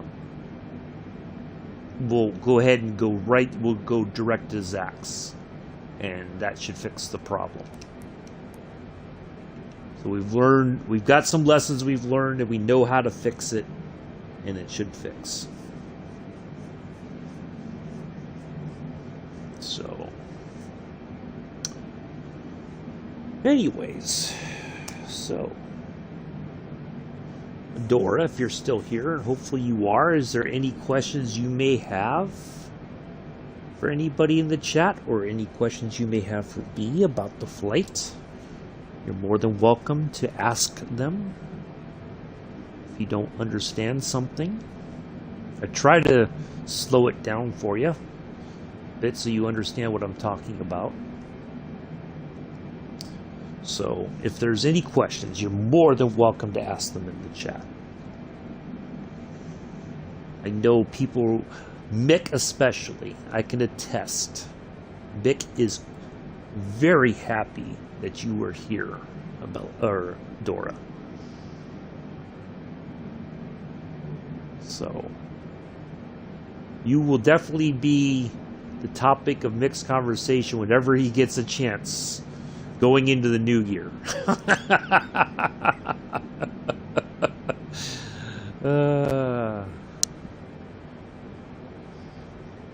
So yes, so we have essentially, I'll try to kind of go over some things. The line here is the plane is following that path to New York. The autopilot is following.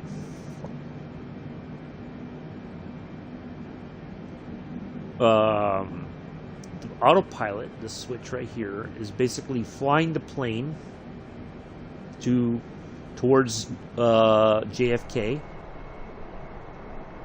which should be, we should see it soon.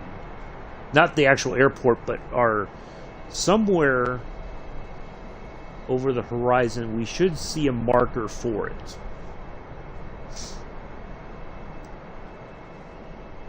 And then from here, we're going to turn south, kind of, and make our way, and then we'll turn into the airport. Oh, that's even worse if it was one of Jason's. Goodness gracious. So we can kind of see, we can look ahead. So yeah, it is keeping us on track. So the plane turns itself to keep heading the direction. Oh Lord, that's even worse. I can't imagine what Jason would have said when he saw that.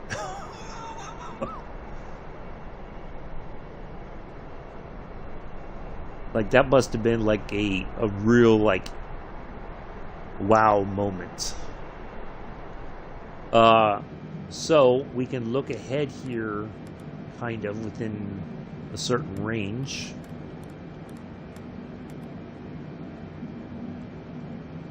Well, that's what happens, Miller, when you're not paying attention.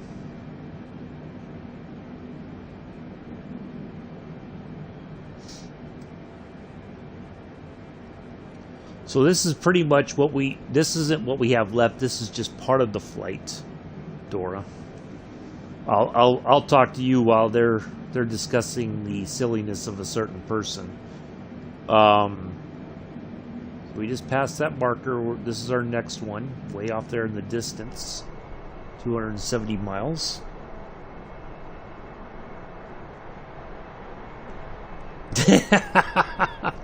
Well, you know, you said you know, Daniel warned you. I mean, let's be honest. He called you on it.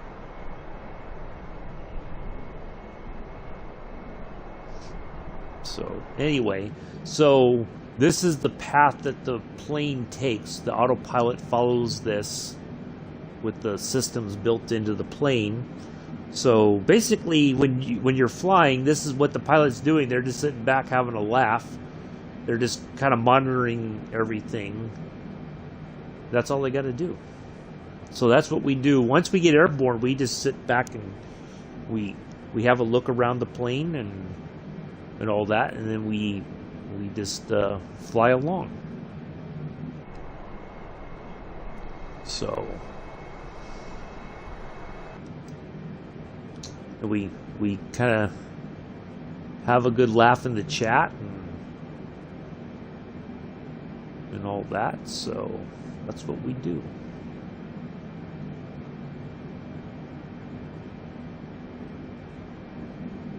But we don't, there's a lot of stuff that we don't have to really worry about, like the radios, it's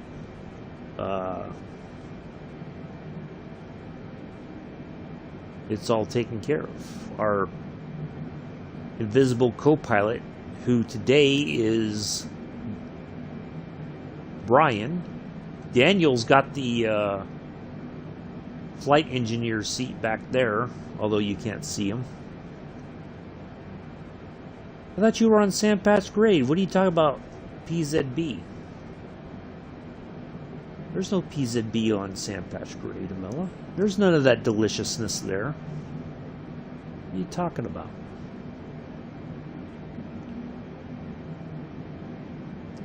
He just wants to play with Pithers. I don't think Pithers would ever go for that. I don't think Pithers would ever allow him on his farm. Oh, okay. That's fine. I kind of figured maybe you were doing a few things at work, but I know maybe you're listening. Oh, you switched routes. Ah, okay. Put the deliciousness of PZB on. You'll be fine. You know how to do it. So, but yeah, that's how this whole thing works. And then pretty soon we should, probably after this marker, we should see the one for JFK at some point. I thought we'd traveled enough over the horizon. But maybe not. We've only been live for 4.5 hours roughly.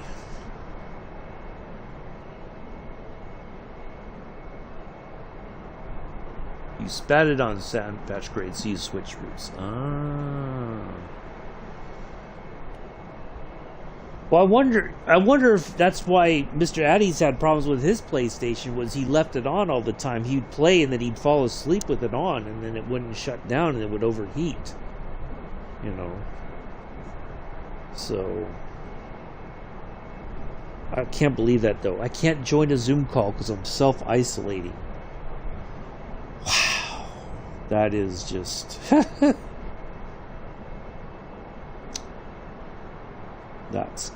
That's phenomenal. That's entertainment.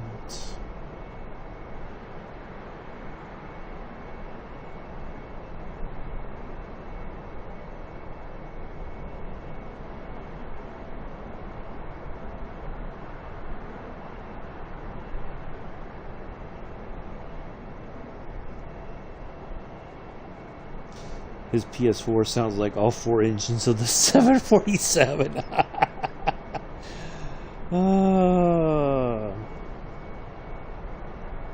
Yep, that is true. That is true. It's true. It's true.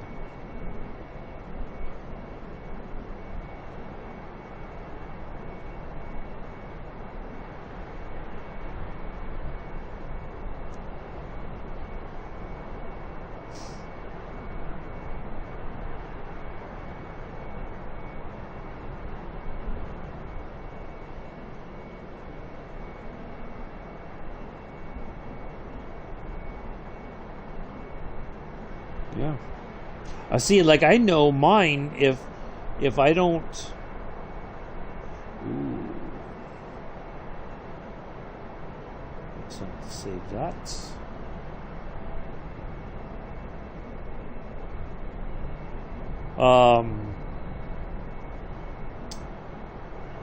Like, I'll even be, what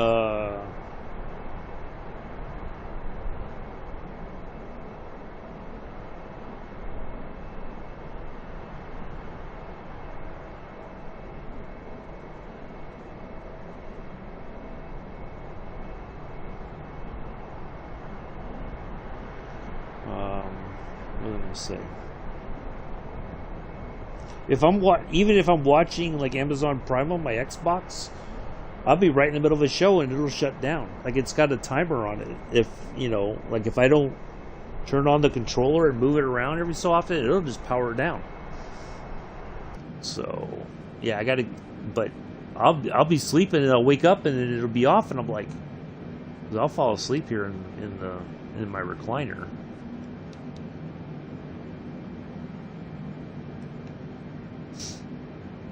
But yeah, normally unless you change it, you don't want it to power down ever. Yeah, but that's. Or are you on? Did you join? Is he on ETS or ATS? I know Joe's streaming. I think one of those.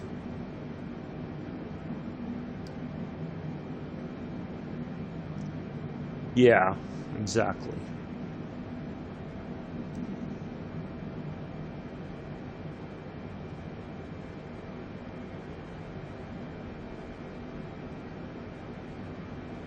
What's that up there? Let's go take a look at that.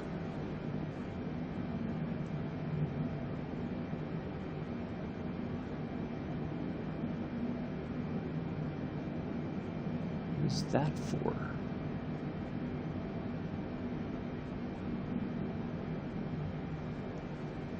Hold on a second. I gotta... Joe's doing ATS. Oh! That's what I thought. Ah. Some kind of... Okay. This is discharge on it. More buttons that we can't do anything with. Oh, that's like the fire system. Ah, okay, that's the engine thing for the fires. Okay.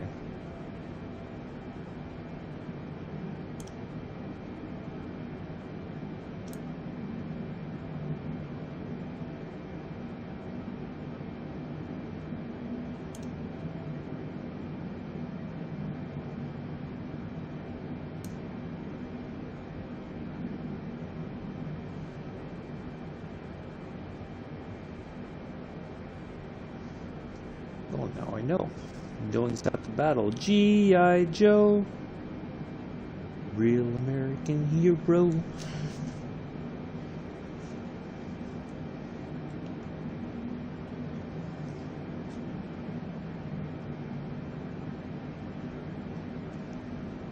Alright, well, I feel like, let's see, it's 11 o'clock now. I think we've got 2 more hours to go, roughly. Maybe 2.5. Maybe an hour and a half, I don't know.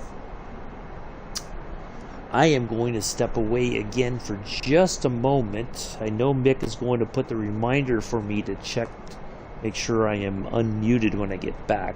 So, I know you're going to put it in there any moment now, Mick. So, I will be back in just a moment.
Alright.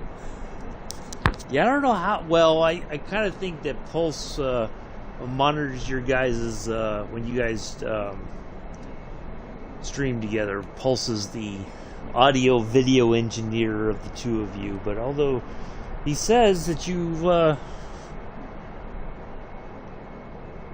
in the A-Train, you can see all the airplanes lined up at their terminals. Yeah, I saw... Yeah, those videos were... Or not the video. The pictures were really awesome, Umbella. Was that when you were taking family to the airport to go to the UK, I guess? You said you were taking, I think, your mom or somebody to the airport. Riding out with her. So... yeah, very cool. That's the one thing I wish I miss the most about living in the Bay Area. If I could spend like one day train watching at what was the name of that station? It's gonna come to me. Hold on a second. Millbrae. Is it Millbrae? I think so. Where the BART? Yeah, I think it's Millbrae. You know, spend time there, and then if I could find a place, because it's, well, you can kind of, the way that San Francisco International is laid out now may not have been this way necessarily a long time ago. It probably has a oh yes, yep, yeah, that's correct. Where, let's see, let me hold on a second, let me make sure I'm talking about the correct runways here. It's SFO.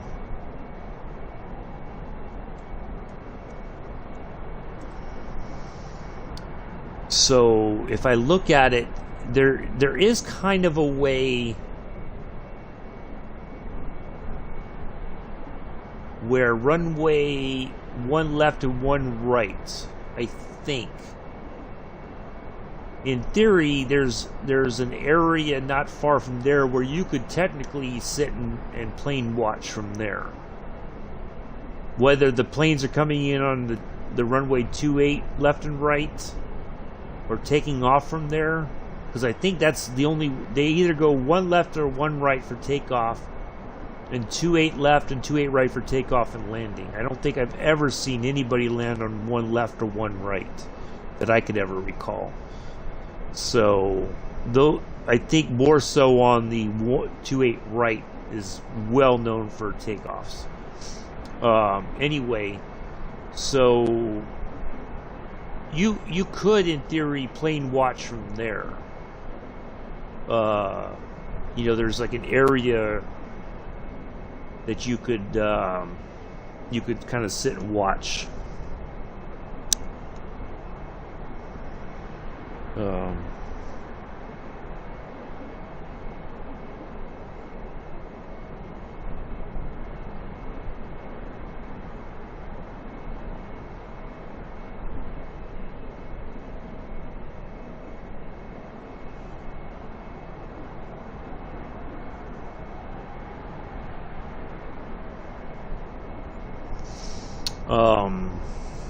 The planes and all that. Oakland is far easier because there's like the San Leandro Marina area, kind of. You could just, there's a place where you can park and you can kind of walk out a bit. I think they still have those, like, kind of over the shoreline walking area, essentially. And you could sit out there and watch the planes land at Oakland, even. I remember, I think the first time I got a camera, and this was, well, not the first time I got a camera, but I got a newer camera. And for whatever reason, I don't know why, but I was like, I'm going over there to that marina, and I'm going to sit here and take pictures of the planes. And I used to have all these different pictures of planes coming in to approach it at Oakland Airport there. And certainly that airport was different in design and everything than it is right now. It's expanded and all that over the years. It's grown.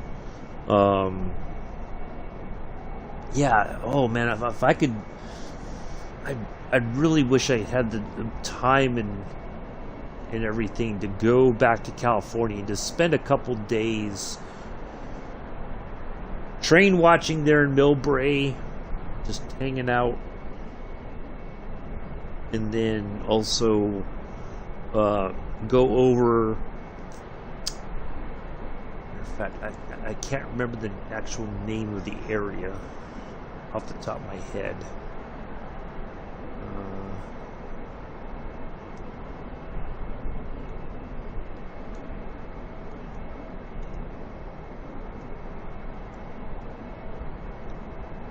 Matter of fact, there's a good indication of what it used to look like.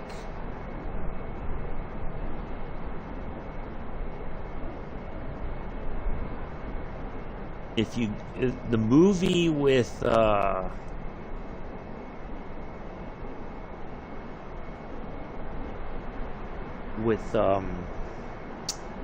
Steve McQueen called Bullet. There's a scene. Yeah, see, there's Bayfront Park, which you could probably sit at and watch the planes. But there's a scene in the movie that takes place at an old. It's the name has changed over the years, but it was called. Oh, what was it called before? I don't.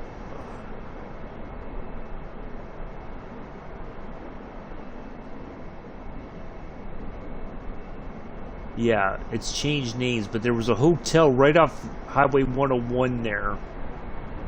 Hey, you could see it, and there's a scene that was filmed there at that hotel where he found like a murdered person or whatever. He had to go there, and then his girlfriend in the movie was with him, and all that. But that gives you a better sense of how different the Bay Area was back in the 60s. That whether it's San Francisco itself or, you know, even South San Francisco, you know, Redwood City, kind of San Mateo-ish sort of areas and whatnot.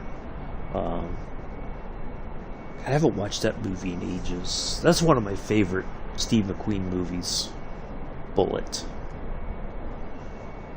But yeah, if you ever want to get that, and if you ever watch the show Streets of San Francisco, a Quinn Martin production, Michael Douglas and Carl Malden, you talk about his classic, different looking San Francisco. You watch that show, and then you look at how San Francisco looks today. It's way different.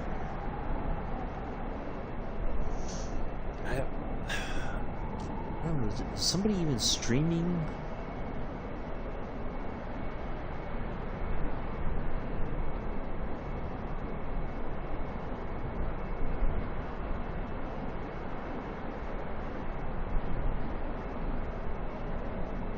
Oh, can I even stream Streets of San Francisco?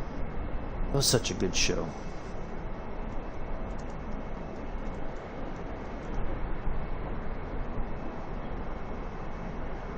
You talk about, you want to see a young Michael Douglas.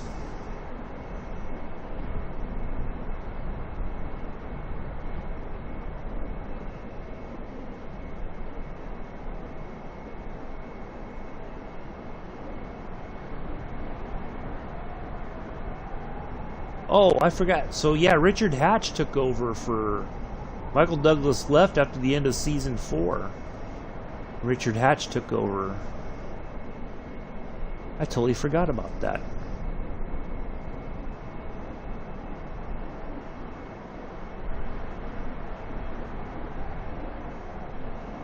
Prime Video. Oh, you have to. Well, there's the Rockford Files. Another favorite show of mine.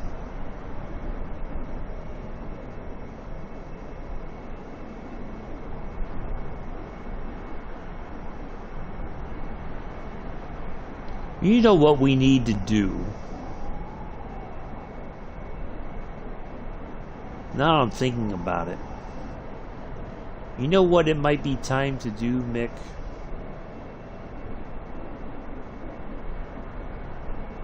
I think we need to do another flying tour of San Francisco again. Now that we're a little bit more better versed in our flying. We may have to do another flying tour of San Francisco. Yeah.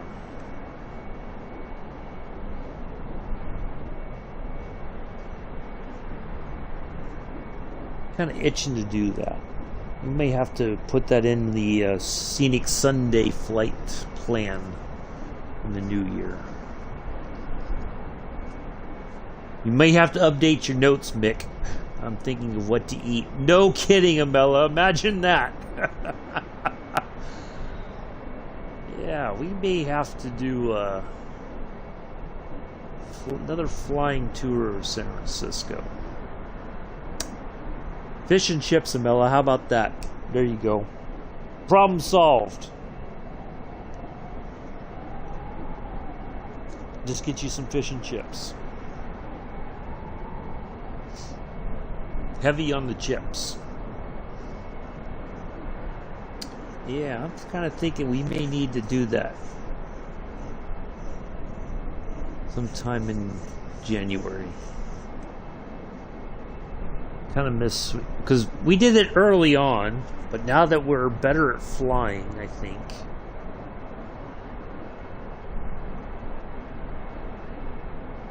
Oh, it'd even be much nicer in the biplane. Oh yeah, yeah.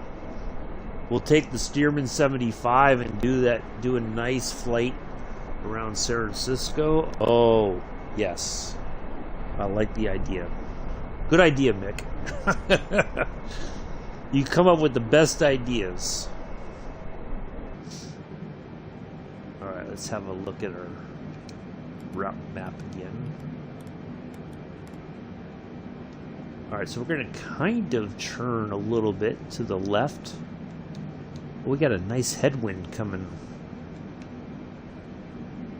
I don't know if that helps or not, but probably not. Probably doesn't help anything, but it's there. You always come up with great ideas, Mick. Thank you. Yeah, a nice flying tour in the Stearman 75 around San Francisco. Maybe we can zip under one of the bridges just because we can.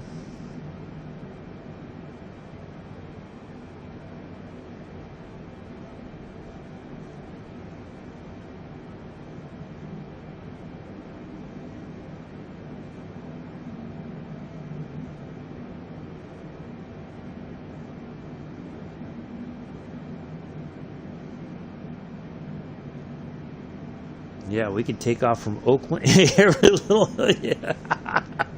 That's true, Mick. That is true. Yeah, we can take off from Oakland and go over the Bay Bridge, Treasure Island, go into the city, and just fly around the city. Yeah. Yeah. Then we'll go back across the Bay Bridge, head over to Oakland, go over the hometown, and then we'll land over there in Hayward. Yeah, I like that idea.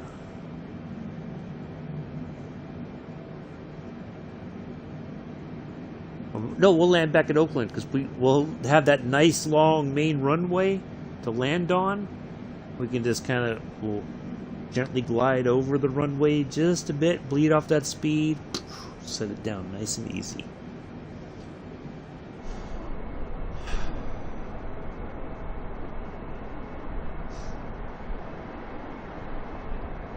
Yeah. I know Daniel would say, if you're thinking about something to eat, you can't go wrong with fish and chips.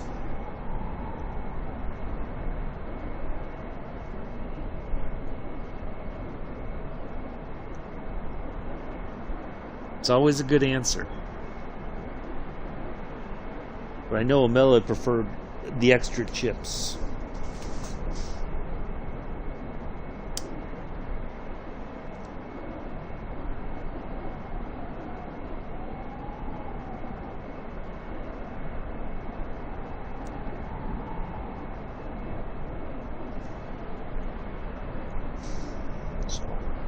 Glad Dora got into the chat. She might be listening. I might be on in the background. So I hope that's the case. Possible. If not, it's perfectly fine. Still love you. Wow. Hey, look, we're talking to ATC again. It's like they forgot about us. Which is quite alright by me. Center, Speedbird, Bravo Alpha 501 Heavy Flight Level 420. Continue to all read. Continue to ALLRY as planned. ALLRY.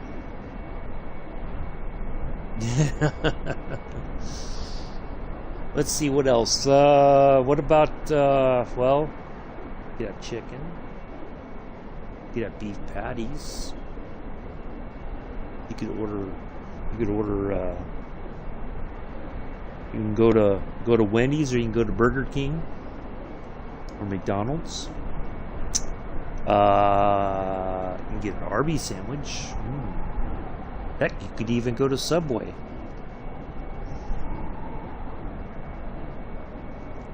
Or you could just raid the fridge and find out what's there and just have at it.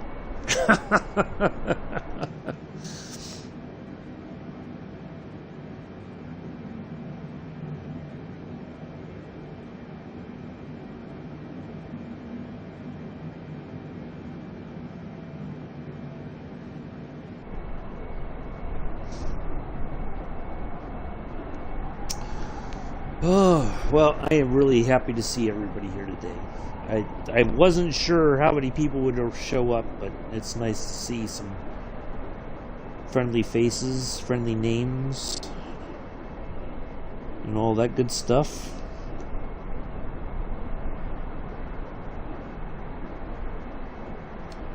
So nice to see you all here. Last stream of 2021. The long flight, the long haul.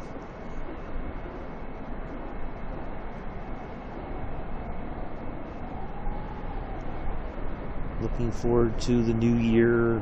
Hopefully positive changes for everybody.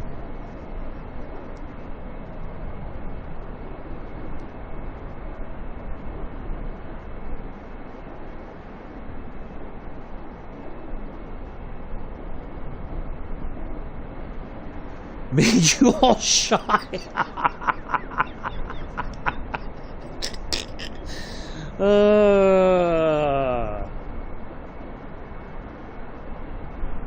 you all shy. Well, I appreciate you being. I appreciate everybody being nice to her. It was very nice. Very happy to have her be a part of the stream today, even for a bit.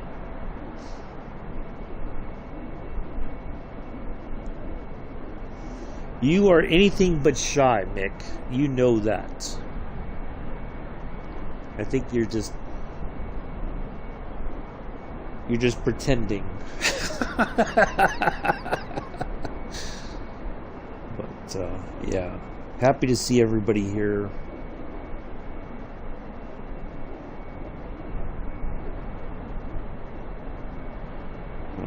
Yeah, hopefully everybody has a positive 2022. Some positive changes in life. Some positive directions. Leaving the negativity behind.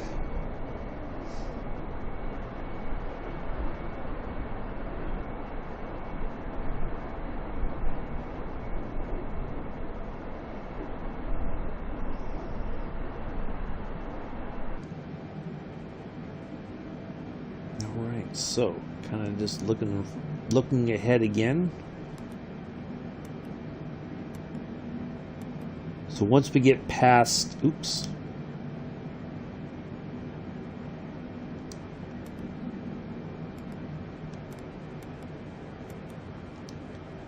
So we have ALLRY, and then we'll turn just slightly towards Finney.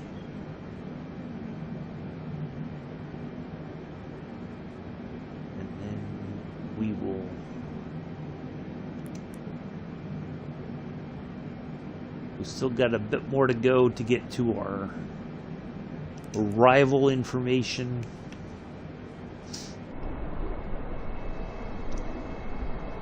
Don't know where our airport marker is. I figured by now we would have seen it. But maybe we need to... Oh, wait a minute. There it is. It's peeking over the horizon there. There it is. So certainly after we reach this one, and certainly by the next marker, it will be... We will see our airport right there. There it is. Right off the top of the first class area there. what did they call it?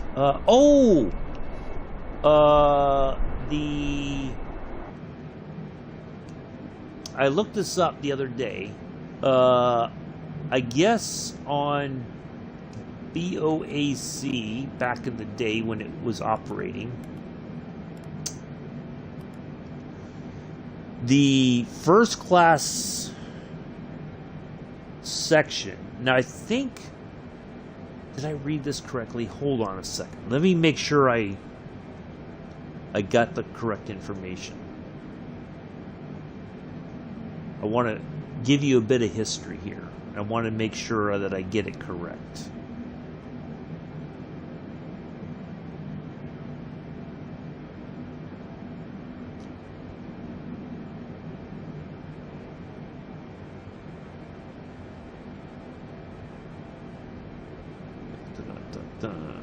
I thought I heard... Oops, hold on a second. I thought I read somewhere...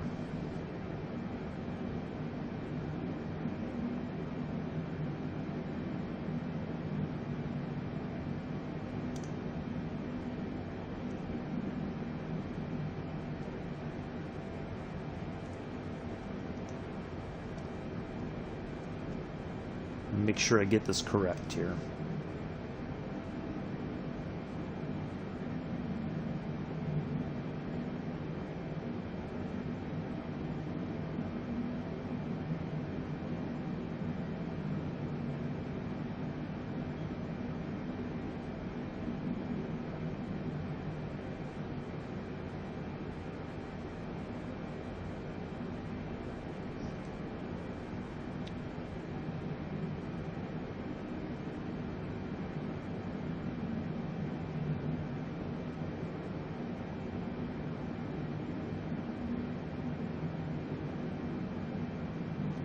Somewhere I read something about,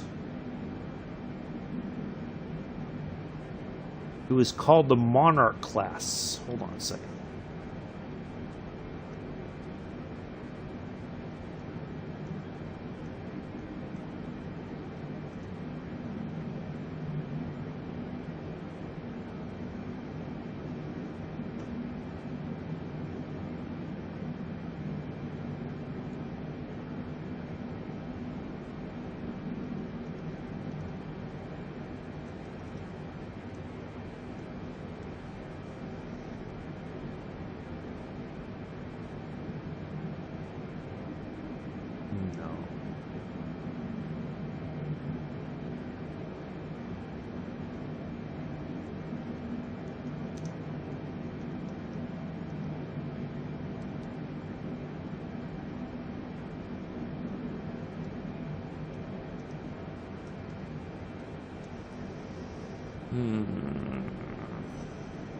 I thought I read something that they called it. Oh, okay. Cheers, Amilla. Something about Monarch class. I saw it somewhere and I don't remember where it was. But that was the name for it. That's what they called their...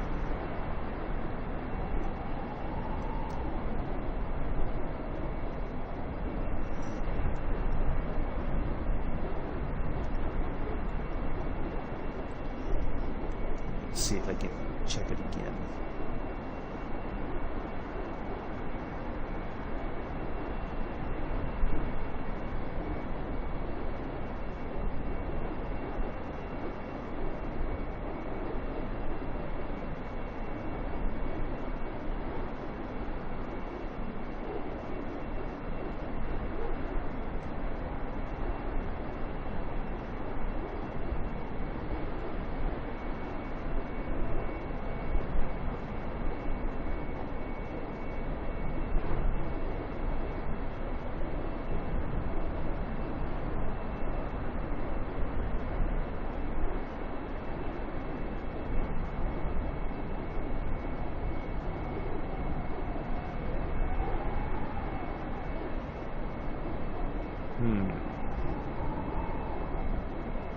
I saw it somewhere. Matter of fact.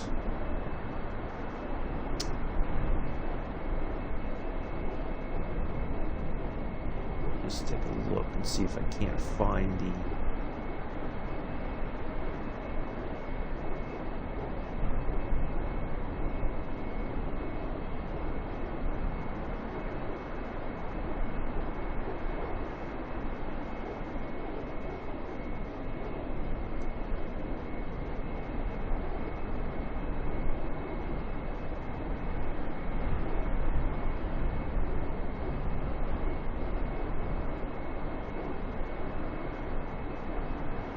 I know I saw it somewhere. I don't remember where I saw it, but I'm almost positive there was like the first class area. It was like the first time, and they offered it. They called it the Monarch class.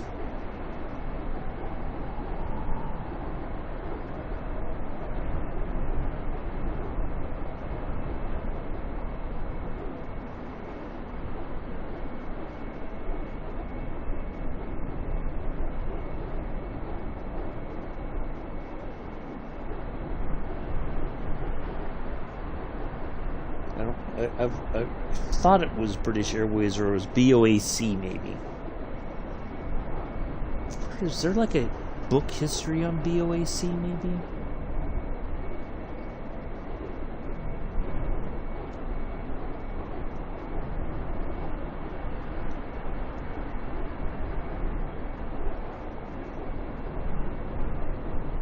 There is. Interesting. Ooh. You can make get a miniature snap together plane or a model of the British BOAC 747-100.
There was an interesting book I read about the history of Pan Am that I thought was really... There was a lot about it that I didn't know.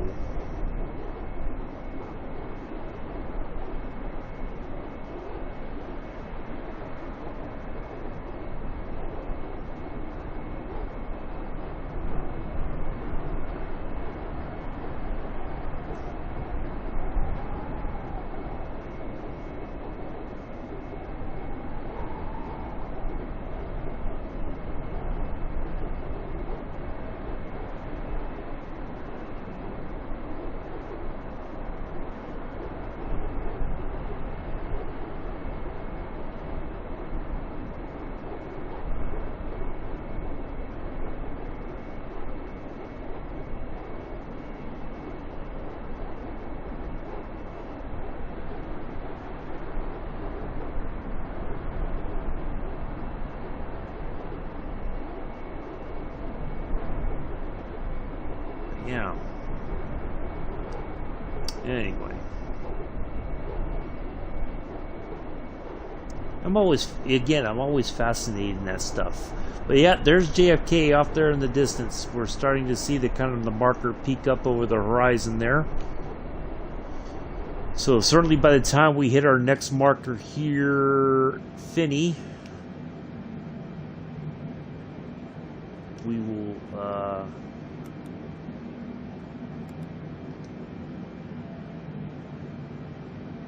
will be within shouting distance, kind of, sort of, not really, but sort of, kind of. We will actually see our marker for JFK once we get there. So we are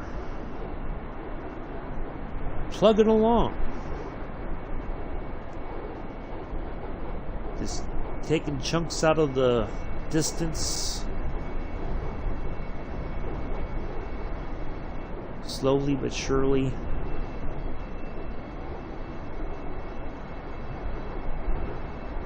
Been a good flight thus far.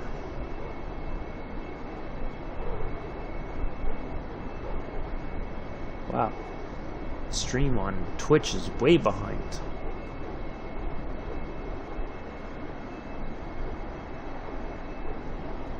It's still showing me in the inside. Looking at the...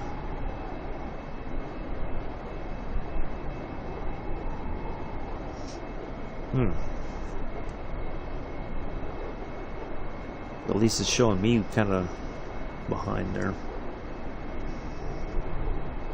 I gotta start thinking about lunch myself pretty soon, because before I know it, we're gonna get this wrapped up, and then a few hours later or so, Pulse is gonna be streaming, I think, tonight on the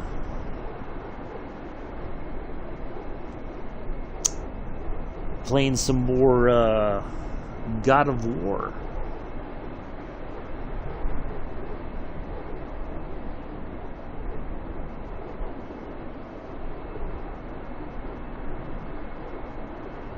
So we are definitely well past our halfway point in the flight. Let's see how much more we've got to go once we get to the marker there, and the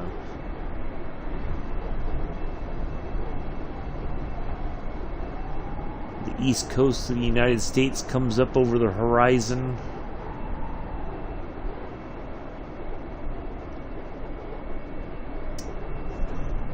In fact, just out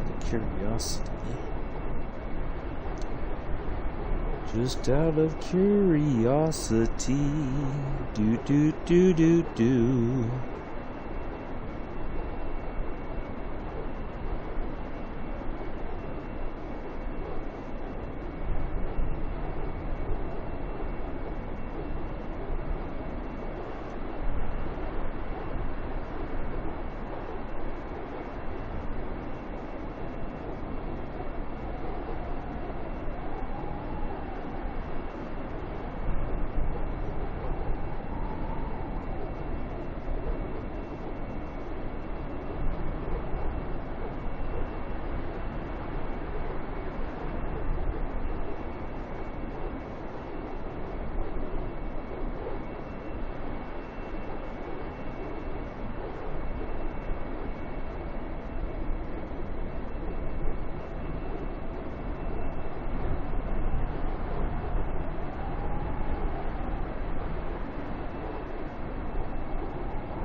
Yeah, I gotta think about some lunch here pretty soon myself. Ooh, that says like 1,000 something. There's 4 numbers before we get to the decimal whatever. So we still got quite a bit to go. I may have to get me something to eat.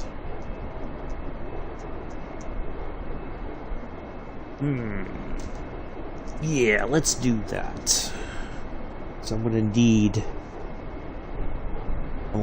the fuel. I'm gonna need the protein.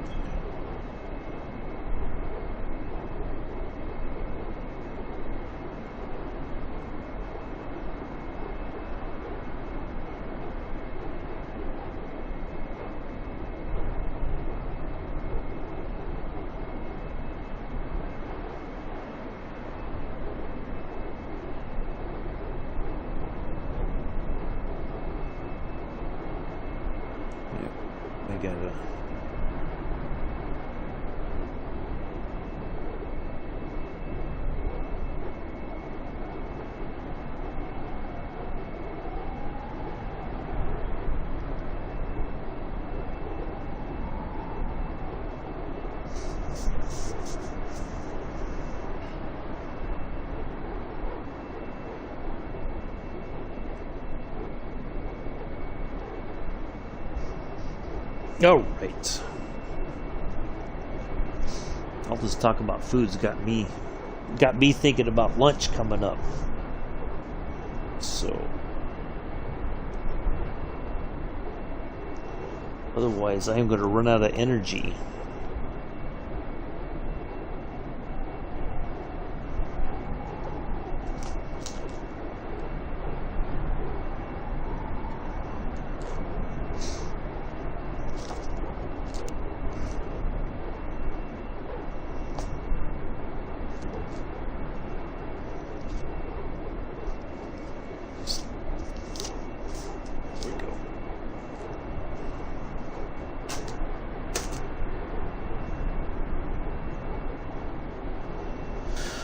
Oof.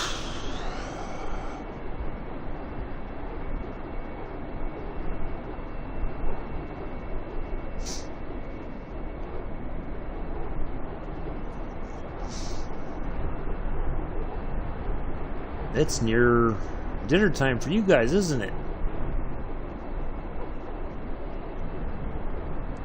Over there in the UK.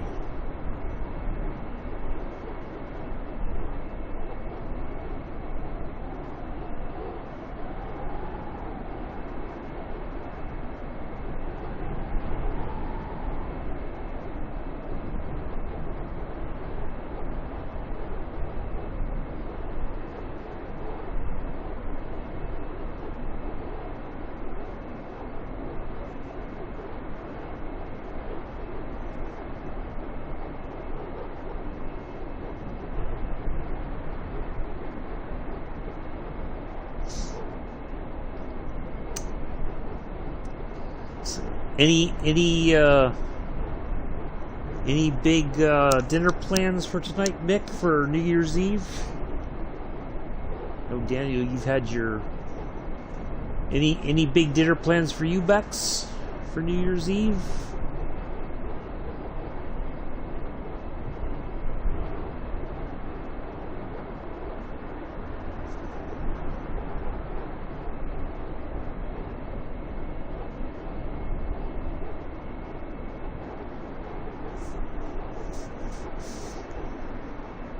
Just have a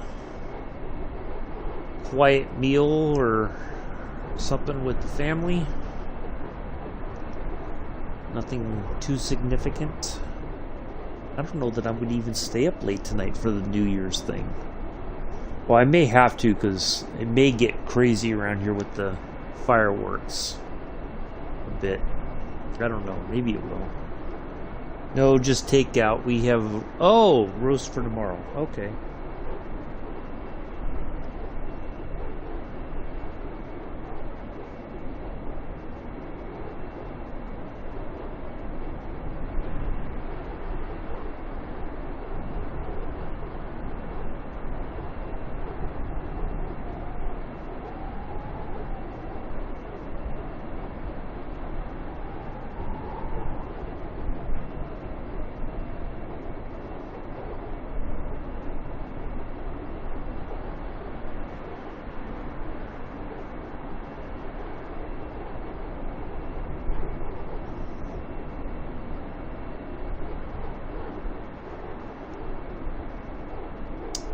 Roast sorted for tomorrow. I have I probably gonna have pork loin for dinner tonight, and then I'll buffet and Southern Comfort and films with family later because the girls want to see the New Year. Well, that's nice. I think we're coming in over... Is that Nova Scotia in front of us? I think so.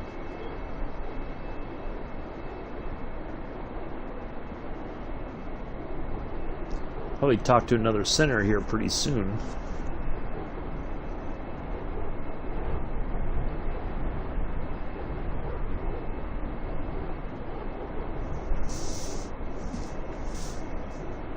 Yeah, I'm going to have pork loin tonight for dinner, I think. Make that with mustard, not ketchup, because ketchup and pork loin do not go together.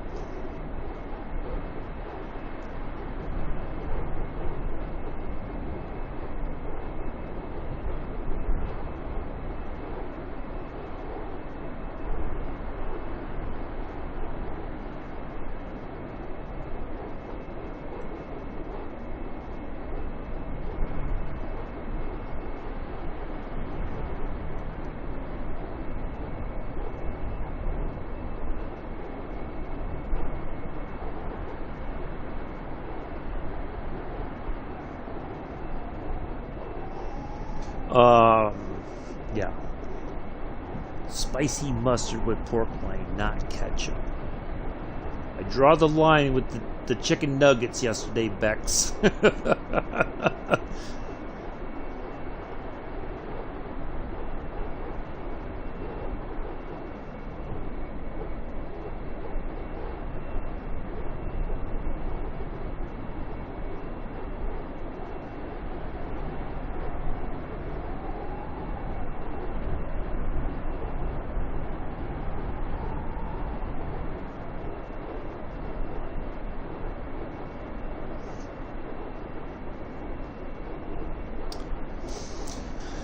Yeah, I'll probably, once we get this wrapped up, I'm gonna probably watch some Amazon Prime myself. I've been working my way through the Love Boats.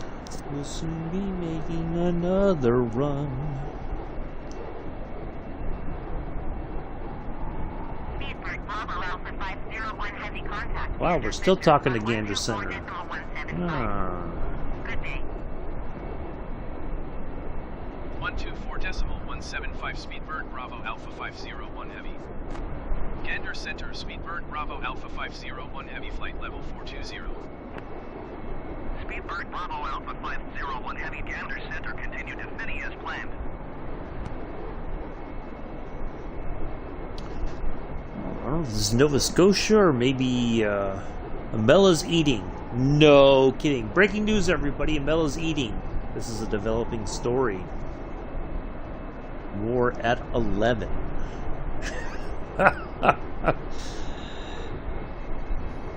I am just shocked, Amella, that you're eating. Oh my goodness, I don't know what to say.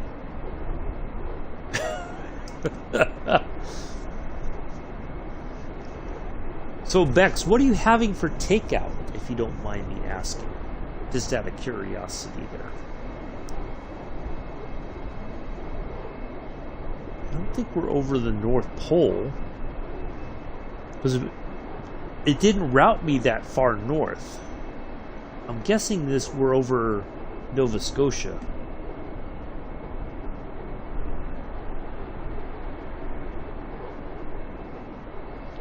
The North Pole is farther that way. Yeah, we're finally, I think we've gotten over the vast majority of the flight over the Atlantic. But it's all icy and... yeah, look at that.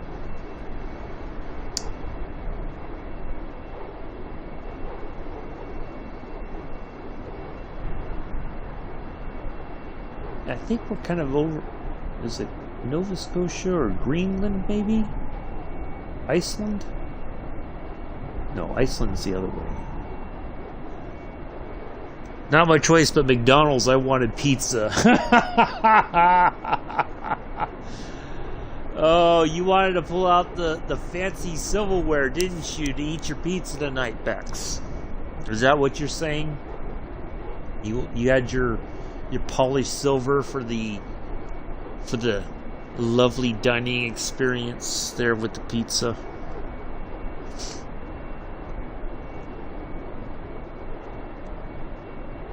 How could it not be your choice? Well, I don't know.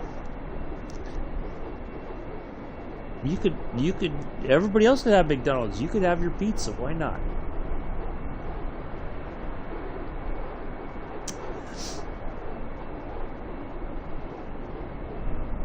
Yeah, 13 likes. Well, thank you all for that. It was at 11. A couple other people came in and gave the thumbs up. Appreciate that.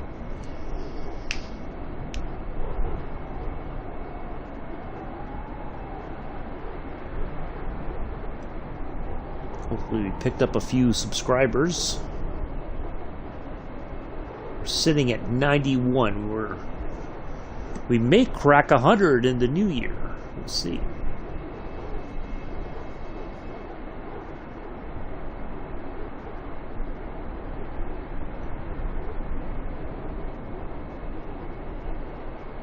Uh-oh. Winds might get a little crazy here. 51 knots, almost head on. Not quite. Speedbird Bravo Alpha 501 Heavy contact Gander Center on 134.6. Good day. 134.6 for Speedbird Bravo Alpha 501 Heavy. Gander Center, Speedbird Bravo Alpha 501 Heavy, flight level 420. Speedbird Bravo Alpha 501 Heavy Gander Center. Continue to Finney as planned. McDonald's, eh? Interesting. So what are you having from McDonald's? Are you just having the chicken nuggets? Are you having a burger? I know you're going to have chips because you're going to have ketchup with your chips.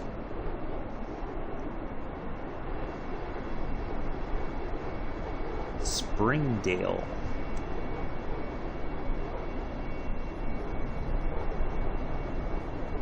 Nothing spring looking like there. Although we are got the live weather on, so this might be pretty much spot on here with the weather.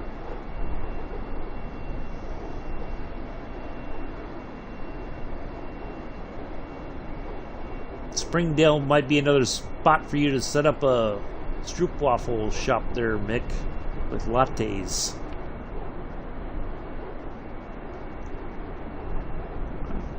Oh, now 7 people are watching.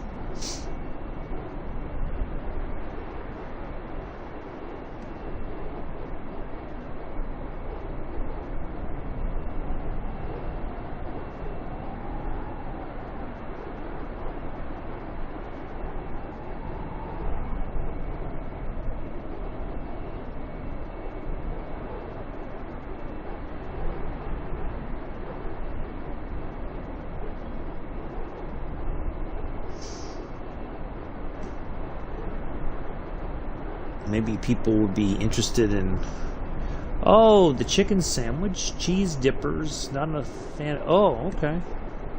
I wasn't sure. Good to know.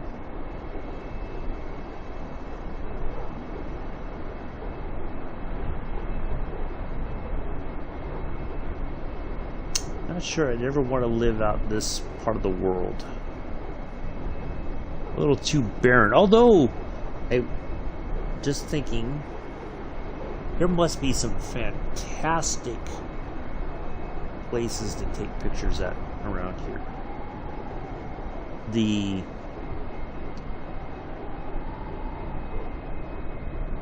barren lands must just look phenomenal in pictures.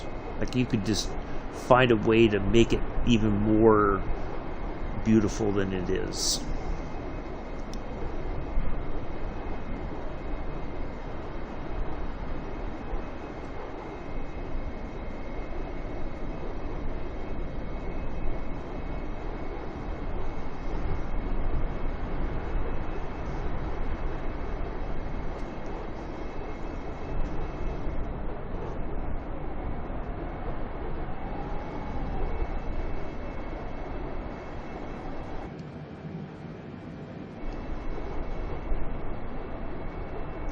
I think I can see maybe either a town or an airport right there in the little marker there in the clouds.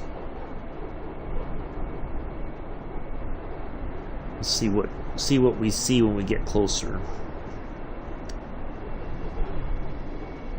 And the landscape though must just be fantastic because it's probably an area where people just kind of like, eh, but. Yeah. Not that I want to probably go out there in the cold.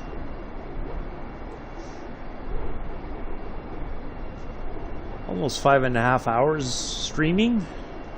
I think this might be the longest stream. By the time we land, this might be the longest one I've ever done. Whew. I'll be glad when we're on the ground in JFK there. 893 nautical miles, which should be, I'm going to guess, let's see how close I am, 892. I'm going to say 950. 891.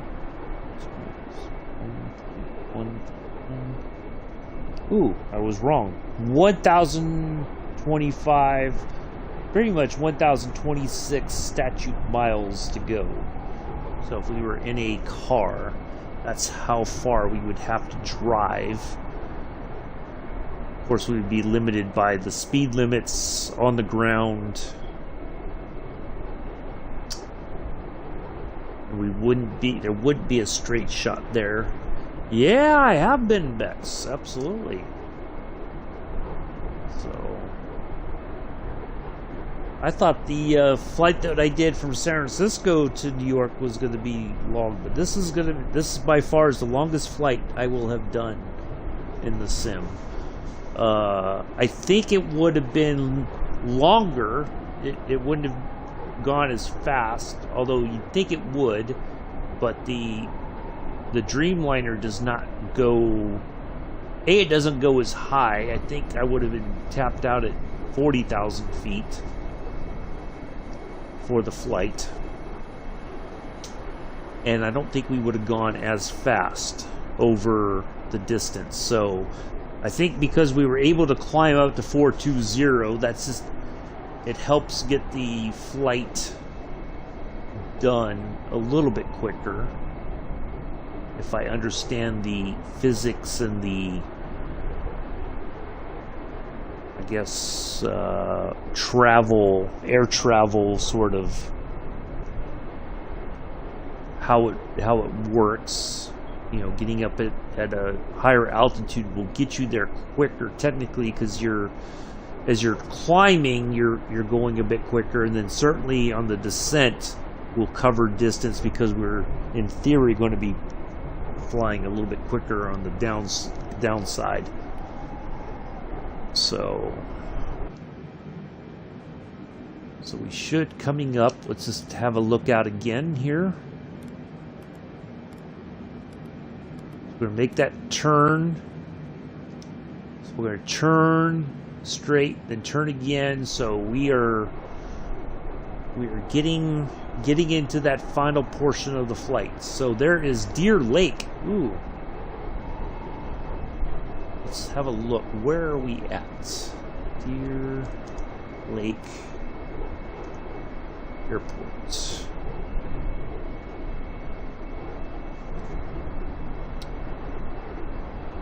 That is in... Are we over Ontario? No, we can't. Really? No. Well, it's possible. Let's zoom out here. Oop. Nope, that's definitely not it. No. Nope.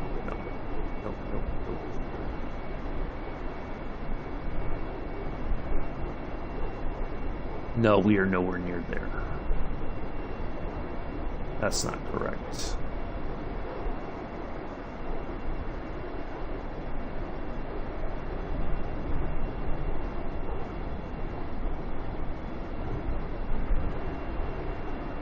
I think we're over Newfoundland. Not.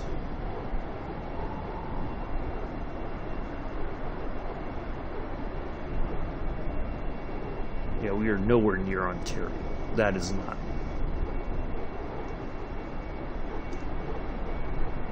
There it is. Yeah, we're over Newfoundland.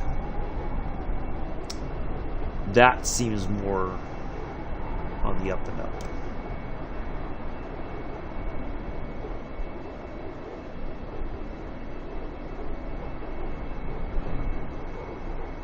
Where'd it go?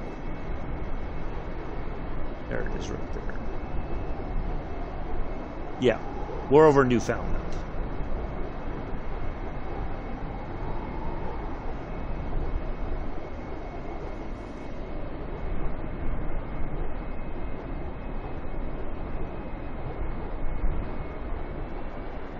Uh-oh. There it goes again. It's starting to act up. A little weird sort of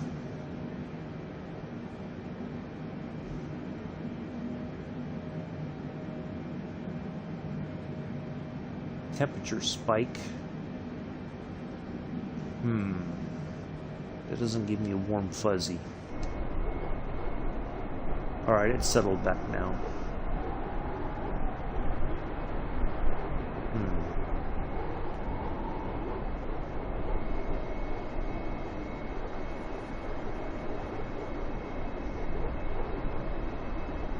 I'll say, if we're over Ontario, there's a problem because we went way too far.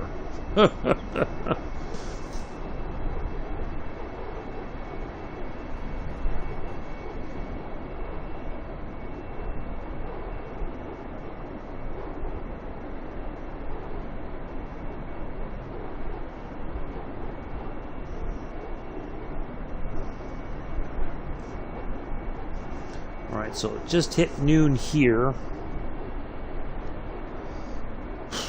I'm guessing, if I had to take a guess, oh, there it goes again. That sudden spike. Oh, man.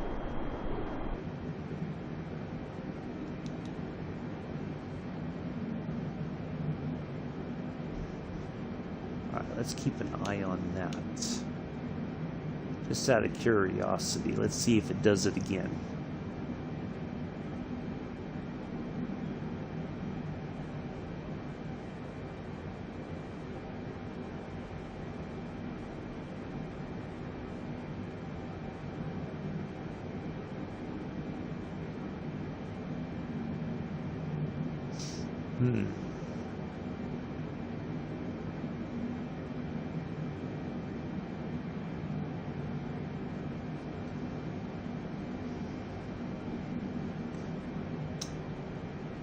So, in theory, we've got another hour left, I think, in the flight, but I don't know that that's absolutely correct.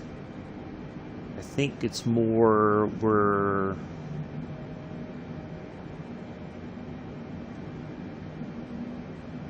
I think we've got about 2 more hours to go, flying time.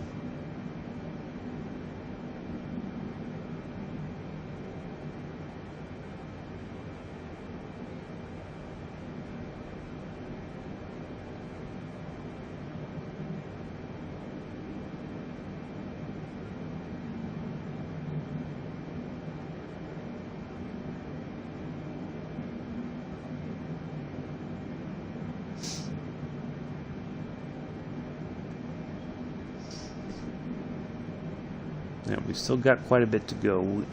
We should see our...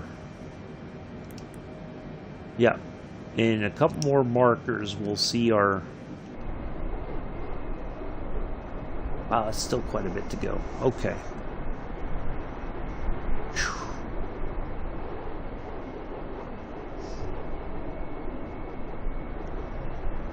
Alright, I am going to...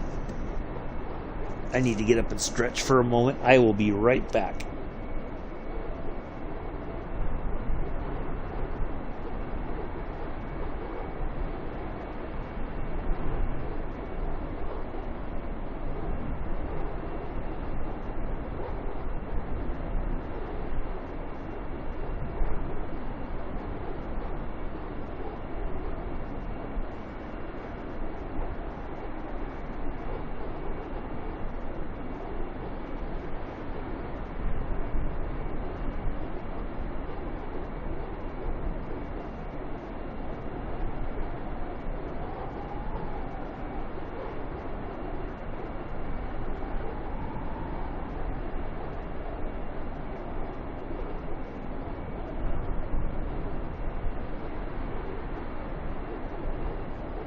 Alright, I'm back.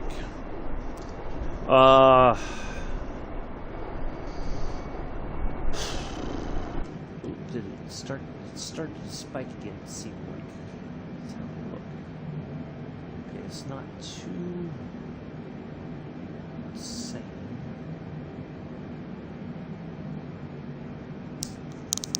Temperature-wise, like it didn't spike too much. Now, if we see too much of that, we're gonna have to turn off the live weather.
Stephenville.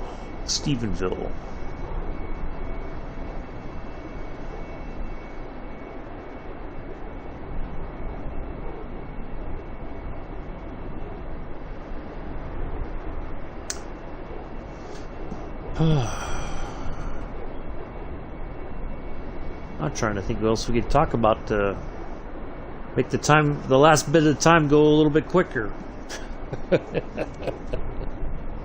Don't know. I've got a little bit of sushi on the way. Got me a little treat for the New Year's Eve for lunch. Oh, I gotta get my soy sauce out the fridge while I think about it. I'll be right back.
Oops. But yeah, the sushi just arrived. Yay. Oh, the good stuff. It's time for some wasabi. It's good and good for you. Talk about something that'll clear out your sinuses. Not that you should eat it without it, but you put it with some soy sauce and your sushi, even if you do the California roll, ooh, it will clear your sinuses like there's no tomorrow. I was just for a second, I hit the button again as I was opening the bag. I was just getting my... There we go. Beck's taken over mixed duty to remind me to unmute myself. Thank you, Bex. I appreciate that. Appreciate you.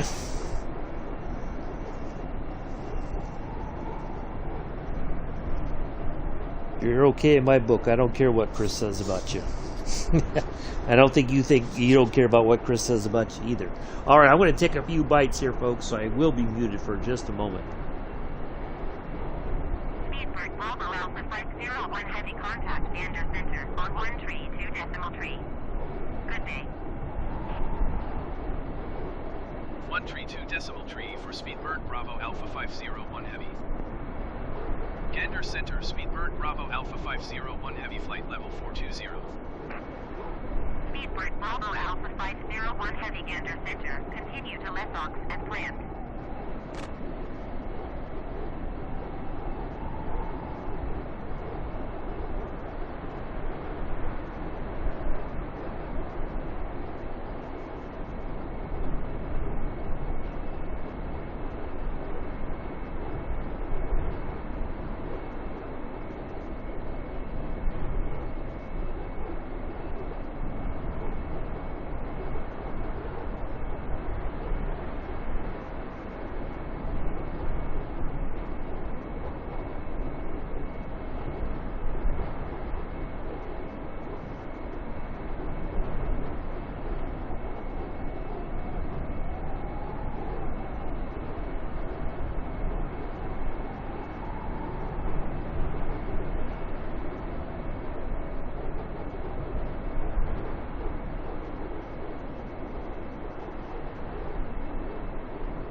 speaking of Chris, I wonder if Chris will grace us with his presence before we land today.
So let's just have a quick look. Kind of update see what how things are looking out a bit. All right, so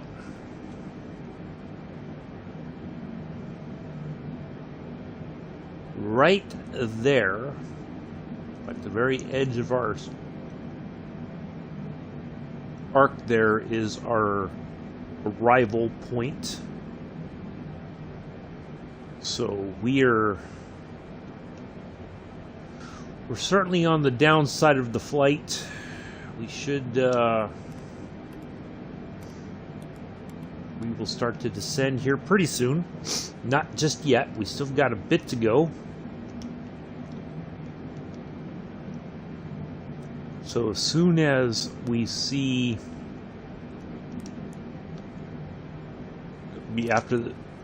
once we're past tops and on to E&E, that's when we'll see our arrival point arch. We'll see that on our flight legs area on our little system there.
we're going to keep an eye on that, mainly so that we can.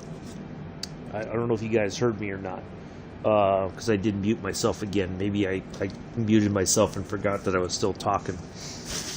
We want to do that so that if there's going to be a problem, we alleviate the problem right away, which should set us up for a good landing. We won't dilly-dally around. We'll just cut out that USR thing and go straight for Zax if we have to.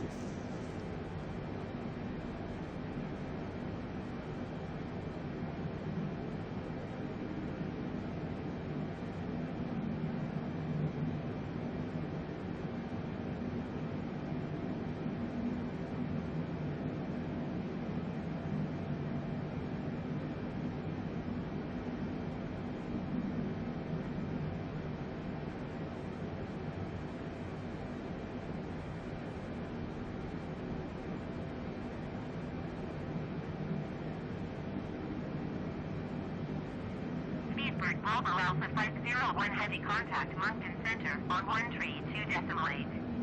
Good day. Going to 132.8 Speedbird Bravo Alpha 501 Heavy. Moncton Center, Speedbird Bravo Alpha 501 Heavy, flight level 420. Speedbird Bravo Alpha 501 Heavy, Moncton Center. Continue to Lee Sox as planned.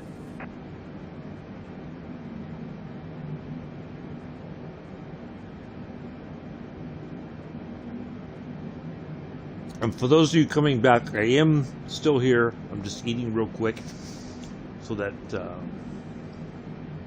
I have enough energy for the remainder of the flight.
All right, almost done, folks.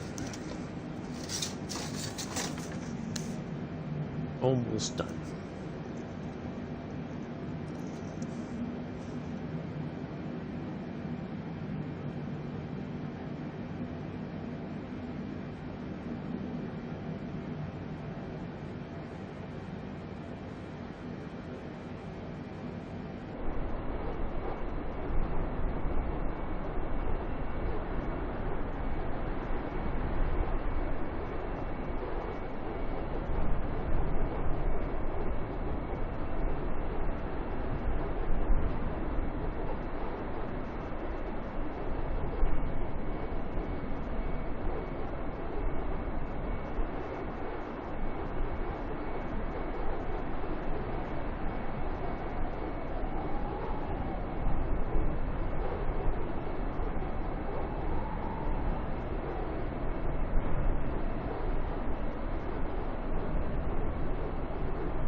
I'm finishing eating, Bex.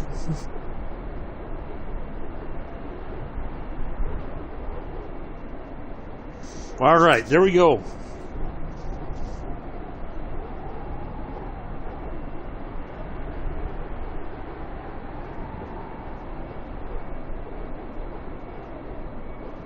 Had to make sure I had my little, they have these little packets of fresh ginger that come with the sushi. Oh, it cleanses your palate, as they like to say.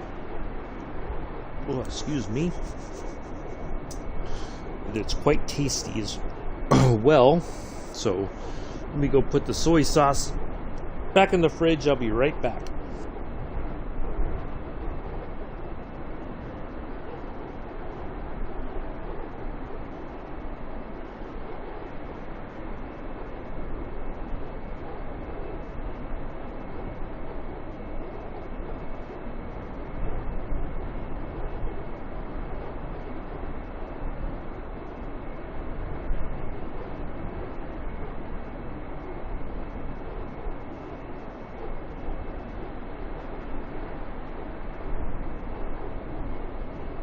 Okay, now I feel much better. Got the energy back. Got some food in my tummy. Have my little bits of ginger to... It's also good for your digestive system.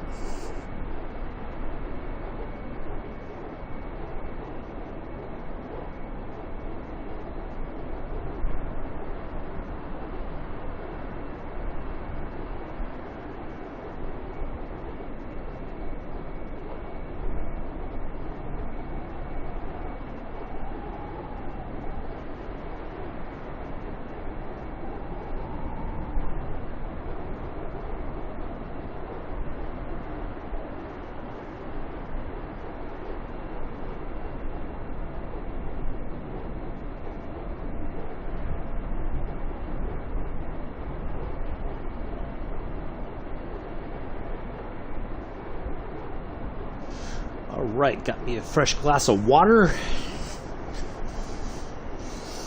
We're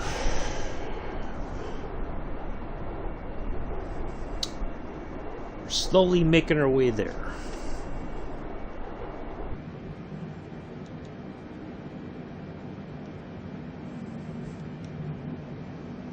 We're almost there.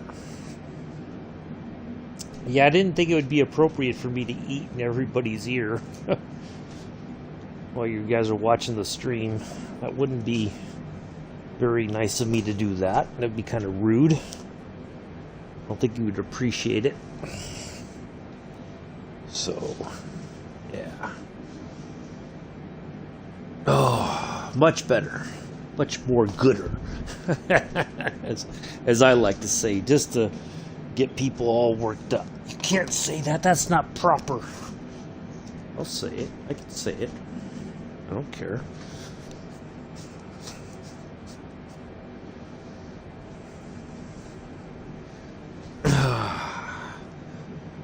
Whew.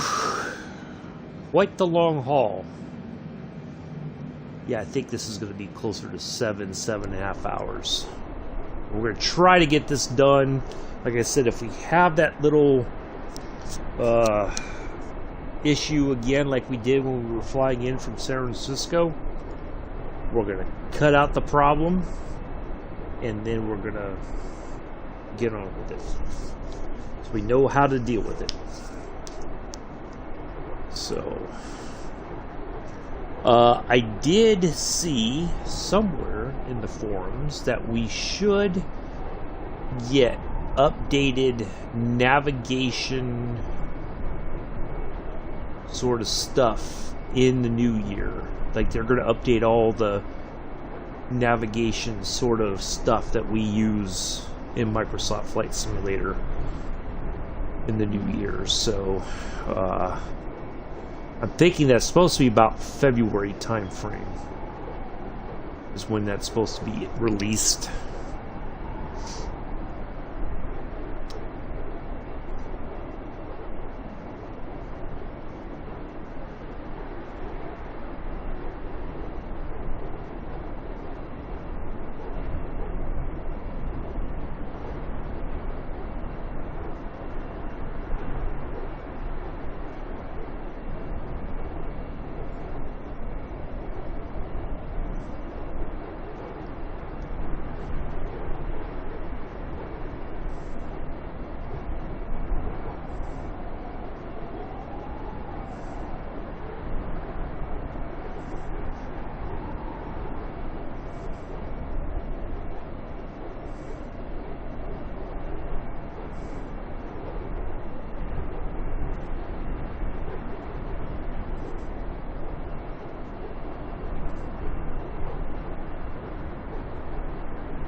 I'm just kind of looking at the forums right now, just kind of reading some stuff here real quick. So I'm not ignoring anybody, don't get me wrong.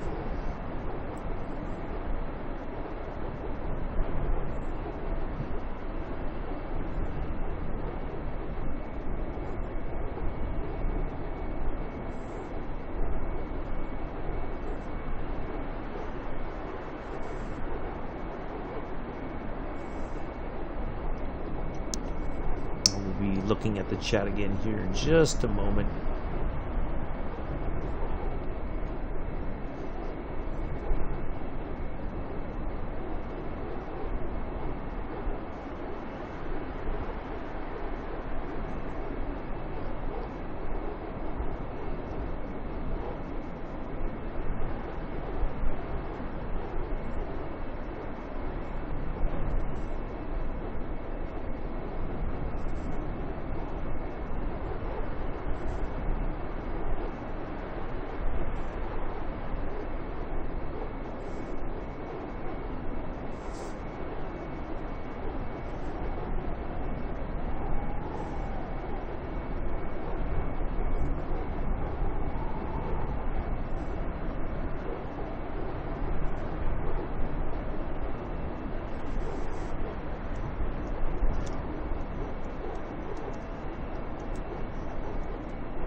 All right.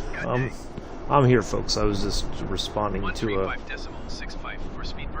something in the forums. All right, there we are. Moncton Center, Speedbird Bravo Alpha 501 Heavy Flight Level 420. Speedbird Bravo Alpha 501 Heavy Moncton Center. Continue to Lesaux as planned.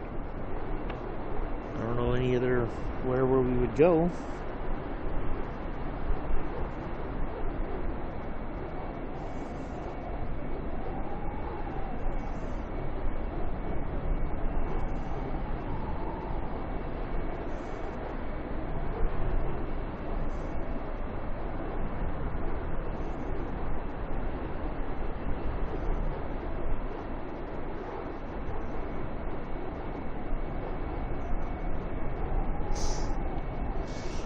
Right.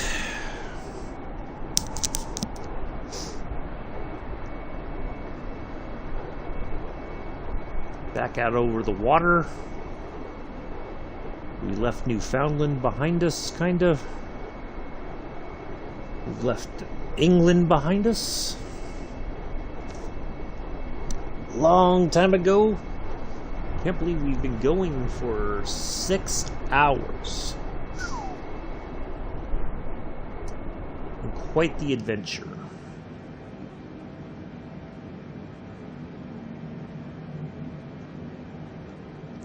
We do have a 66 knot wind coming roughly over in that direction where my little marker thing is pointing.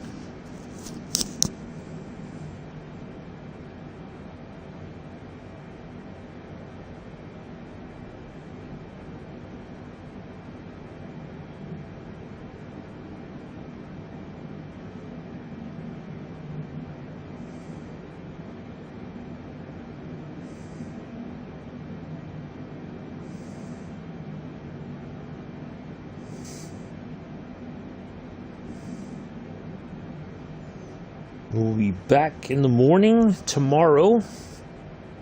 And the Spitfire will be on the West Coast.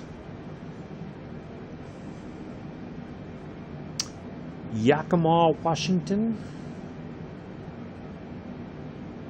Down over to, well, I don't think so much down, but we're flying over to Seattle, Washington.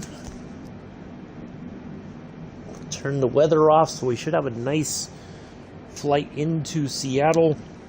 Should be pretty scenic as well.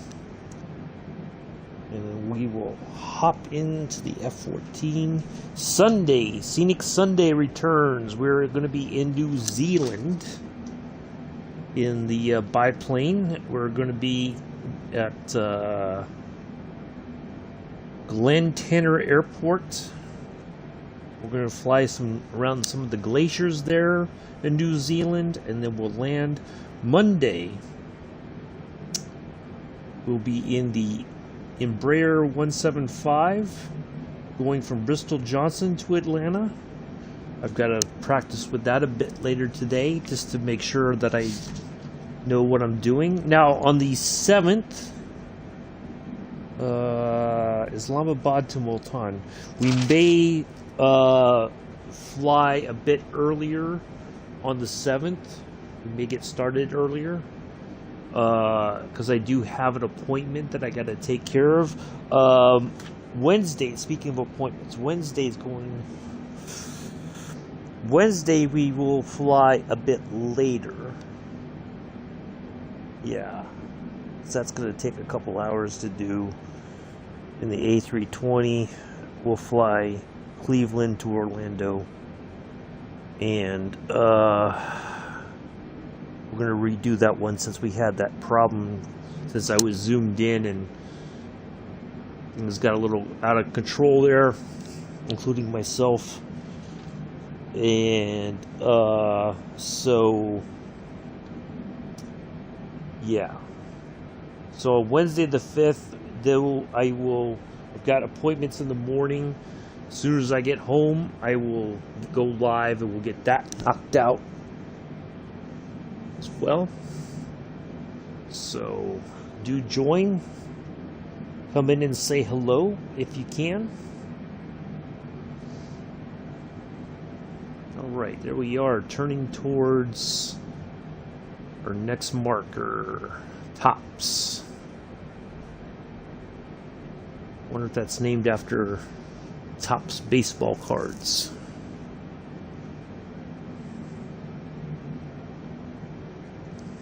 Quite a famous big hobby here in America, baseball card collecting especially. And then it spilled into other sports, baseball, football, hockey, basketball. Yeah, big hobby here in the States. Hey, hello again, Daniel. Everything's going pretty well. We're about that far away, so our next marker right there, Tops, is in front of us, off there in the distance. So we are cutting the distance down slowly but surely. So yeah, we are getting there.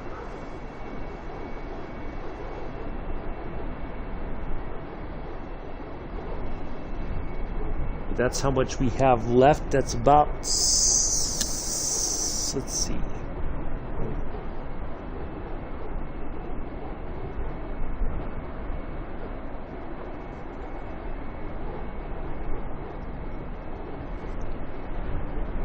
$575.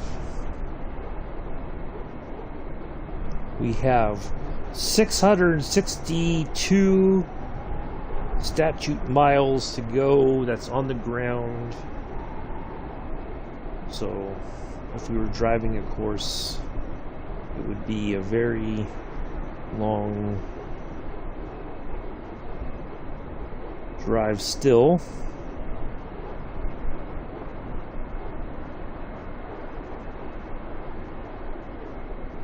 But we are going to get our we're just cutting down the distance as quickly as we can, and before we know it, we will start to descend into New York. We're going to kind of come in north of New York, and we're going to come down the coast a bit and then turn in. So should be a nice fun approach. But we will bypass LaGuardia, which we came over when we flew into JFK a few weeks back when we did the flight from San Francisco to New York. Where we had that little hiccup with our flight plan that caused us to spin around and around, it seemed, and we got it sorted. So I've got the go around procedure. Not that I expect it. We're going to go around. We're gonna nail this landing and wrap this stream up. It has been a long flight. It's been a long day, but I am glad to have done it. It's been fun. We've had some good conversations. We've had some good laughs. We had a very special person arrive in the chat for a bit. I'm very happy to see her here, of course. So, yeah, good times. Good stream today. Hopefully she will return often to the chat.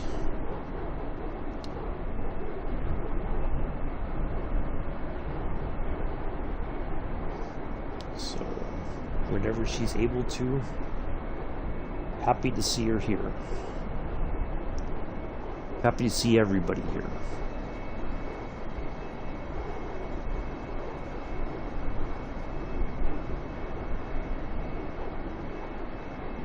Now I kind of feel like we're over Nova Scotia here.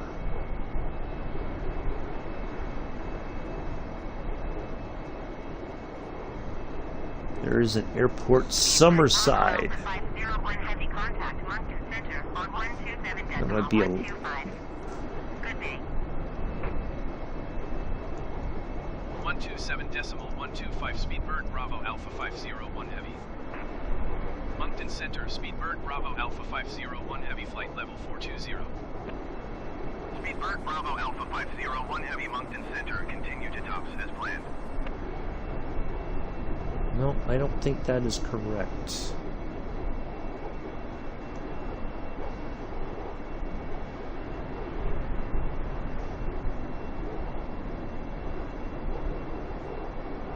It said Prince...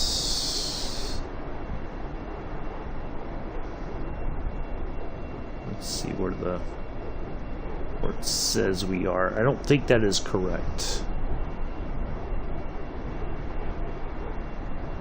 Well, maybe it is. That might be right. Yep. We are. There it is. We are over Prince Edward, Canada.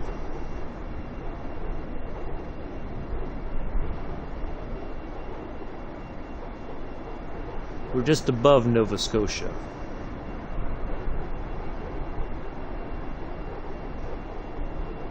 All right, there we are.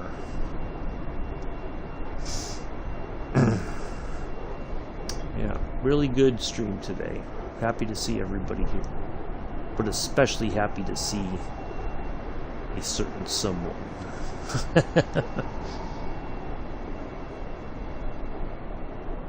Very pleased.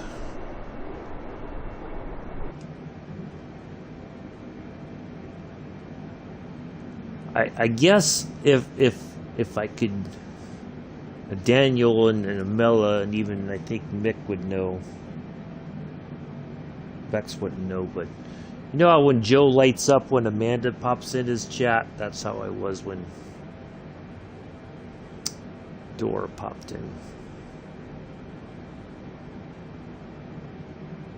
Even though Joe doesn't always, he looks kind of dour sometimes, even when Amanda shows up, but not that he's bad with her or anything. I think that's just his personality sometimes. Yeah, nice to see her here today.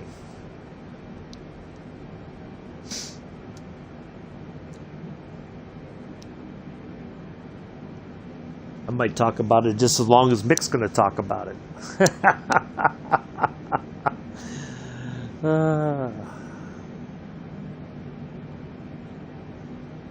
Yeah, good stuff. Good times today. Really, really happy. Yeah.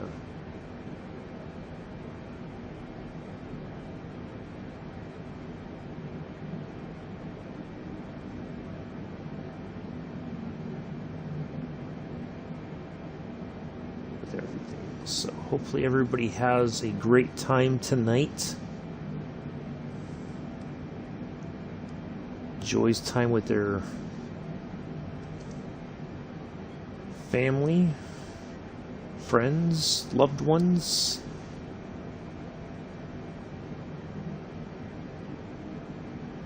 All the above.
So yeah,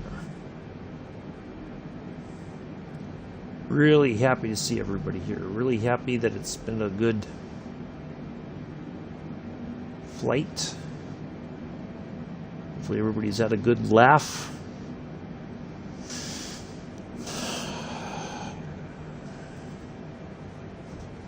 Yeah.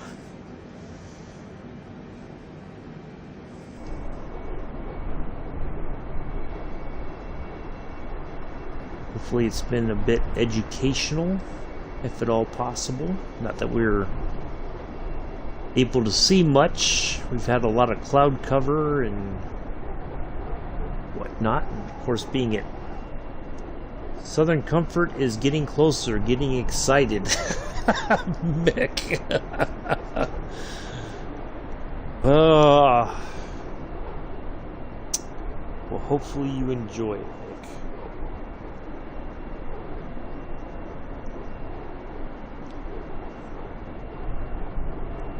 One of the other things I'm going to do once this is done, I got to get a load of laundry going. Yay. Exciting stuff. Get that done. And then put on some Amazon Prime. And chill. Find some fun stuff to watch. I think I need to take a break from the Love Boat. Though it's always fun. It's exciting and new. You know, it's... Alright, so let's talk about this. I already started here. So, as I've been saying, I've been watching The Love Boat on Amazon Prime. And it was one of those shows that I really liked as a kid. Because, sometimes, not always, but they would show kind of like their destination, their Puerto Vallarta, Acapulco, and, But I did have a kind of a bit of a crush on Julie, the cruise director.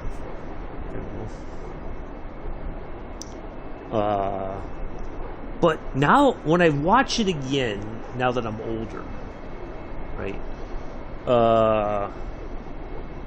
No, I'm gonna have pork loin tonight, Daniel, but I can't drink. My doctor has told me to steer clear of the alcohol consumption. I would, but nah, I just, those days have to be behind me. So, no, I will make some pork loin later for dinner. So that's about it. But anyway, so I'm watching The Love Boat, and I'm realizing, and maybe it's because the shows that weren't filmed like in front of a live studio audience, you know, kind of like Cheers or I'm trying to think what else. You know, the stuff that was done in front of a live studio audience, they had that natural laughter when somebody would do something sort of comical.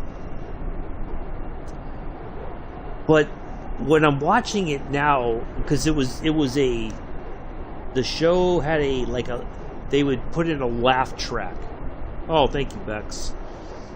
And, you know, when you're a kid, you don't realize that's what it was, you know, but you would hear like that same sort of laugh, and you're like, wow, this person's always, you know, in the audience, it seems like, at these shows, you know. But if you take out the laugh track, you know, like somebody was talking about, like Friends. Say drink. I didn't mean alcohol. Oh no, I'm gonna just have water, Daniel. I have my doctor and even my physical therapist says I need to drink more water because that will help with my, you know, the muscles. Whenever they're sore, that means you're kind of dehydrated. But yeah, I'll just have some water tonight. That's all. Anyway, what was I saying? So, like Friends, for instance, people, they did it where they took off the laughter, and especially Ross, whenever he would say something, it was like, without the laughter, it was downright creepy. I have 3 for me and a cigar and a salute. Well, thank you, Mick. I appreciate that. So, you know, when I think about The Love Boat, it's very similar, like the character Gopher, who was like the Love Boat version of Radar, essentially. You know, he took care of a lot of things, but they just treated him so, like, the captain just crapped on him. You know, and I get it. It was, you know, there was comic relief, and you know, Gopher was always in trouble. The captain was always like, Gopher, kind of thing. But if without the laugh track, it's like, wow, that was really terrible. And you know, it's interesting because I think that maybe there was like a seriousness to the show, but instead of it being serious, they put the laugh track in and then treat it like it was this slapstick kind of comedy. Not slapstick, but just, you know, it's just people at work, and, you know, it's just fun, and, you know, it's not a big deal. But yeah, if you kind of block that out, it would be like, wow, I'm surprised Gopher didn't leave after the end of the first season. You know, like, I don't know if that was like the premise, like, you know, because he was like the junior member of the crew sort of thing. And, you know, but yeah, I'm surprised that the actor who played Gopher lasted as long as he did, because after a while you're just like, man, this guy's just getting treated like garbage. But yeah, a lot of the shows, I think without that laughter, you're like, wow, this is not the same show. It's not as funny, because I think whether it's in front of a studio audience or you have the laugh track, if without it you wouldn't laugh. You'd just be like, oh. Kind of like if you look at The Office, whether you watch the UK version or the US version, there was no laughter. It was just like they would have that, they would look at the camera and you would laugh because you're like, haha, okay. But then when if you watch it numerous times, you're like, this isn't really that funny. It's kind of creepy. It's borderline, it's not even borderline, it's just insulting in many ways, and not in a way that even would be remotely funny. And so it's just surprising because, like I said, when you're a kid, you watch a lot of these shows, you don't pay attention to the underlying part of the show. What are they really trying to say or do in the show? So yeah, I'm just surprised. The more I watch it, I'm like, wow, this is funny, but it's really not all that funny. It's just, yeah. I don't know if anybody else has made that observation with some of the shows they used to watch. That when you go back, when you're older and watch it, you're just like, why did I even watch any of this stuff? What was it about it that was so, like, why did I feel a connection to this? Yeah. Something to think about if you go back and watch an old show that you liked when you were younger. Watch it again and see if you kind of look at it from a different perspective now that you're older, and go like, wow, maybe this was just garbage. That people just treated people so badly. Like, what's going on? Yeah. Yeah, I highly recommend it. Give it a shot. Go back and find something that you watched and watch it now that you're older and go like, see if you kind of get that cringe a bit and go like, wow, this wasn't that good. I'd be curious to see how many people feel that way.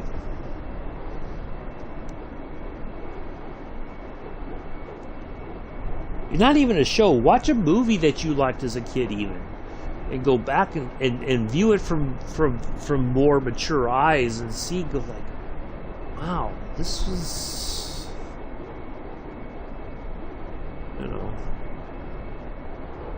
this wasn't that good. Yeah, well, I mean, when you watch a lot of stuff, like, there's certainly shows that, looking back on it now, that were part of, viewing, especially like on a Friday night when you're a kid, you can stay up a little bit later because you don't have school on Saturday, obviously. So, the parents kind of go like, okay, you can stay up a little bit longer. And like the theme music, especially not so much the opening theme music, the Love Boat theme obviously is very ingrained, like, in American society. Like, most everybody can sing a good portion of the Love Boat theme in America, because it's part of our pop cultural sort of thing. But there's that connection. I think it feels familiar. Like I laugh whenever the theme song starts up, but more so, not so much the opening theme, but the ending theme, because I recall, maybe a bit erroneously, but I'm pretty sure I'm almost spot on, that when it was the theme song for your show, the ending theme song came on, that signified bedtime. And I think I recall my mom saying, okay, show's over. It's time to get ready for bed, sort of thing. You know, like I was already in my PJs pretty much, but okay, wash up, get ready for bed, that sort of stuff. And so that I hear that music, that ending theme song, and that's what comes to my mind is it's bedtime. I watched cartoons when I was growing up, classics. They don't make the same. Yes, you're absolutely right, Daniel. They don't. For various reasons. But yeah, a lot of stuff that was made back then would not get made today at all. Nowhere, not a chance.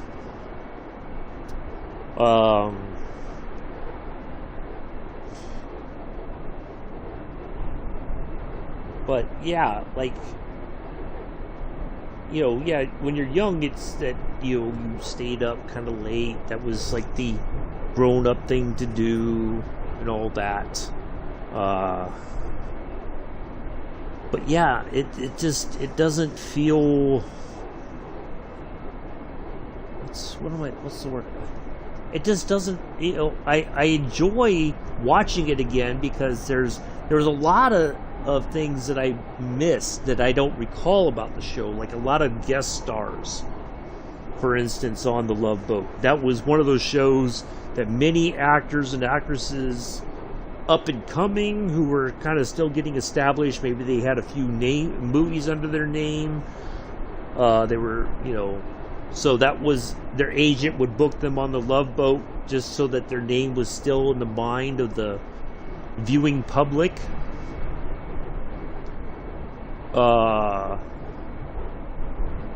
Yeah, it's just very strange. And then you have,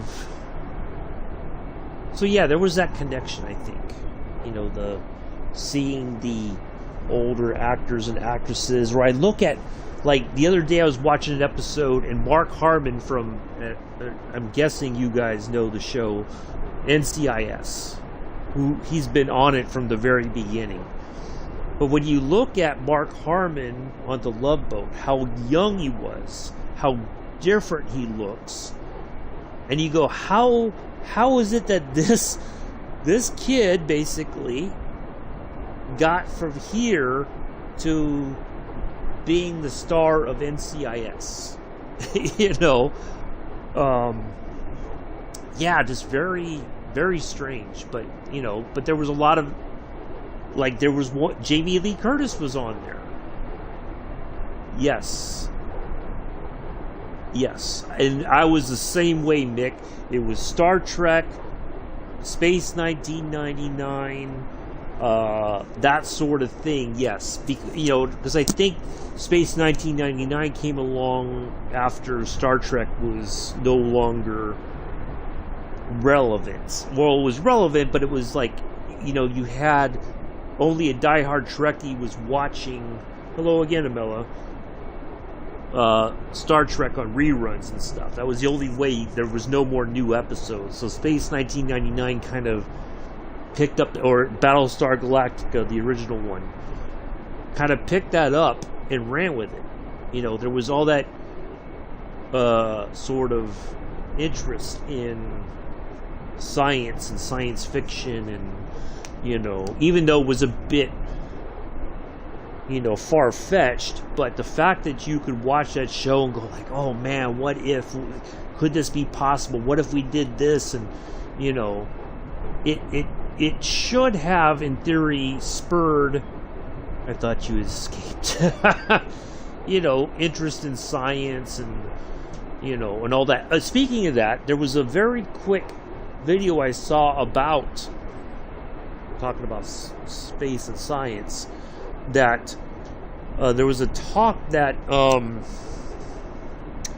Elon Musk gave to the U.S. Space Command, or Space Force, essentially. And he was saying about how they hire people who have grand ideas, right? They're innovators, and that's what Elon Musk wants for either Tesla or SpaceX, right? That's his goal. In his mind, that's the sort of people he wants to have working for his company. And then he said, if you fail to innovate, if you make mistakes, that's one thing. But if you fail to innovate at all, you're going to be fired. I just thought that was kind of an interesting concept. He said, we don't just hire people. You got to have grand ideas, grand plans, and we want to see you make those plans come true for our company. But yeah, there was a lot of stuff that, it was easy to get excited about the science fiction sort of stuff because it presented a... Austin Center, Speedbird, Bravo Alpha 501 Heavy Flight Level 420. Speedbird, Bravo Alpha 501 Heavy, Austin Center. Continue to top as planned. It presented a better future, possibly. You know. But that was, you know, if you look back on it now, it's like, wow, it seemed like it was a better future, but was it really? You know. So yeah, there's just a lot of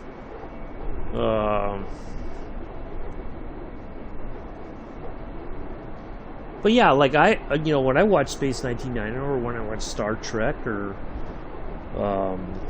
you know, shows like that, I was, you know, it did kind of, or I always like watching the undersea world of Jacques Cousteau. You know, they would show these very beautiful parts of the world, and they would go scuba diving to look at ruins and all these things. And shows like that should, you know, I think in some cases people were like, I want to be an undersea explorer, I want to be a marine biologist or whatever. I want to be a rocket scientist, you know. And some people did that, and other people kind of just were like, yeah, it was fine, but that's just not my thing, you know. They were just like, oh, it was a dream when I was a kid, but I didn't, you know, they didn't want to follow through with it.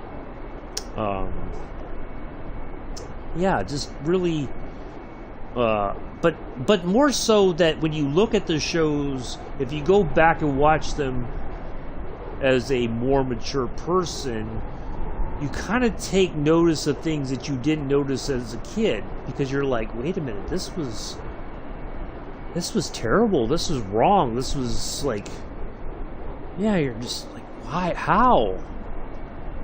You know, how was this allowed? Why did I watch this? You know, what was it about it that drew me to it? You know, what was so good about this? Alright, so let's zoom out here real quick. There it is. That is the remaining portion of our flight. Let's zoom back in just one. So there's Parch, our arrival point to go into our descent phase. I did too. I was like, oh, I want to go to space. I want to do all these things, like, you know, Skylab and all those. Like, I want to do all that stuff. And then when you look at it, you're like, there's a good discussion, and I think I talk about them quite a bit, or not as much as I normally. I don't think I've talked about them enough. Jocko Willink, former Navy SEAL. He was commander of SEAL Team. I don't know if he was commander of SEAL Team 6. I know he was a SEAL Team commander. He was enlisted. But he got commissioned and became a SEAL Team commander. He had a very awesome discussion with a guy who became an astronaut for NASA. Grew up in the Central Valley of California. Immigrant parents from Mexico. Talked about his upbringing a bit and his family and everything, but the fact that he said, you know, I worked hard, there was people who believed in me, And he said, I went to all these schools, and then I applied for NASA, and then I got to be an astronaut. It's about a 3-hour interview. 2.5, something like that, 3-hour interview. If you've got Spotify or even on YouTube, look him up. Just put in Jocko Willink, and it'll come up with his YouTube channel, and you can watch. It was from about a few weeks back, I think. Very fascinating, awe-inspiring story. That here's a kid who, by any stretch, nobody would have ever imagined he would have applied and been accepted into NASA as an astronaut. But he did. And it will get you right in the feels, in a way. You know, you'll when you hear his story and how hard he worked, and all the that he was able to accomplish that. It just really makes you go like, wow. It's fascinating. So, yeah, I do recommend that. If you ever get a chance to listen to it. If you don't listen to anything else that Jocko talks about, find him on YouTube. Just listen to some of the stuff, because he has really fascinating interviews. The Chop Shop. You mean the chip shop? I thought you already went to the chip shop, Amela. What other shop did you go to earlier? Goodness gracious.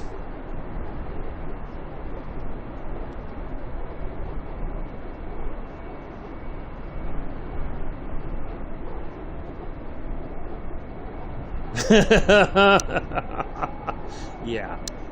But yeah, if you get a chance, just Google the Jocko Willink podcast on YouTube, and just look at, it was a few episodes back, probably about 2, maybe 3 or 4 episodes ago, and yeah, really awesome story, and I would say, even if you have kids, let the kids listen to it, because oh, you went to the normal deli. Okay. I was like, what other shop did you go to then? Yeah, let your kids listen to it. It's a very inspirational story. And stuff like that needs to be told. Kids need to understand that no matter who they are, if they want to do something, if they put their mind to it, they can do it. You just have to be willing to do the work. I never know what you mean. So if an immigrant like that can go to school, go to engineering schools and everything, and apply to NASA and be accepted, really there's no limit what anybody can really do with their life. Babylon Zoo. Yeah, but yeah, I highly recommend it. If you want anything inspirational, don't get it from me. Go listen to Jocko Willink, and he has folks like that on. He has different special operations sort of guys on, special forces, Rangers, Marine Corps pilots. Just all kinds of people. Just, yeah, if you're looking for inspiration, or you want your kids to hear some stuff that's inspirational, Jocko is the guy.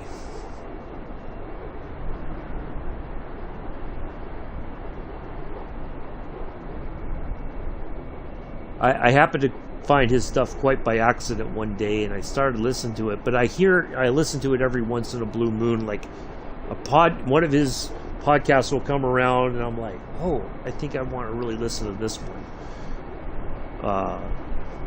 And then you do, you're like, wow, that was a very powerful story. Like, he had one guy on who landed, he was part of D-Day.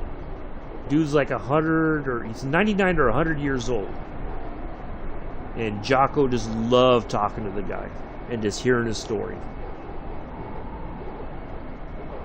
And it's, you know, again, it's one of those things that the younger generation, some kids need to hear that story about this guy who was, well, essentially, I think if I remember correctly, he joined the Army underage and survived.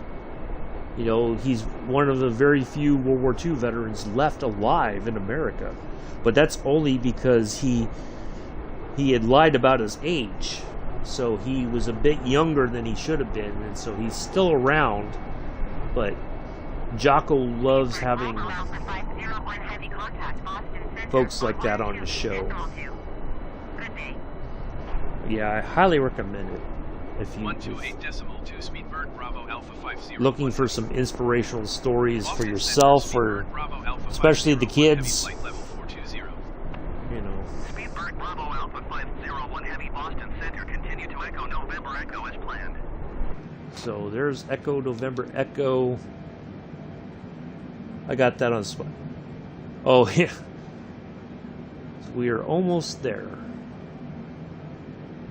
It will. There's that, and then Aspen, PVD, Trait, and then Parsh.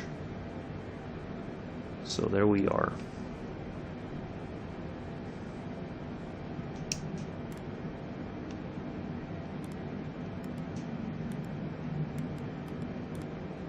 Yeah, I can't recommend him enough. If you're looking for just some military talk, I think he does talk about history in some respects.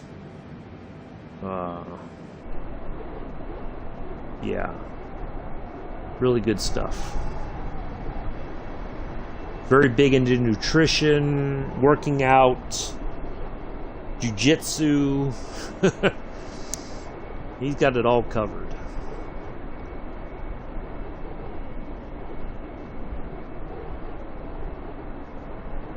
He's written some books. He's written children's books, I think. He's got kids of his own. Yeah, good stuff.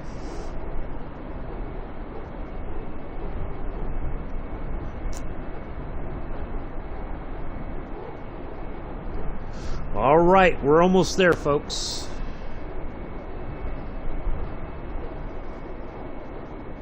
Once we hit ENE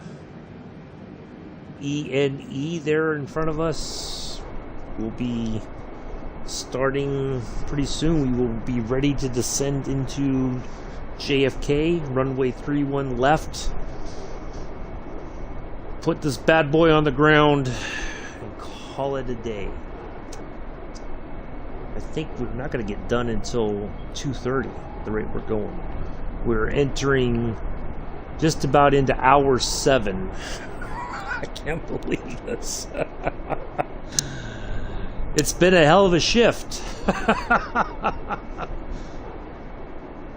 All this for the low, low price of free. Yeah. So, can't get any better than that.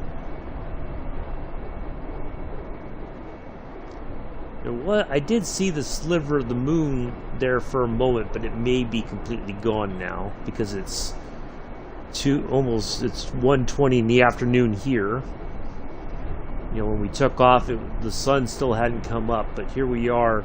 So we're bringing our friendly passengers from the UK to celebrate the New Year's Eve/day here in New York City, the Big Apple, Times Square, all that good stuff. So I hope everybody has a safe and enjoyable New Year's Eve celebration. Ring in the new year with friends and family, loved ones. Oh, whatever that may entail for you.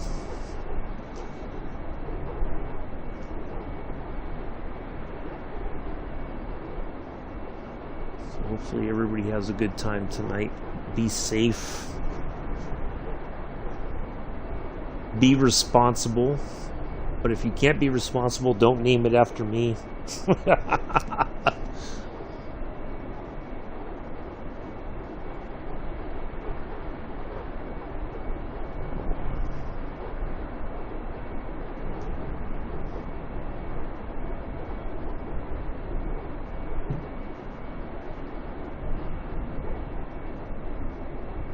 Again, thank you for everybody making... Am I watching the ball drop? No. I haven't watched the ball drop in ages. It just doesn't have the same... I don't know, call me old-fashioned, but it doesn't feel like it's the ball drop without Dick Clark. You know, Ryan Seacrest is not a decent enough replacement to make me want to care. The loudmouth Hollywood types that get on there now, don't care for them. You know, so no, I'm just gonna. I'll probably be up to midnight, not by choice, but because, you know, it just is what it is. I think maybe there'll be some fireworks going off tonight. I don't know. But yeah, after Dick Clark was no longer... It's just that too many people get on there to start talking out their backsides, and then it just ruins the whole thing. You know, Dick Clark at least was a bit more, I feel like... It was for everybody. You know, it was a celebration, and it wasn't political or anything like that. So I just, I don't watch any of that. I don't watch the award shows anymore. I don't watch any of that stuff because it just, people just can't help but run their mouths. So I just don't want to hear it, you know. So yeah, nope. I'm gonna watch some Amazon Prime and just relax, enjoy the evening, because it's now afternoon. It's going to be evening time before I know it. And probably just about not long after we wrap up, that's when Pulse is going to go live. So I'm going to kick my feet up a bit, take a load off, and relax and enjoy the evening and all that. This has gone on way longer than I knew it was going to be a long flight, but I thought we would have been on final approach at this point. But it's very difficult sometimes to kind of know how long the flight's really going to be. So yeah, but we're almost there. Got enough gas in the tank to get there. At least I know I do personally. The plane hasn't used a drop of gas the entire flight, but I probably would have underestimated, and that would have been it. We have 278 nautical miles, which is probably about 320, I think. I'm guesstimating right. 278. 319. I wasn't too far off. 320 basically. 320 statute miles, that's actual miles, on the ground if we were driving. That's how far we would have to go if we were driving there from right where we are. So, but we'll cover that distance. As soon as we get to that marker there, we'll we should start getting ready.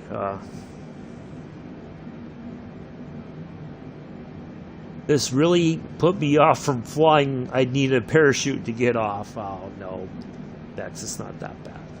It's been fun. We've had some good laughs today. You know, so it's all good. That's the important part. We all came in and just enjoyed our company. And yeah, this was like a 3,000 nautical mile trip where we left Heathrow.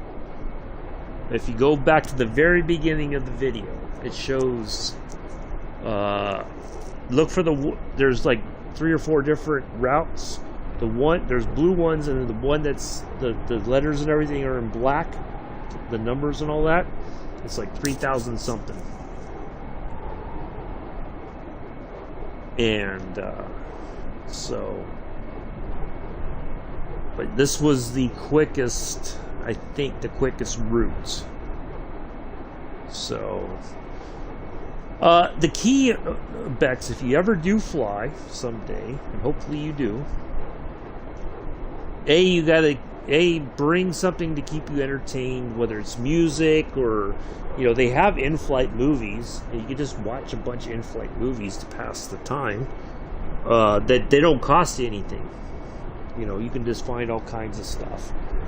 Or you just sleep. Just put the seat back, close your eyes, go to sleep. I've been a bit suspicious, or kind of like, it's hit and miss. When you're talking about, I don't really want you to be, that's okay. There's nothing wrong with that, Bex. A lot of people don't want to fly. But if you ever do, bring you some music. There's plenty of movies to watch, or you can always sleep.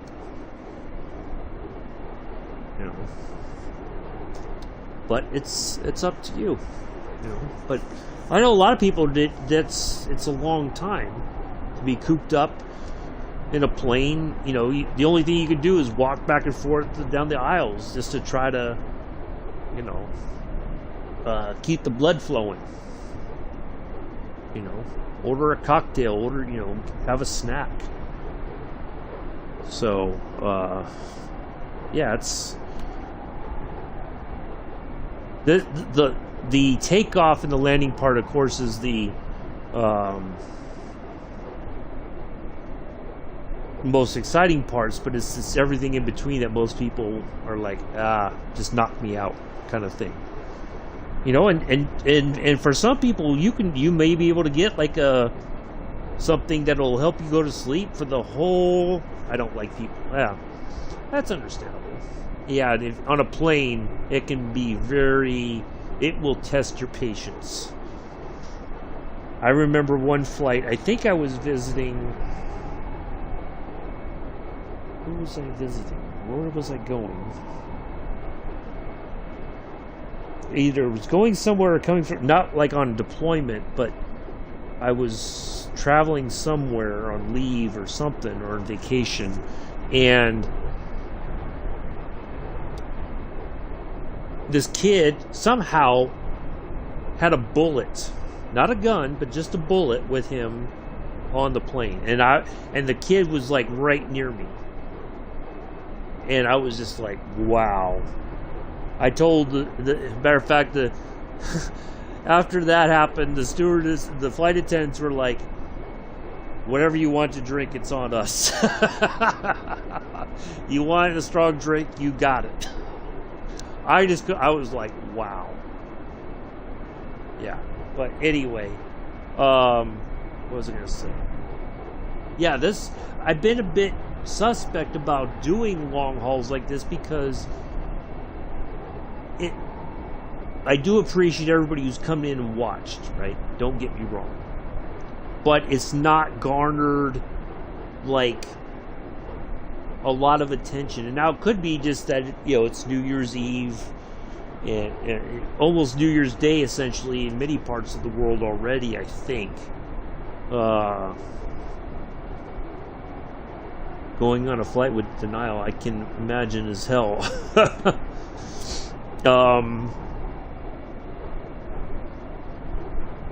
But yeah, I was hoping that there'd be some more people that come in that would subscribe to the channel. We'd pick up a few new faces, sort of thing. Which we haven't picked up any new subscribers at all in the 7 hours that we've been streaming. So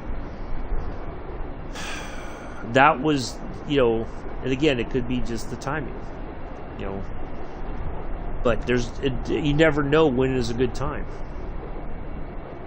That's the drawback. I always bring on my iPhone, I've got my iTunes. I always bring my Kindle with me. And if nothing else, I put my earphones on or earbuds in, and I just pass out and go to sleep. So, yeah.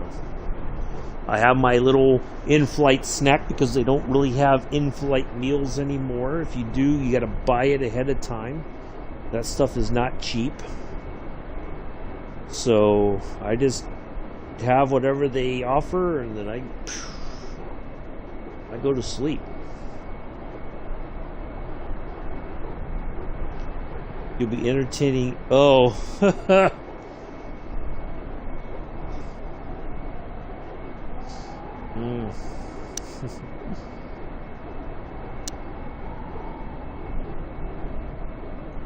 I know Bex. You could go somewhere with Chris. I don't know that Chris would survive that flight. I think Bex would wring his neck.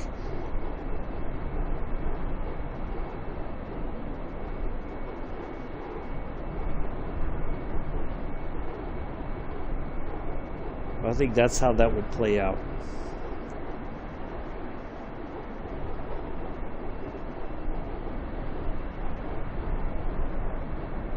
It brings the subway. Well, like now, see, it used to be that you never really brought food on board with you, but you probably could. But yeah, I think maybe about 45 minutes into the flight, Bex would just wring his neck. They wouldn't last the whole flight. There's no way.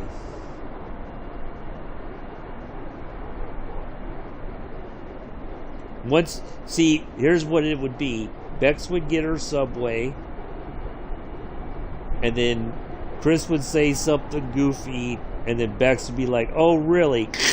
And that would be it.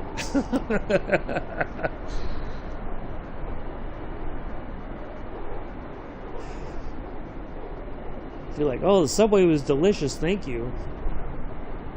Asshole.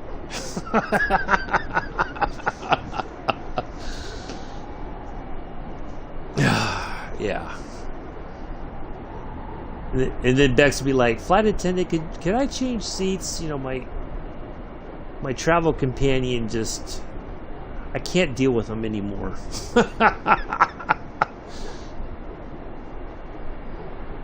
I needed some space. Can I sit somewhere else for the time being?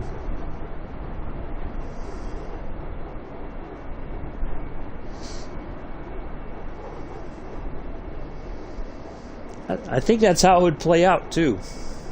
Bex would, "Oh, Chris, the Subway was fantastic. Oh," and Chris would be like, "Shush it, Bex, I don't care." And then that would be it. The Bex would see red, snap his neck.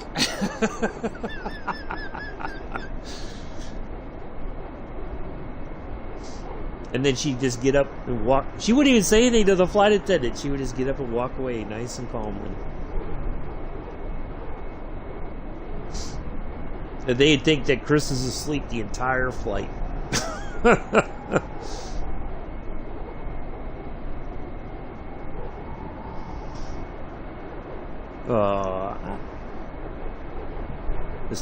I'd be done for murder. Just threaten them with a jam donut. Yeah, that would be it. Yep. Bex might be arrested wherever. Once the plane lands, excuse me, we have a report of a murder. We have to take you in for questioning. And then all Bex would say is, it was self-defense. You know, he got kind of handsy with me. I told him to stop, and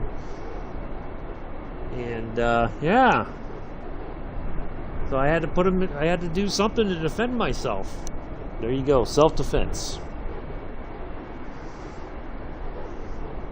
Well, of course, they'd interview all the passengers around you, no doubt, if that was actually the case. But he may be able to get away with it. Max. You never know. You might have a crazy enough look in your eye, you just tell the other passengers, hey, just tell him he was harassing me. I had to defend myself. There you go. Everybody be on your side. Jam donuts. I haven't had it. I can't remember the last time I've had jam donuts. It's been a while.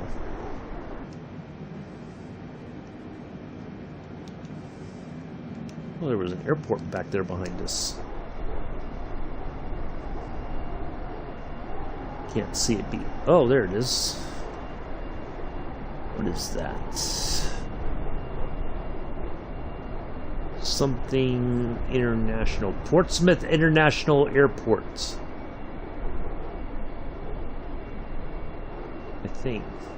Speedbird Bravo Alpha 501 Heavy contact Boston Center on 133.325. Good day. Going to 133. I'm really surprised that he hasn't been in at all.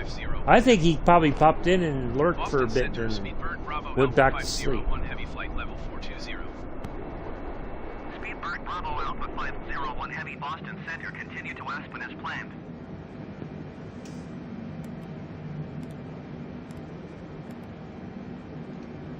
Alright, let's have another look here.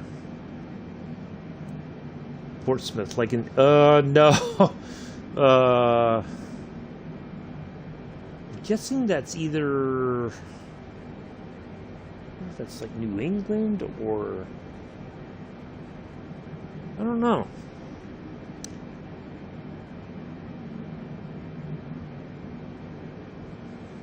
Oh, Mel, you know if somebody offered you some jam donuts, you wouldn't turn them away. Come on now. Who are you trying to kid? Alright, so, looking ahead here, once we get to trade, let's look, because I kind of feel like we're going to have an issue right there, if I'm going to guess. But we'll see. We'll have a looky here. Miller think he just gone in a circle.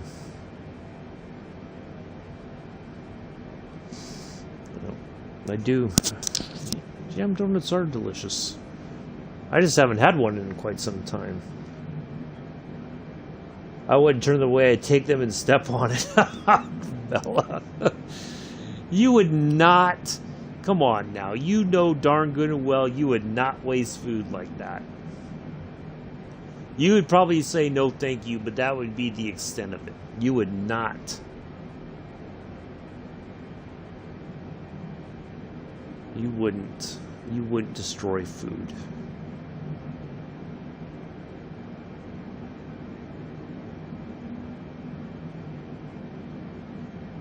You know you wouldn't. You wouldn't waste food. Alright. Yeah, I think your mom would... Oh, if she found out you did that. Alright, let's go to 32,000 feet. We're going to start descending here. And once we get that plugged Boston in... Center, Speedbird Bravo Alpha 501 Heavy. Request flight level 320. Speedbird Bravo Alpha 501 Heavy descend and maintain flight level 320. Descend and maintain flight level 320. Speedbird Bravo Alpha 501 Heavy.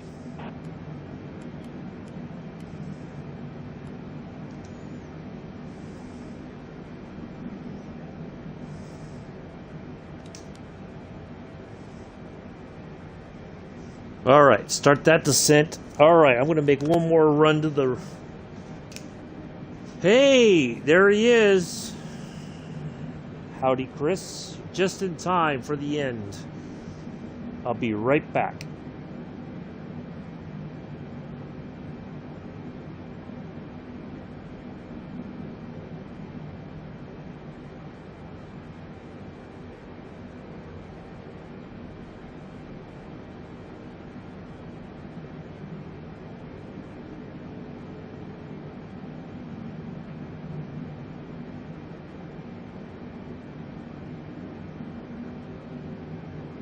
Speedbird Bravo Alpha 501 Heavy, please expedite your descent flight level 320.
All right, I'm back.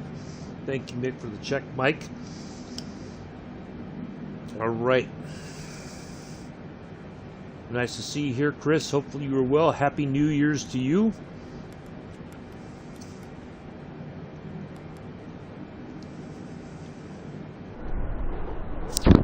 We're just trying to figure what would happen, Chris, if you took a flight with Bex. Bex said she would do it if you brought the Subway sandwiches, but we figured once she had the Subway sandwiches, she would just go ahead and kill you. So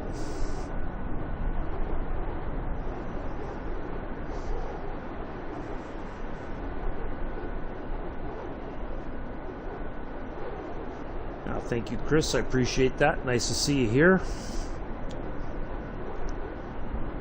Yeah, once she got the Subway sandwiches from you, Chris, on the flight, you'd be done in. 501 Heavy, contact Boston Center on 124.85. Good day. Going to 124.85 Speedbird. And Bex would be arrested for murder upon Boston arrival. Center, Speedbird Bravo Alpha 501 Heavy is passing flight level 350, descending flight level 320. Speedbird Bravo Alpha 501 Heavy, Boston Center. Continue to Papa Victor Delta as planned.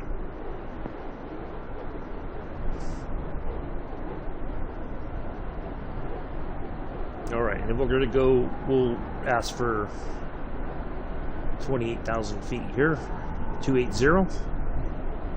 Once we level off.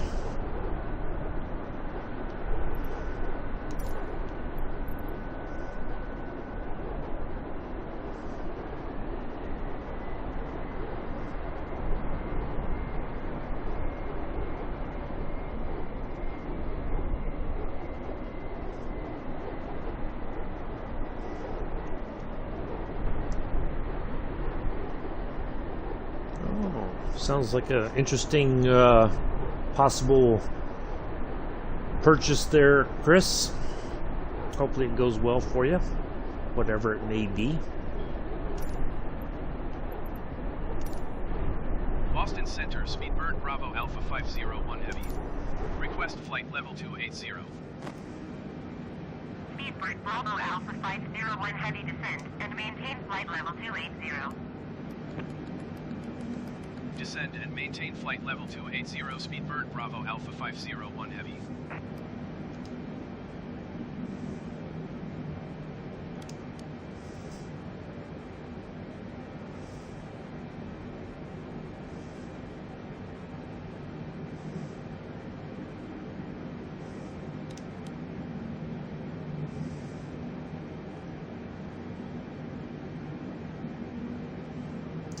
Oh, I see. I'm just the disposable driller.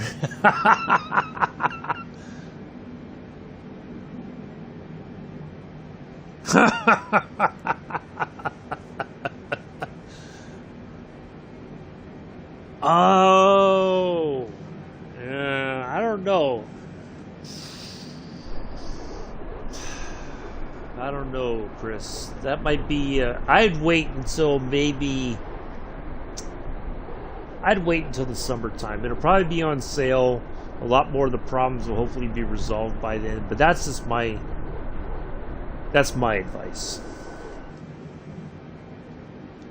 If I can be so bold as to offer it.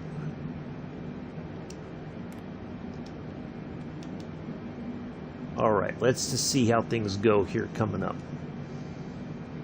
We got to start keeping an eye on things here soon. It is on. Oh.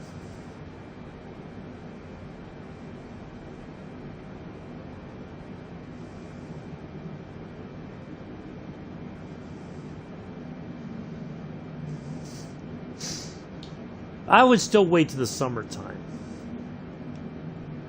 Just to be on the safe side.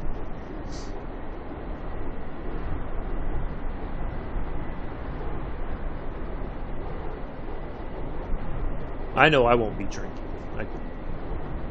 My doctor would.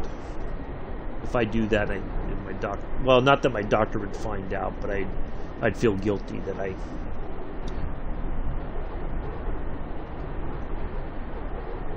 Broken my promise to not drink anymore.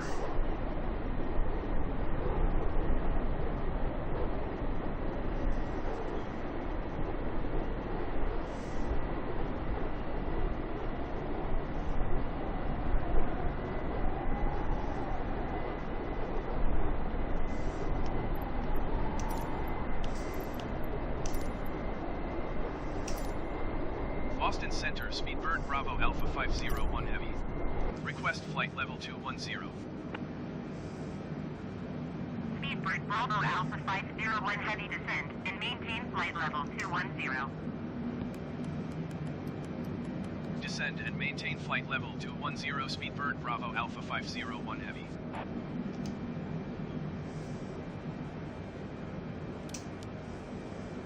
Well, I should probably put the seatbelt lights back on.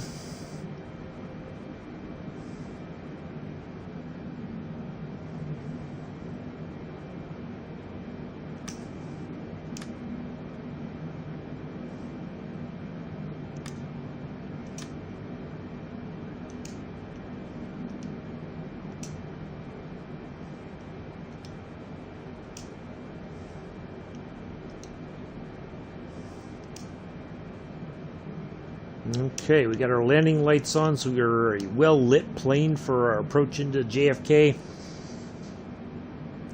Get to Manila.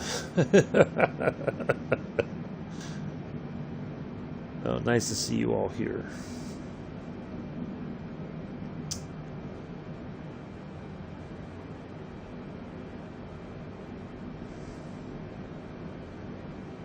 Roadkill. Oh boy. What a way to end 2021.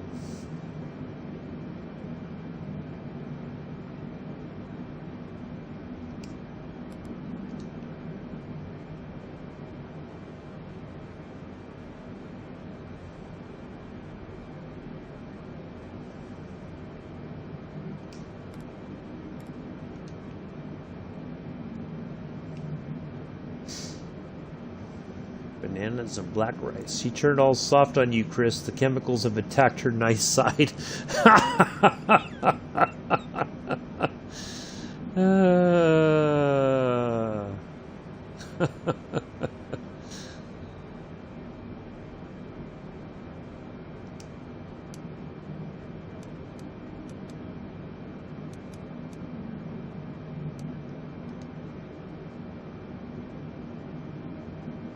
I can't have that nice thing going on.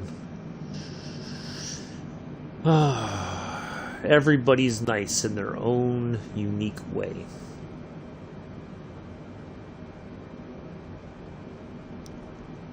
go. Just a quick reminder, if you haven't left a thumbs up yet, please do so before we land. Greatly appreciate it.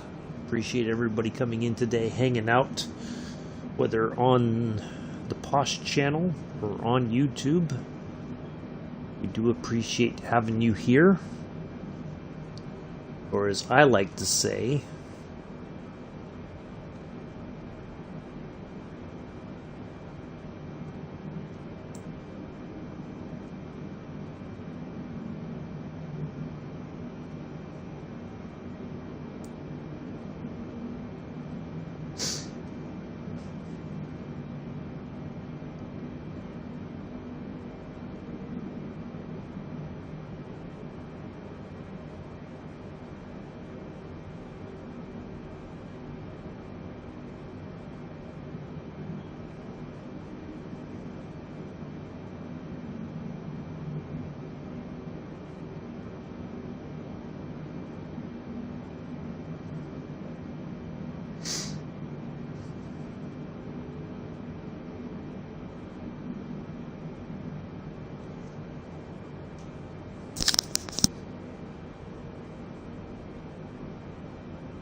why is this thing doing this now?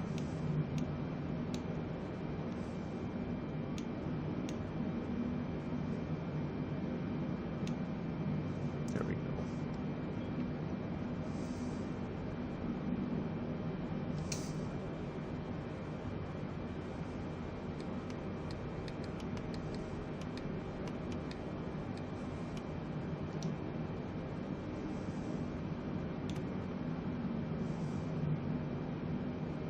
Ooh, I gotta drop some more altitude. 3,000. Fast. Boston Center, Speedbird Bravo Alpha 501 Heavy. Request flight level 180. Speedbird Bravo Alpha 501 Heavy descend and maintain flight level 180. Descend and maintain flight level 180. Speedbird Bravo Alpha 501 Heavy.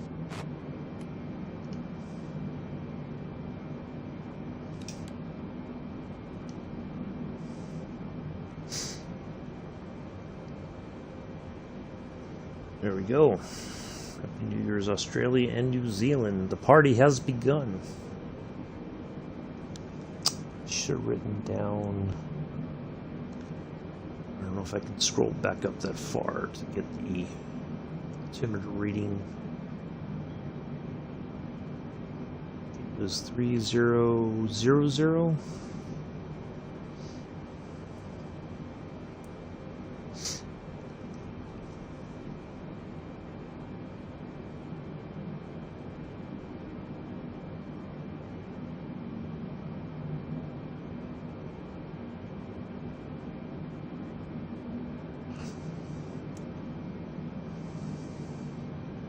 Oh, Pulse is taking a night off. Well, he deserves it. He's been going pretty steady.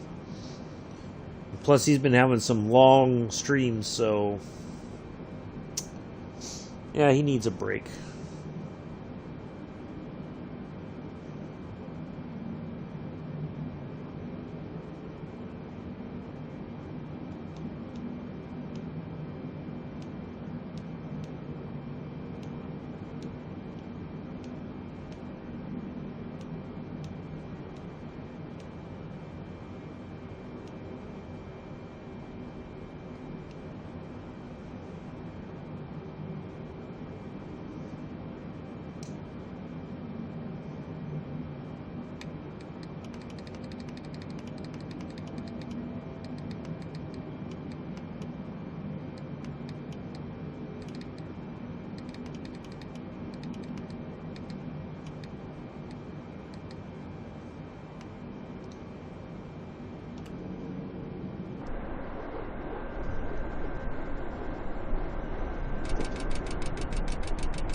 Does it say 12,000? I think it does.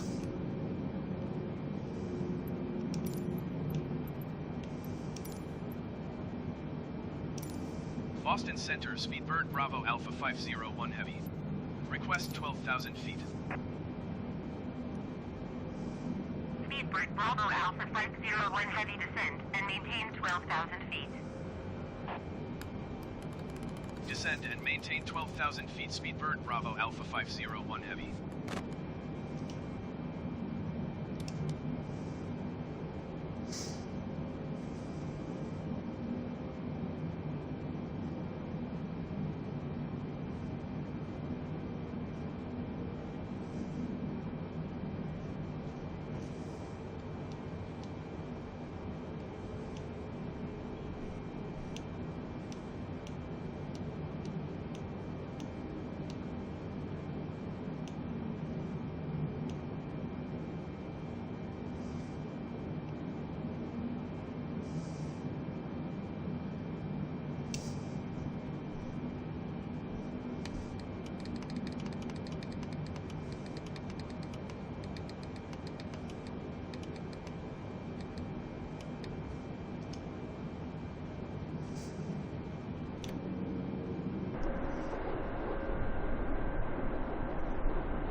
Why is this doing Speedbird this? Bravo Alpha 501 Heavy contact Boston Center on 124.525. Good day. Going to 124.525 Speedbird Bravo Alpha 501 Heavy. Boston Center, Speedbird Bravo Alpha 501 Heavy is at 15,100 feet, descending 12,000 feet.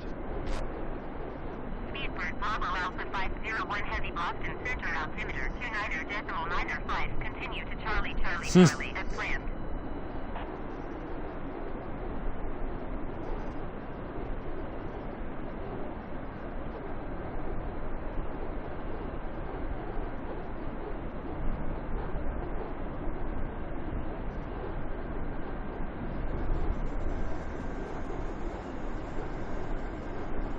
I gotta.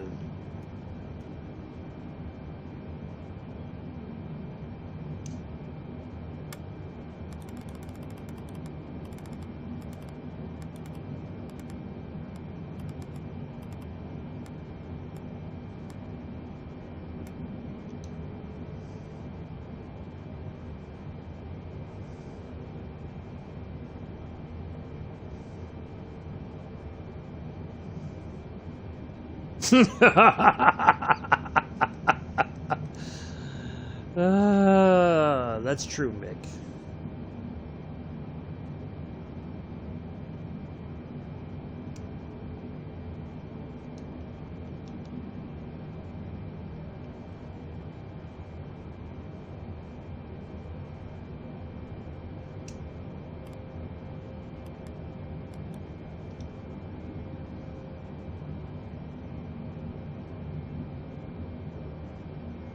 Oh, I gained a couple subs, eh? Well, thank you.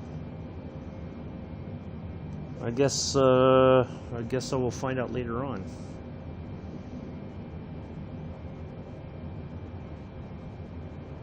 Yeah, at least 2 more is better than nothing.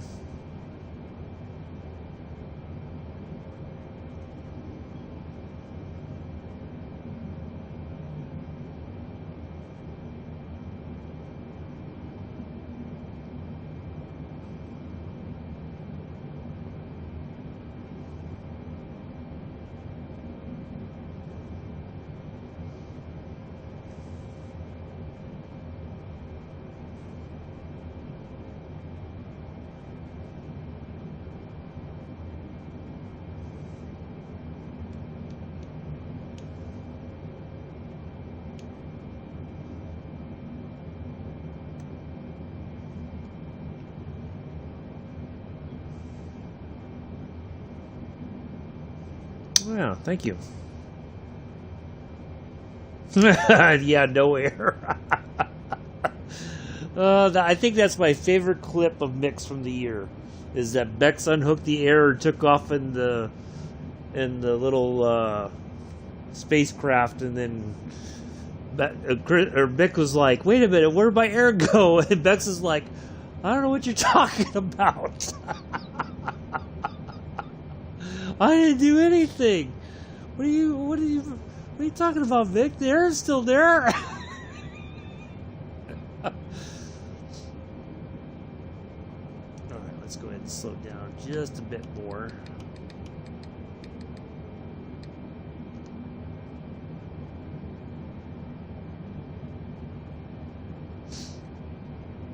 I'll never forget that. That was classic. I don't think, no, not yet, Amela. I got a little bit more to go. We're almost there. We're just starting to descend and all that. So, no, we got a bit more to go yet till we line up. We've got a bit to go still.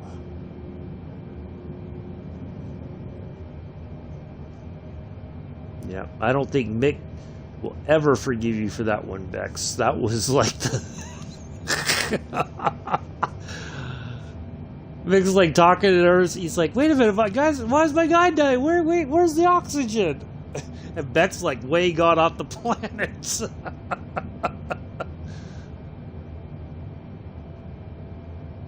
Oh yeah, I see. I disconnected it by accident.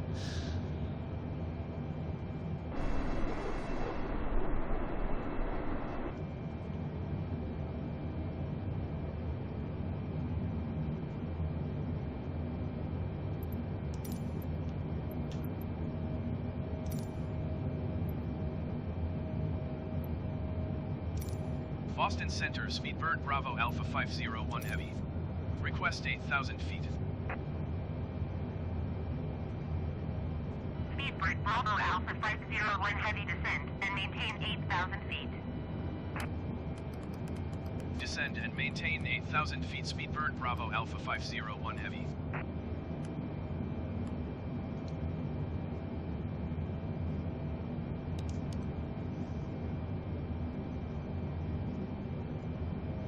Oh, thank you, Emil. I appreciate that. She had one job. Yeah, her one job was to kill you. The one job was to kill you off planet while she took off for another planet to go back and get something. I'll go back and get it. It's no problem. And here's Mick dancing and talking, and the next thing you know, he's like, "Wait a minute, why is my guy dying?"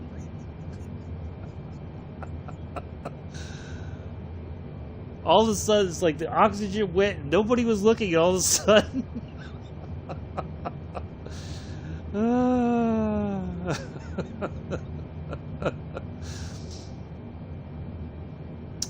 Well, it's been fun. I did pick up a couple of subs, so that's a good thing, so greatly appreciate it. Good times.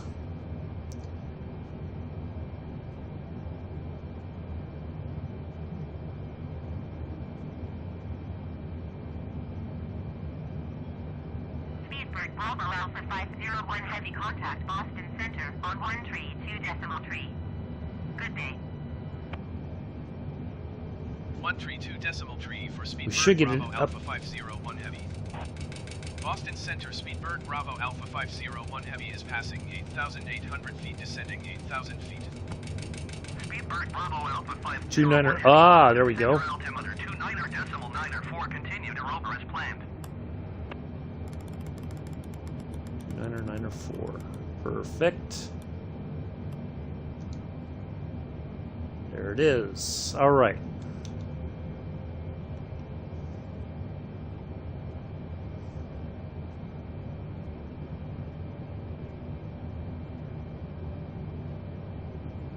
Yeah. There you go, Chris. Make it look like an accident.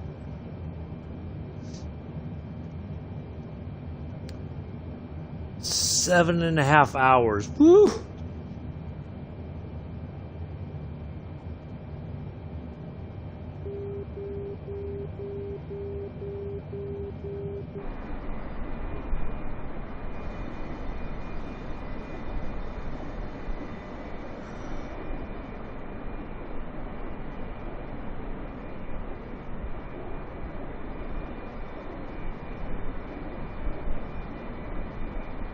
Yeah.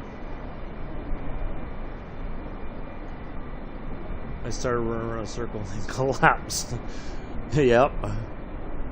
This is like, oh, I'll just kind of entertain the crowd while Bex goes off planet to go get something for the... so we can continue to gather equipment or gather resources.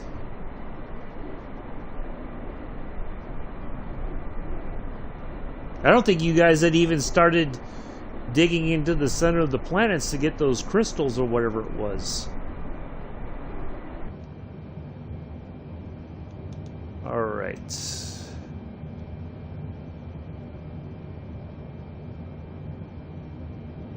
Speedbird Bravo Alpha 501 Heavy, you are trace 6 miles east. Why am I going to climb? Climb and maintain flight No. level 180. Expect ILS runway tree 1 left approach via Delta Papa Kilo transition. Clear to Delta Papa Kilo. No.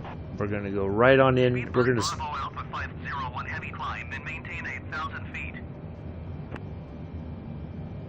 Speedbird Bravo Alpha 501 Heavy descent and maintain Alright, there we 2,000 go. feet.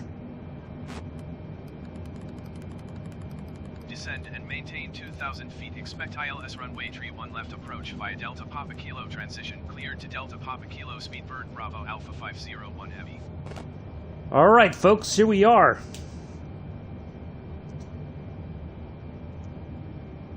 Speedbird Bravo Alpha 501 Heavy contact New York approach on 126.8. Good day. Well, we didn't have the craziness that we had before. 126.8 Speedbird Bravo Alpha 501 Heavy. New York approach. Speedbird Bravo Alpha 501 Heavy is passing 7,800 feet, descending 2,000 feet. Speedbird Bravo Alpha 501 Heavy New York approach altimeter 29.9 continue to Delta Papa Kilo as planned.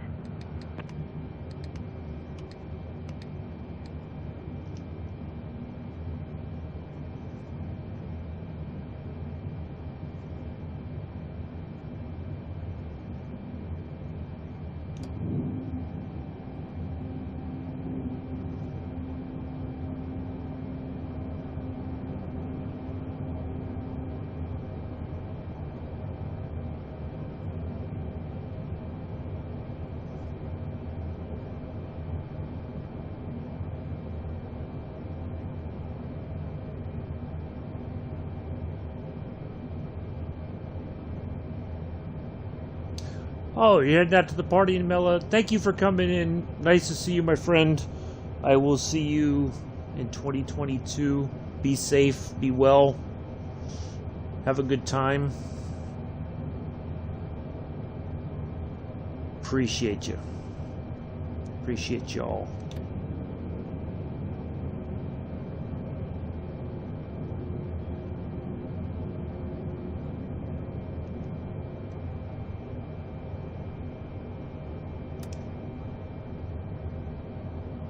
It's been a hell of a year. Look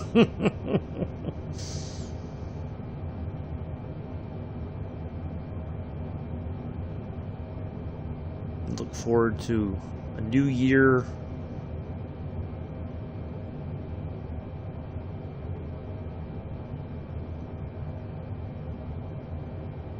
New adventures.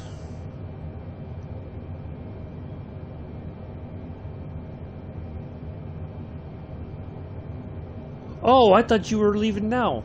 Oh, okay. My bad. I saw that everybody was saying take care. I'm trying to pay attention to the remaining part of the flight here since we're getting ready to go through these big old puffy clouds. Ooh, it's gonna be scary.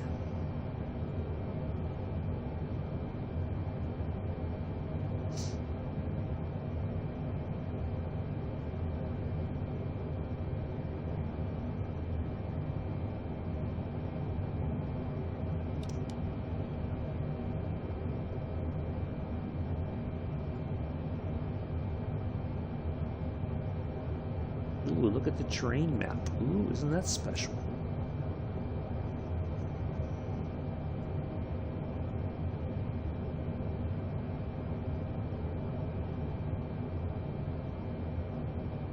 All right, here we go. Well, this has gone way better.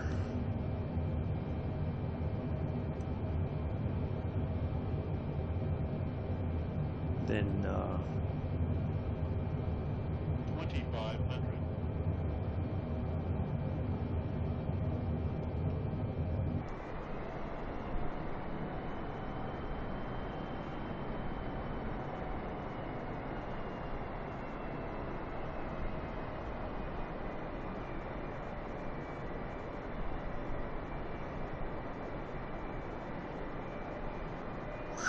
Look at that. Through the clouds. Da, da, da, da.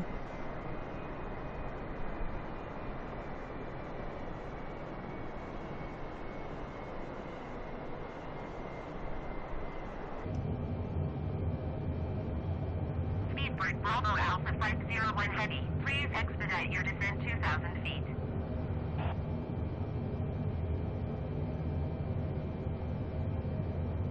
We were right there a moment ago. I don't know what happened.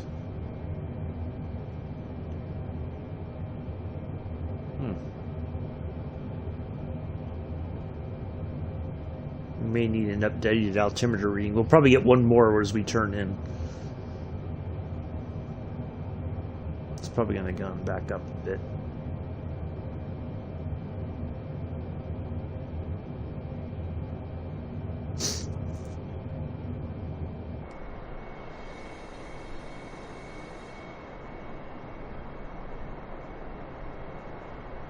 Ooh, there's the water. We're right over the water. Uh-oh.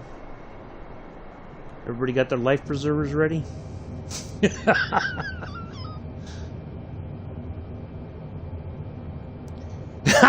Thanks, Mick. I just happened to be looking over. I got it, Mick. Thank you. You're okay in my book. I don't care what Beck says about you. Not that I think you care what Beck says either. All right. Here we are, coming at the end of the long haul across the pond. Been a heck of a flight.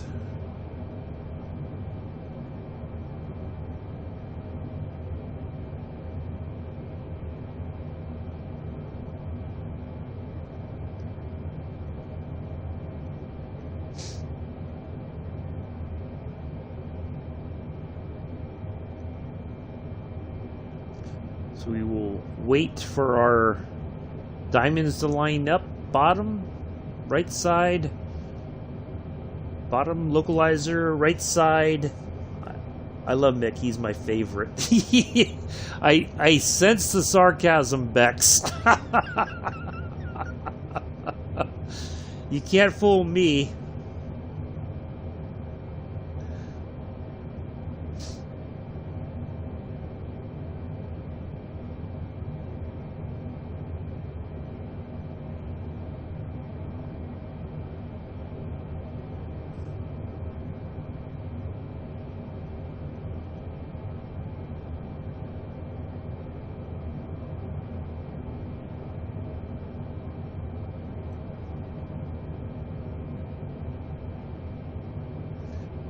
I don't know that you even typed that with a straight face, Bex.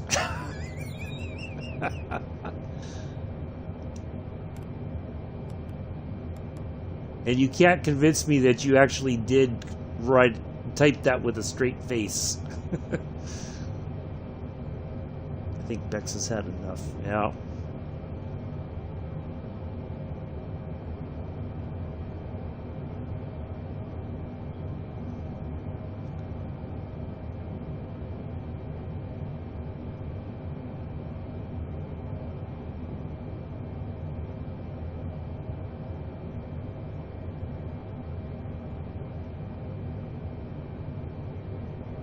Should get one more altimeter reading here any moment now. once we turn in.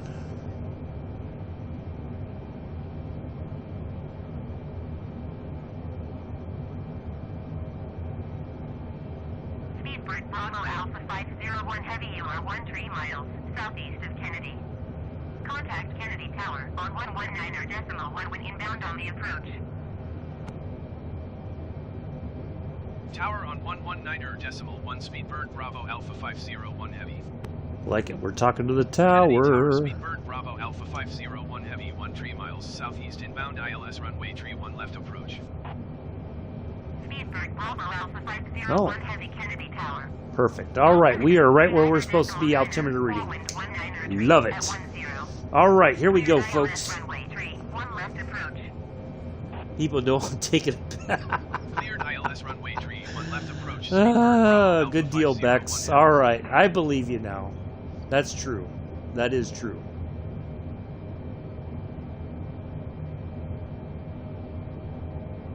You got a valid point there. All right. Come on, Diamond, line up. Come on. Come on. Come on. Keep going to the left there. Come on. Keep going. Keep going. Who's a good little lower diamond? I know you are.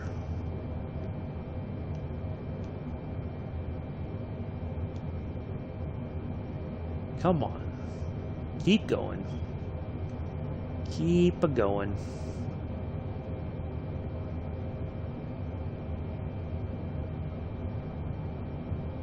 Almost there.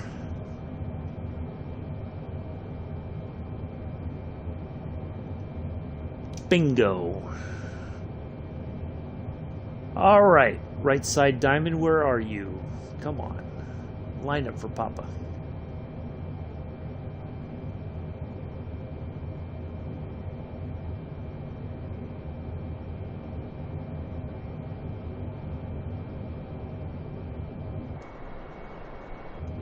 We got to get a little bit closer, I think.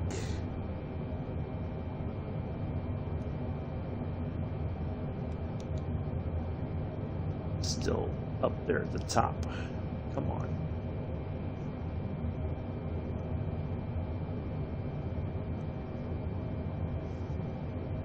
There we go.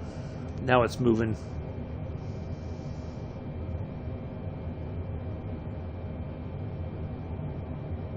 Come on. Come on, right side. Let's lock up. Come on. Get there. You know you want to get there. Come on. Come on. A little bit closer. And... Bingo! There we go. The Death Star has locked in with the tractor beam. We are on our way down, folks. Bravo Alpha 501 Heavy.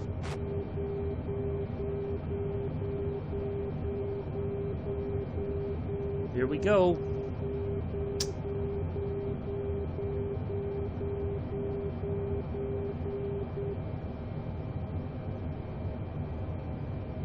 Slingshot engaged. Holding my drink. Take Bex, that was a long time ago. You had to worry about holding your drink. Don't you worry. You're not going to spill a drop. If you do, that's on you. I ain't got nothing to do with me.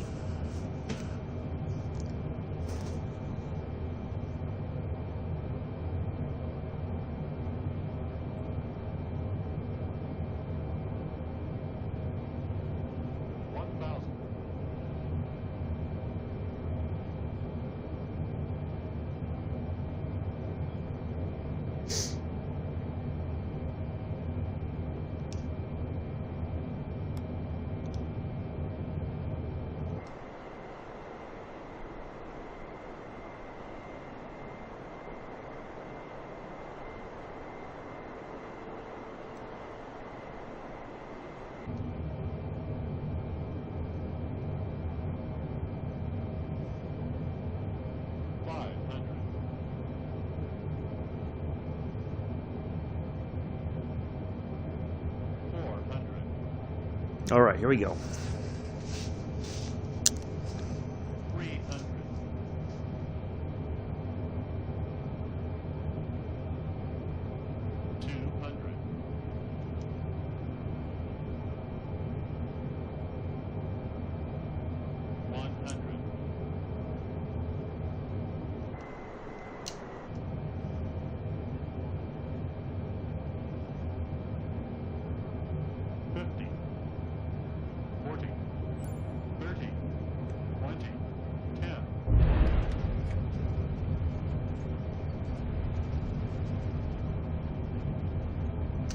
that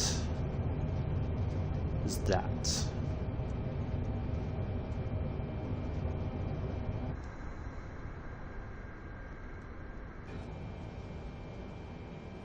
Speedbird Bravo Alpha 501 heavy exit runway when able.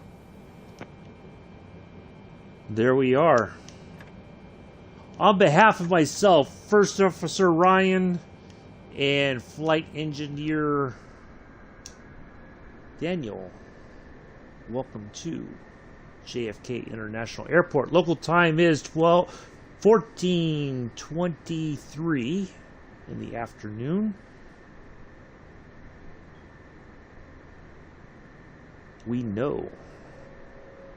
appreciate the fact that over the year you have had many options when it comes to your Microsoft Flight Simulator live stream viewing pleasures.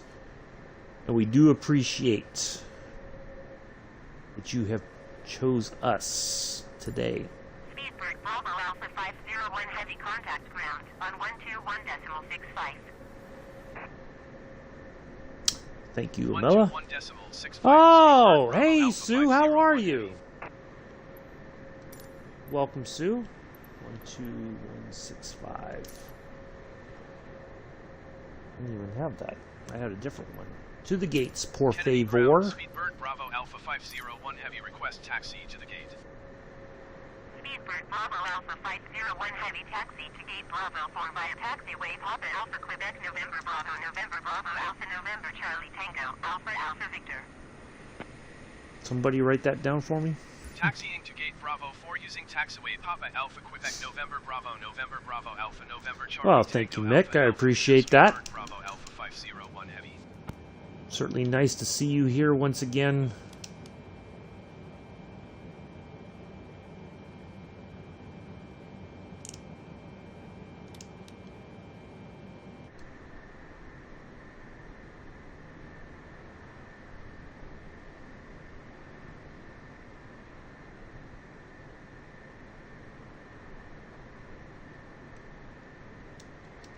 Always nice when a flight goes off without a hitch. Didn't have any issues. Thought for sure we were going to have to cancel the weather, but we didn't. Oh, well, thank you, Sue. You missed a chance to say hello to my lovely lady who was in the chat earlier.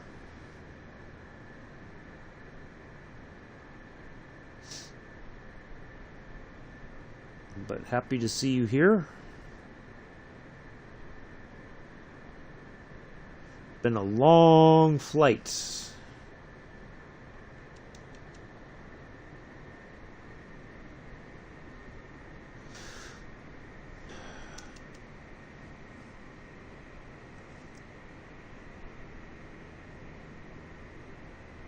Tip of the cap to the flight crew today, Ryan and Daniel. Well done. Yeah, quite a marathon. It has been. That is for sure.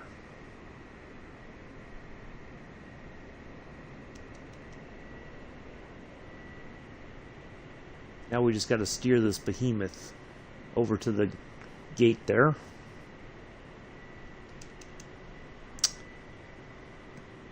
I'm going to say, yes, join us tomorrow. Spitfire action, Yakima, Washington to Seattle.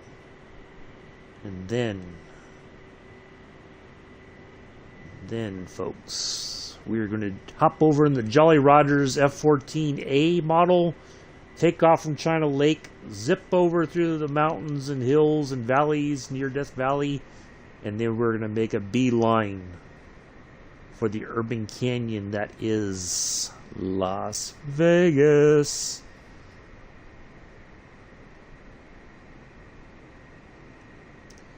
We are going to go blasting down the Las Vegas Strip tomorrow in the F-14.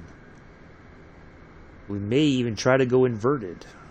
It may not end well, but we're going to give it a go. So,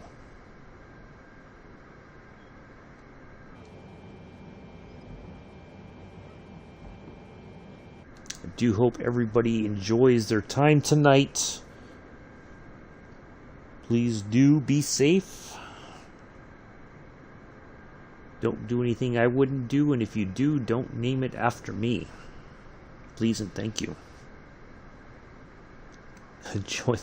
Look out for the messages.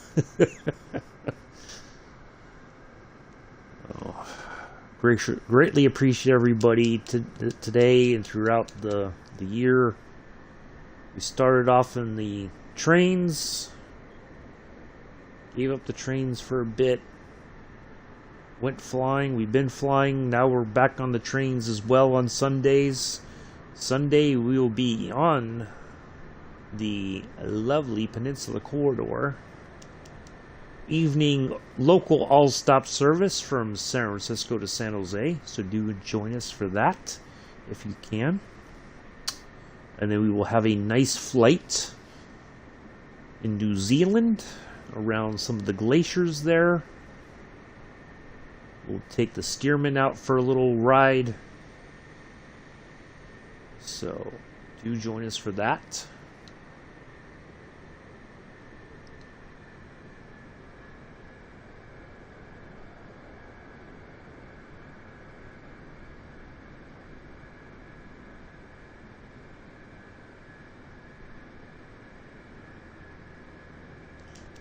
Now comes the difficult part, getting this thing parked.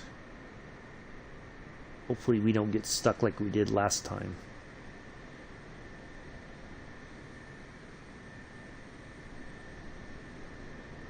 We might have to swing around here.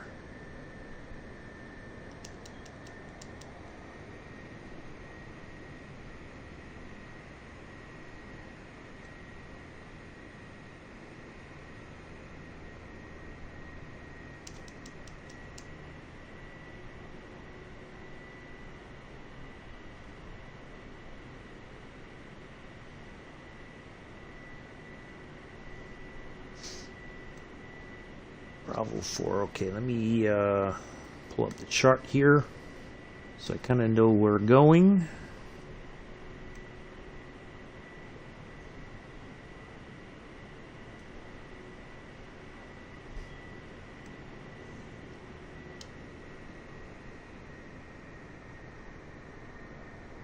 May have to... Wait a second. Bravo.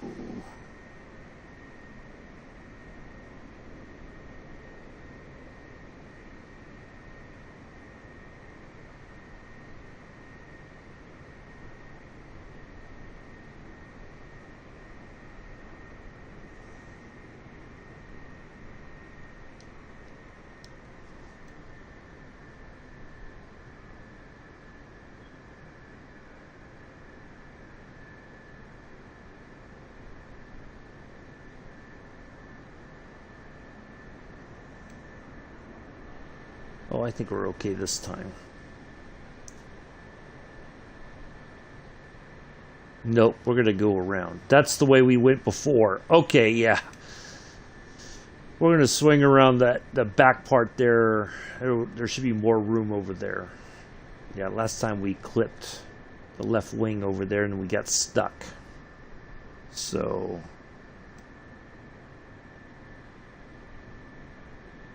no, we're not going to go down that way.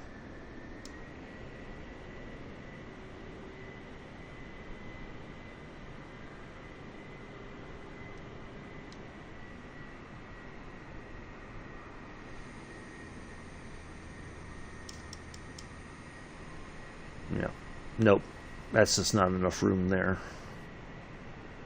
We'll go right over here, please and thank you.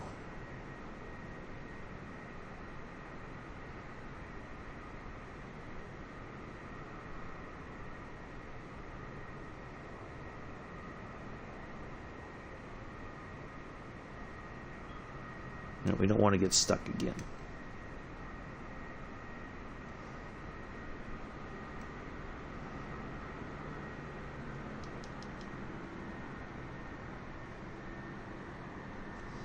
There we go.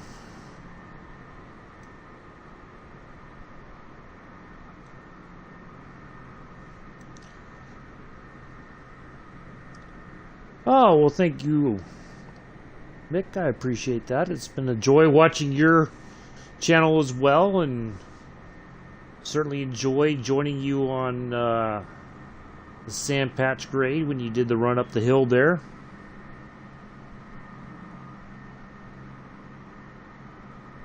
So I look forward to seeing what you and Pulse and maybe even Bex, Chris, and Predator Killer get up to in 2022. More FIFA rants, more F1 shenanigans.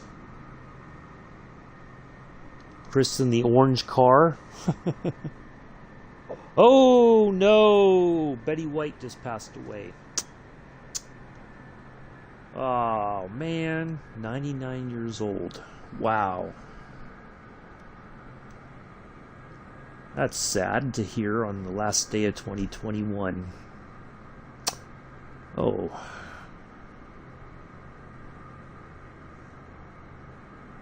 Quite a wonderful person. Could have a surprise coming next year. Uh-oh. Well, I can't claim responsibility for it.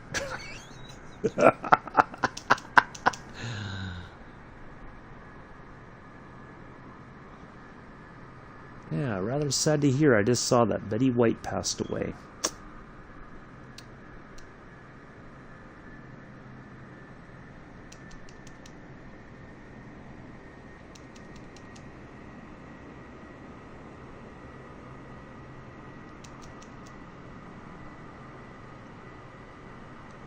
Yep, I can't be held accountable for that surprise.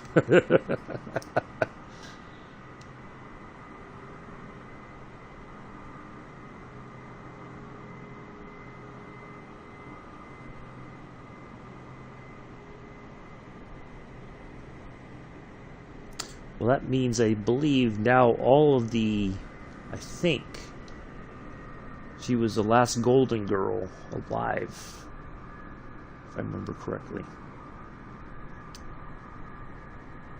I think she is. I could be wrong.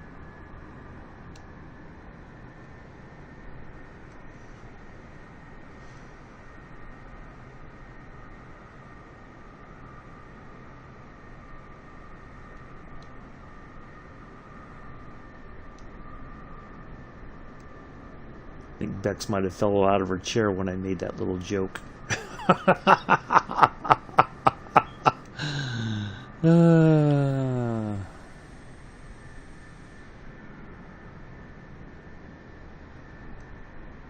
Either that or spit up her drink.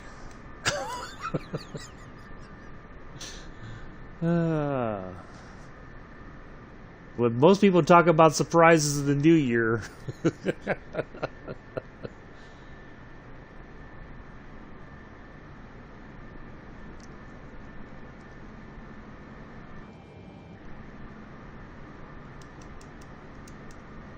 very sad to hear about Betty White dying. That's unfortunate. Lost Coach Madden a few days ago. Fortunately.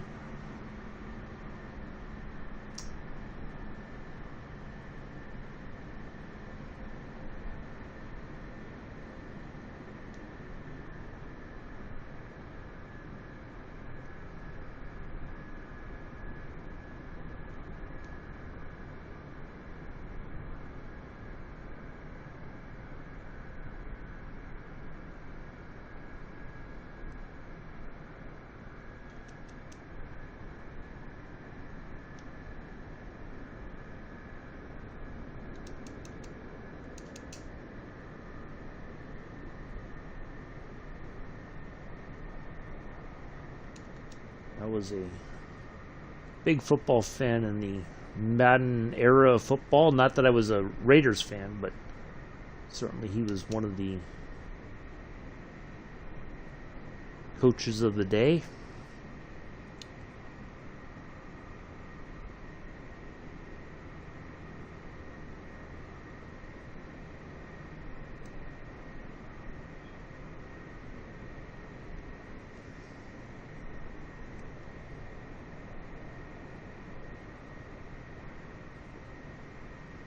See, Beck says there's a prize coming in the new year or next year, and then the chat goes dead. You better say something, Beck says. I don't think you want that to be the last thing said in the stream today.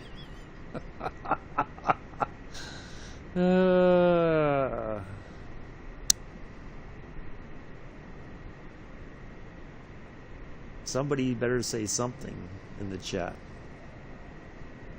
Can't be me. I'm trying to steer this plane here to the gate. I think there was a better way to go, the way we went around there. Otherwise, we probably would have gotten stuck. Excuse me.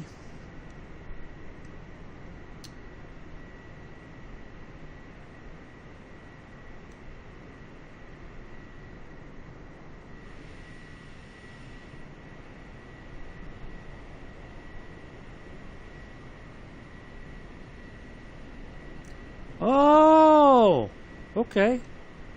Well, I still can't be held responsible for that either. Good deal, Bex. I'm glad to hear that.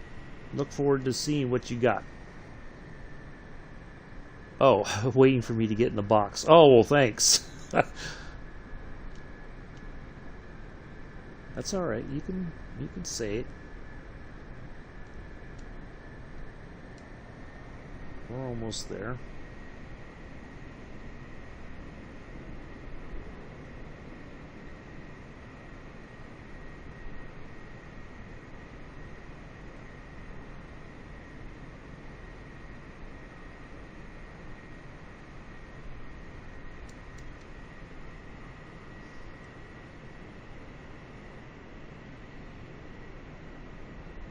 Beck's always trying to put people in boxes.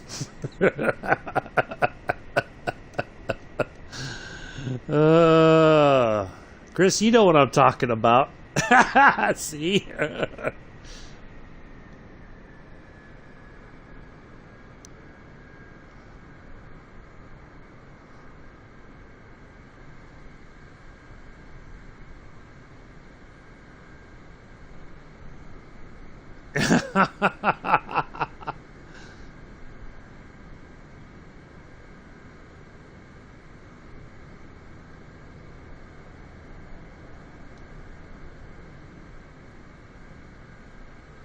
Oh, look at that. Finally, right at the end there.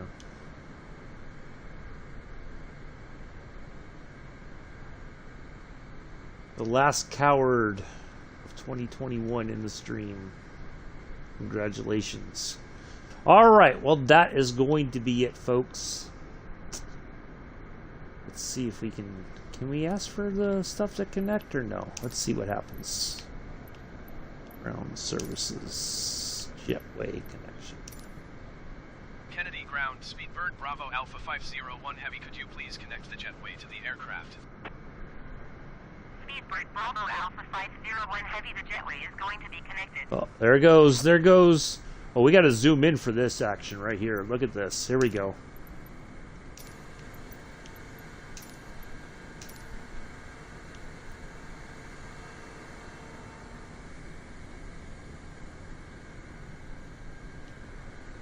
Look at that.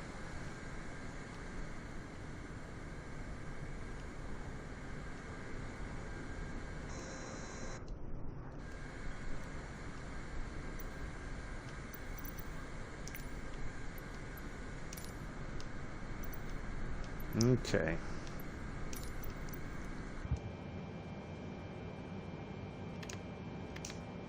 All right. Well, that's going to be it for today, folks. Yeah, you got a box. I've got a box. I guess everybody's getting a box that the Bex wants people in. Anyway, that's going to be it for today, folks. Greatly thank you for coming in today, hanging out. Had a good laugh, had a good time. Hopefully you did as well. And I will see you in 2022.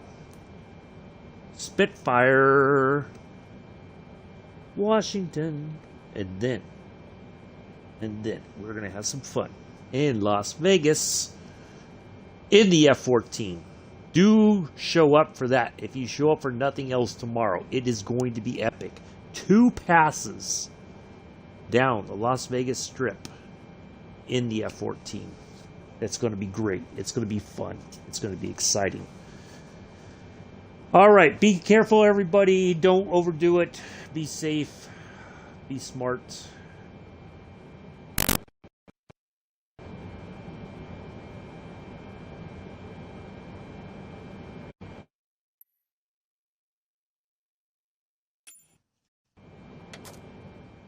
There we go. All right.